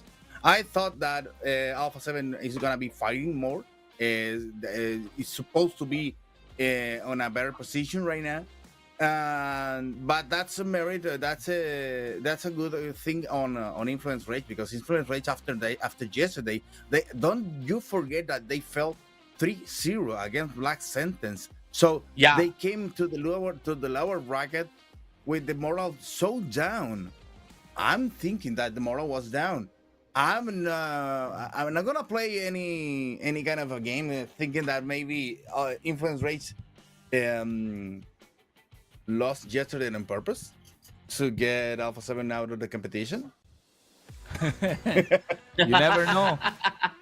You never know, my friend. You never know. But it looks like. See. Okay.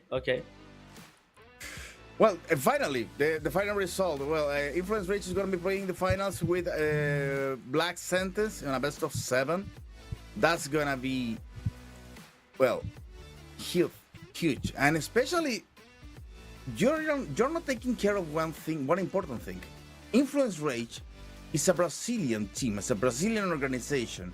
But 4 of the players are Argentinian. Only 1 is from Brazil. And also, the other team that is Black Sentence doesn't have any Brazilian player at all. So I think that's the first time that MPL is not having a full Brazilian team on the finals. That's a change. No, it was last season as well. Yeah? Yeah. Influence Rage was there last season as well. Yeah. No, but last season was Influence Rage against Alpha 7. Yeah, it was versus Corinthians actually, but I think that despite like Influence Rage with the Brazilian flag, but with the foreign players, and you see now the No. Don't ever think. Don't double think this. I'm just saying that is good for the region. That some of the talent, there are new talents here on the region, and also for Alpha 7 there was a double responsibility here because they were the reigning champions. They were also a team with a history in the region, one of the most important teams on the MLBB on the whole region. They had the best marksman on Gusta La Gusta. And also, they are the only team with imports. And they're not going to be on the grand finals. So there's a lot of things to think about, to analyze after this losers final, where Influence Rage getting the spot into the grand finals there. That is going to be held in Sao Paulo. So it's going to be very interesting to watch that, my friend Rico. Yeah, it's going to be very interesting. It's going to be very exciting. The grand final in São Paulo and Vila Madalena, Login XP is going to be on November 15th. Remember, free entry. Yes, you heard it right. Free entry for the great final. We hope to see you there. So there's no excuse for heading. No, but let's go everybody to go. No, if you like video games, be there. That's it. Yeah. If you like esports, be there. Yeah. So here now we're going to see once again Influence Rage fighting versus Black Sentence. And remember that yesterday that we already saw Black Sentence winning of Influence Rage as a 3-0. But I don't think that is going to be the same in the grand final, because now the playoffs, all the games here is being online, being like in a game office or from their homes. And now the things are going to be different because now it's going to be in person, live, So that could, not being a game change for like 100%, but I think that is going to impact somehow, in the performance or something. But the question is, Influence Rage won off a 7, and that was a surprise for many people. Okay, but they still have to take care versus Black Sentence. Yeah, and well, the thing is gonna be on a place with an audience. It's also important for Black Sentence because maybe most of the cheering is gonna be for Influence Rage. That's for sure. So the audience is also a factor over there. They need to be taken care of, especially Black Sentence. Well, Black Sentence, I think, is playing without any nerves at all. They are cured for that. The only important thing here is What new strategies is gonna bring Influence Rage to be facing against Black Sentence one more time? Because they already played twice against them. Yeah, so that's gonna be an interesting question for later, because now we're heading for the MVP once again. Hotun, the jungler, the KDA 515, 14% of damage, 83% of kill participation here, playing with Akai. What a great match for the jungler, a great match from this player. Hotun, and now learned his lesson, and he was like making fun of the front of the camera, but he was celebrating for the great victory and heading for the great final versus Black Sentence. And we were talking about like, okay, we were talking about like Alpha 7 not taking chances, even when they used to bait Akai's ultimate here. But now Hotun has so much resilience to continue causing pressure, to continue playing so well versus Alpha 7 that it worked so well for them, and it worked so well for his performance. As we can see now, you saw the using the ultimate to neutralize Hesu once again.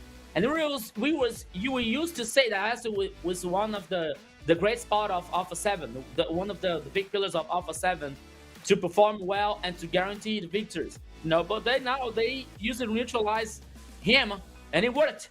And now Hotun here is an MVP for the great lower bracket final here versus Alpha 7.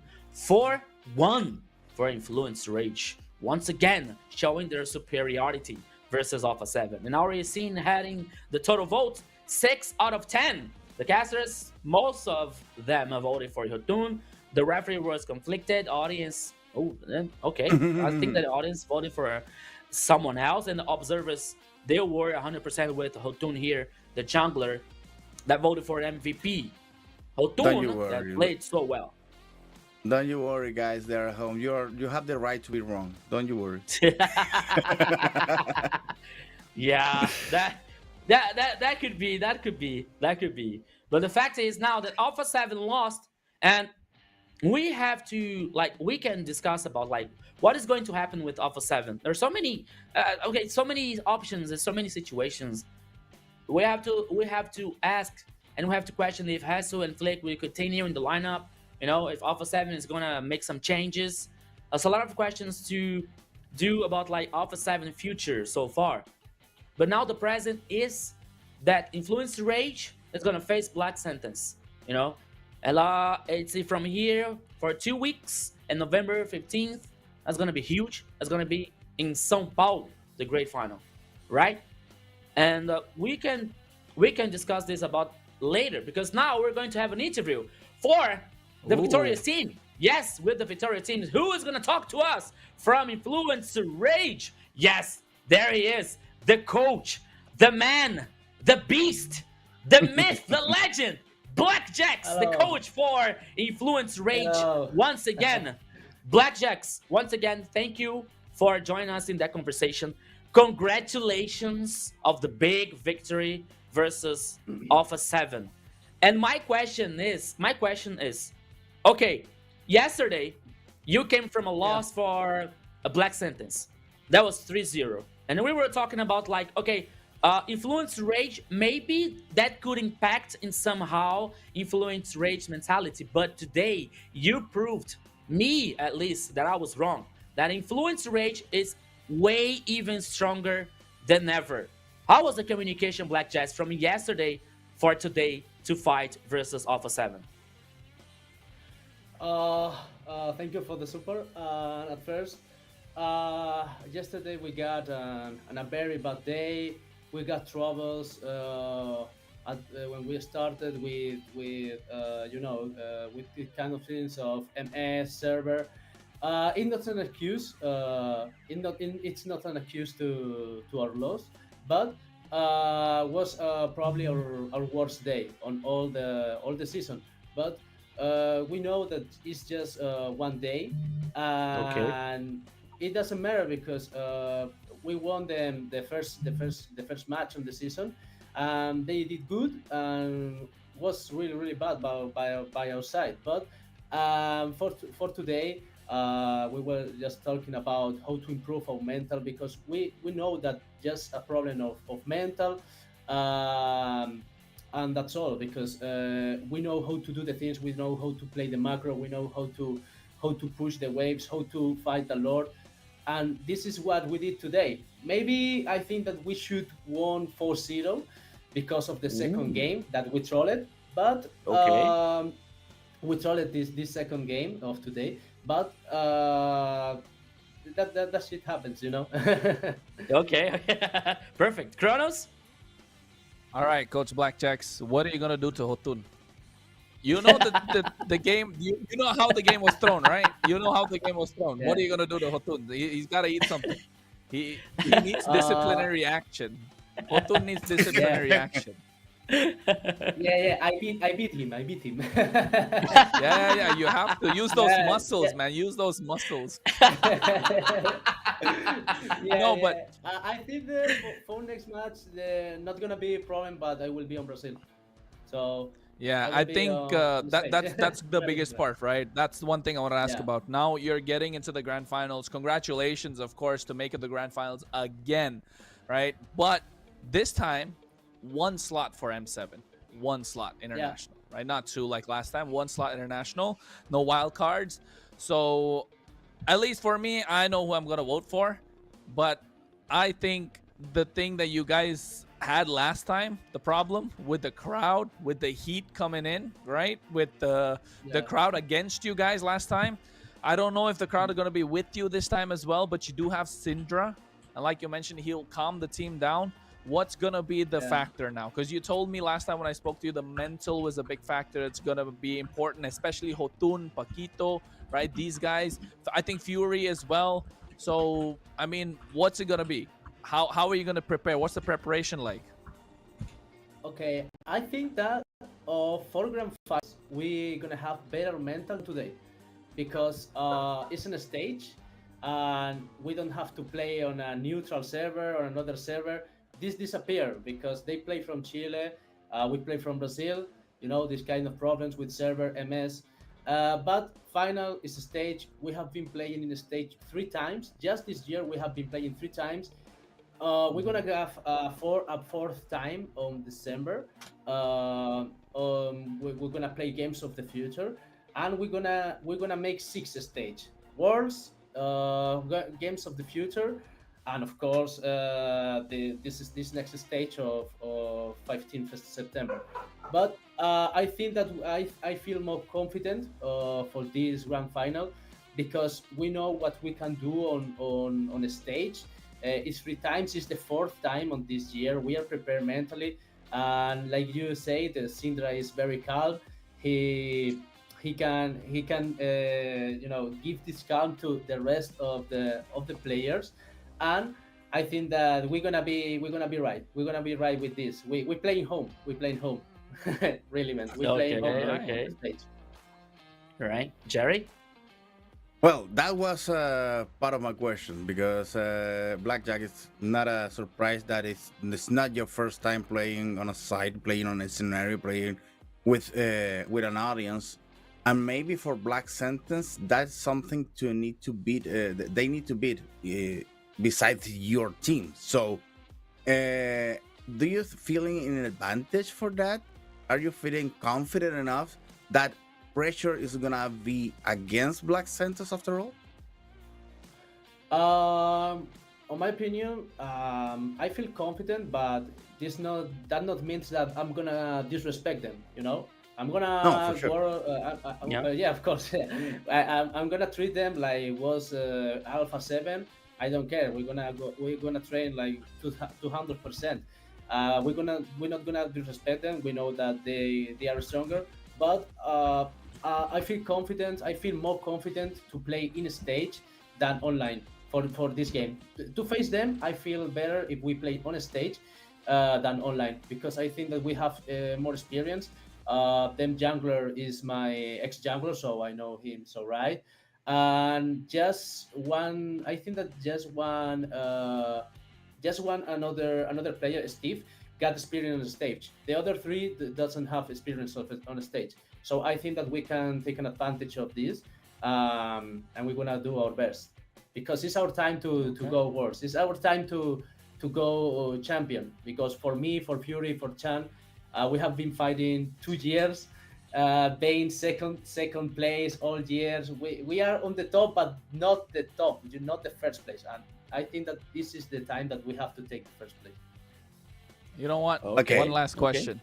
One last question. Yeah. Hold on. You mentioned two junglers, right? Hide on Bush is your ex-jungler, right? You already coached them before. Hotun's your current jungler.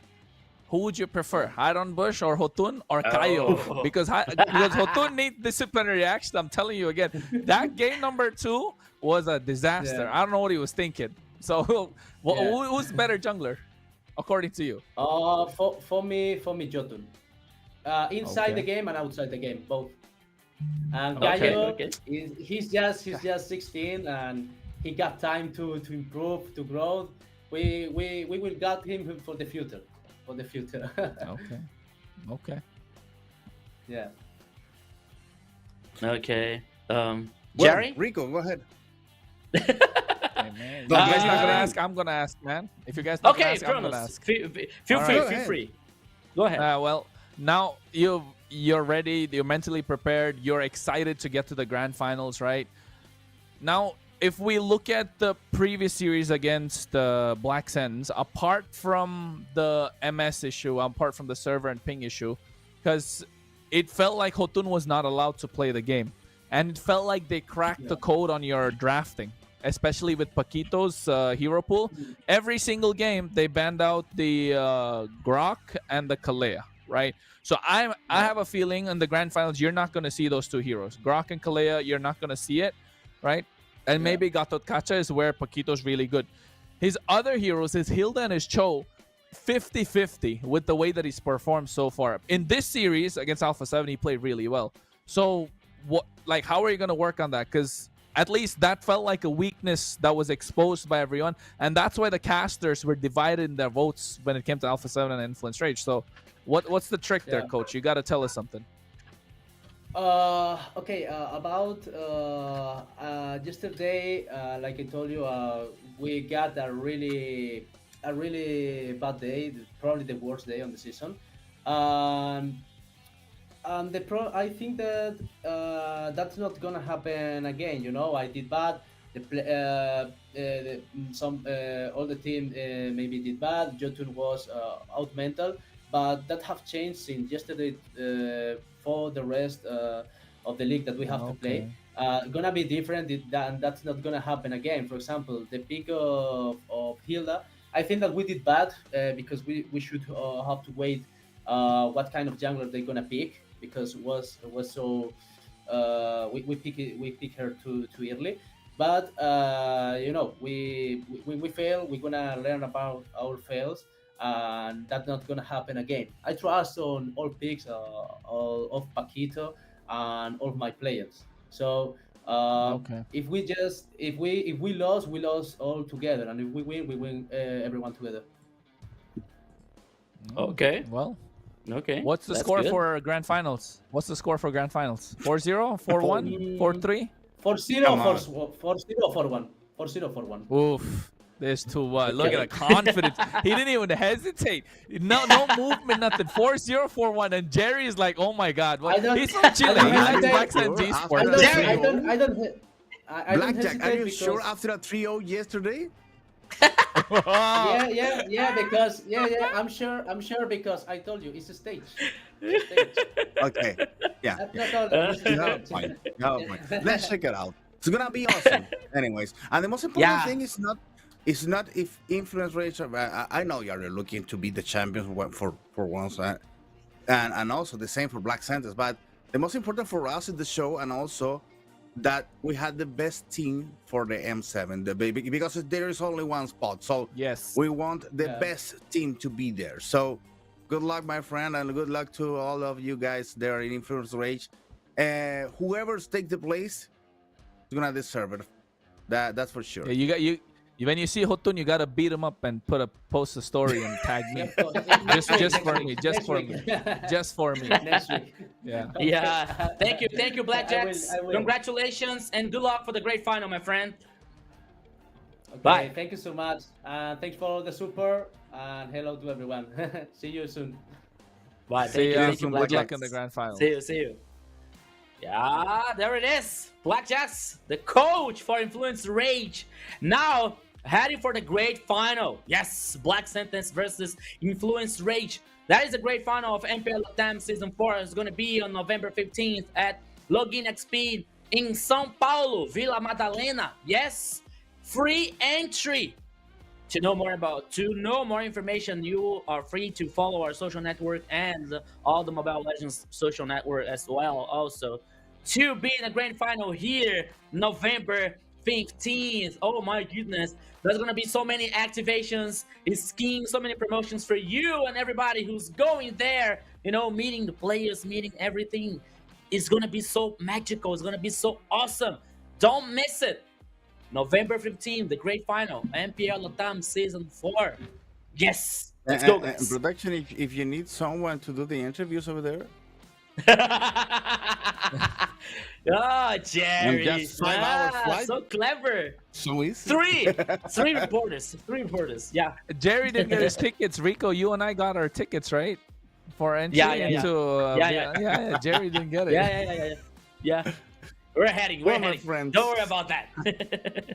It has been a great day. It's been a good day. Nice matches today, and also we can't forget to say thank you to who made this possible, because all of this is possible for some sponsors like Bonox. You can power up your Mobile Legends Bang Bang adventure with Bonox, the official and trusted way to get your diamonds so fast. Instant delivery, secure payments, and unbeatable convenience to keep you always ahead in the game. So don't miss out and use the code BNXMPL and grab 5% on your next top up today, my friends. Yeah, and make sure you get yourself the Techno Pova, of course. Power your play with the Pova 7 5G Ultra Battery, blazing speed, fluid 144 Hz display, built for true gamers. Don't wait. Experience the future of gaming performance now. So recharging your diamonds in the best way with Bonox. You buy your Pova, Techno, the best cell phone ever, and now you have the chance to play in the project next. Yes, the annual map update is live since September 15th. 4 brand new maps with strategies that will transform the game. You have the chance to play the Flying Clouds, the Splendid Rivers, Broken Walls, and Dangerous Grass. So what are you waiting for? Gather your squad and experience the new MLBB routes.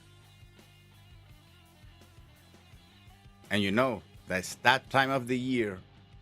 One more time, it's not Christmas. It's Esports Awards time. And we are having nominated one more time for the Esports Awards. So go ahead to the esportsawards.com, vote and scan. Oh, no, don't scan the QR code. There is no QR code. Go over to the esportsawards.com, vote for MLBB and all the categories that we are. I'm gonna make some content about this, because we need to know how many categories we have so we can vote for MLBB everywhere. Yeah, and if you're from Bolivia, make sure you pay some attention, because the registration for the 7th season of Techno Rising Stars MLBB is now open. Claim your spot and show the strength of your team. So sign up now. Use that QR code this way.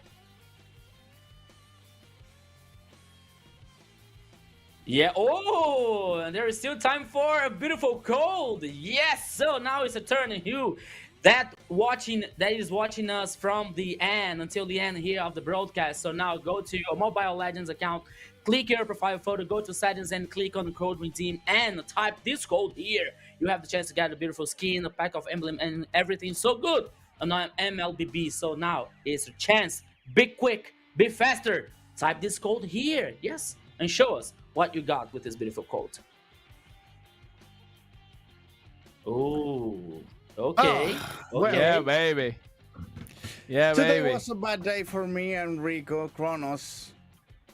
It could have been a great day if I got it 4-1. I should have just stuck to my gut. I was gonna put 4-1, then I put 4-2, thinking Alpha 7 might put one more. It's gonna be a 4-1, Kronos. It's not on you, my friend. Nobody ever believed that. I could have pulled away. I could have been first. Now in the grand finals, I need to get the prediction right to beat Rico. Yeah, you know what?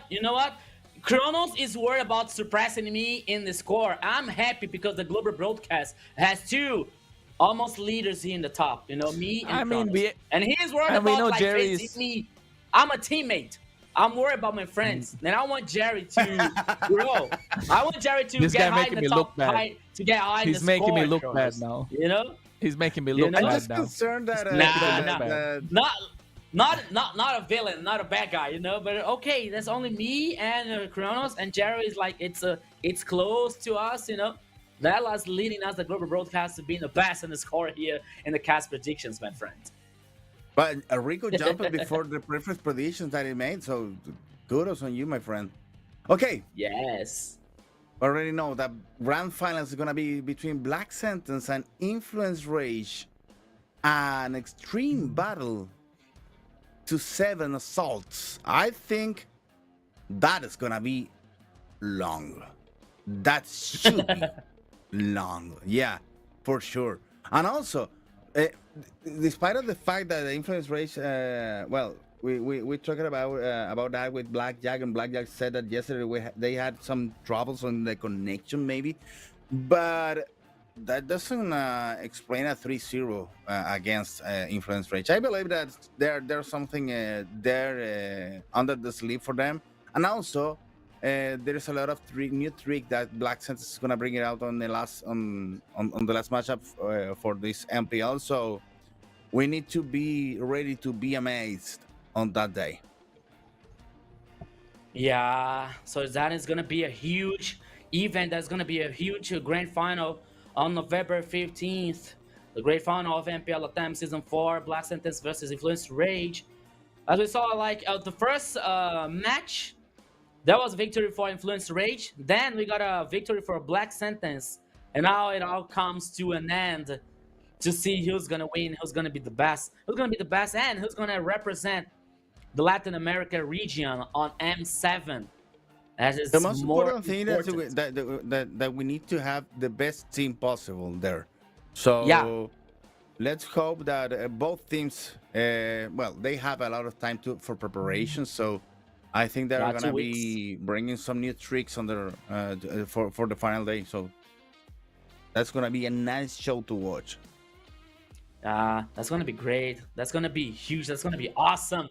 And sadly, we're heading almost for the final, you know, for the end of the MPL LATAM Season 4. But once again, we But are it's not seeing next here. week. Hey, Yeah, it's 2 not weeks next later. week. 2 weeks later. Yeah, that's okay. 2 That's weeks. okay. That's 2 okay. weeks from November now. 15th. From 2 weeks. 2 weeks from now, Black Sentence versus Influence Rage, the best of 7, as the grand final. My friend Kronos. So far, this battle is 1-1. Each team won once. And now we're going to have to see who's the best team and this best of 7, you know? Okay, so now sadly, we have to say goodbye. I have to say goodbye for the audience. I have to say goodbye for Kronos and Jerry. Thank you so much once again. Thank you so much for your support, for your audience, the guys and the people from the Global Broadcast. Thank you so much, GM Obsidia. Thank you. I'm so sorry. GM Freedom, I'm so sorry I didn't see your message asking for a save for Coach Blackjacks. I'm so sorry, but I hope that the next time that that everything is gonna be okay and everything's gonna work. So once again, Jerry, Kronos, it's been a pleasure to work with you. We are waiting and we hope to see you together on November 15th for the great final. That's gonna be huge. That's gonna be awesome. So everybody, You know what? have a nice what? I have conflicted feelings right now because next time is gonna be the last one, my friends. No, don't remember. No. Sadly, it's gonna be the last one. Sadly, it's gonna be the last one. You are invited to enjoy that with us. So let's smell us in November 15 to enjoy the grand finals. Kronos, anything more to say? Nah, man. Rico was just taking us out. It's been a pleasure, gentlemen. It's been an absolute pleasure to have worked alongside you guys. November 15th is going to be the last day for MPL LATAM Season 4. Not for us. We can always work together later on and hoping to see that again. Same with, Joao in the background as well. Absolutely been amazing. The best. From sometimes just, being a little too loud. Sometimes not too loud in the beginning, but then he worked it out later on. He's been an absolute G as well at the same time. But folks, you guys watching at home as well, you have been amazing showing us your support. Keep showing us that. You can see our socials already. Those are our TikToks. I believe it's Jerry Senpai for Instagram. G_Chronos for my Instagram, and Rico Nunez for Instagram as well. So make sure you follow us to catch more updates. We got some content coming your way for the grand finals. And of course, folks, make sure you like, subscribe, show us some love in the LATAM region. And if you have any clips, you can always send it to us. But until then, we'll see you November 15th. Save the date, mark your calendars. That's the grand finals, MPL LATAM. Black Sentence Esports versus Influence Rage in São Paulo. We'll see you there. Absolute cinema. Bye, guys. Bye. Looking for diamonds for your favorite skins and recharge phases? Bonox is the solution you've been waiting for. Top up your diamonds at the best price in the safest way with Bonox. Just create your account quickly and easily, select your recharge, and of course, use the code BNXMPL for a 5% discount. That's it! Enjoy your diamonds, all thanks to Bonox, the official sponsor of MPL LATAM.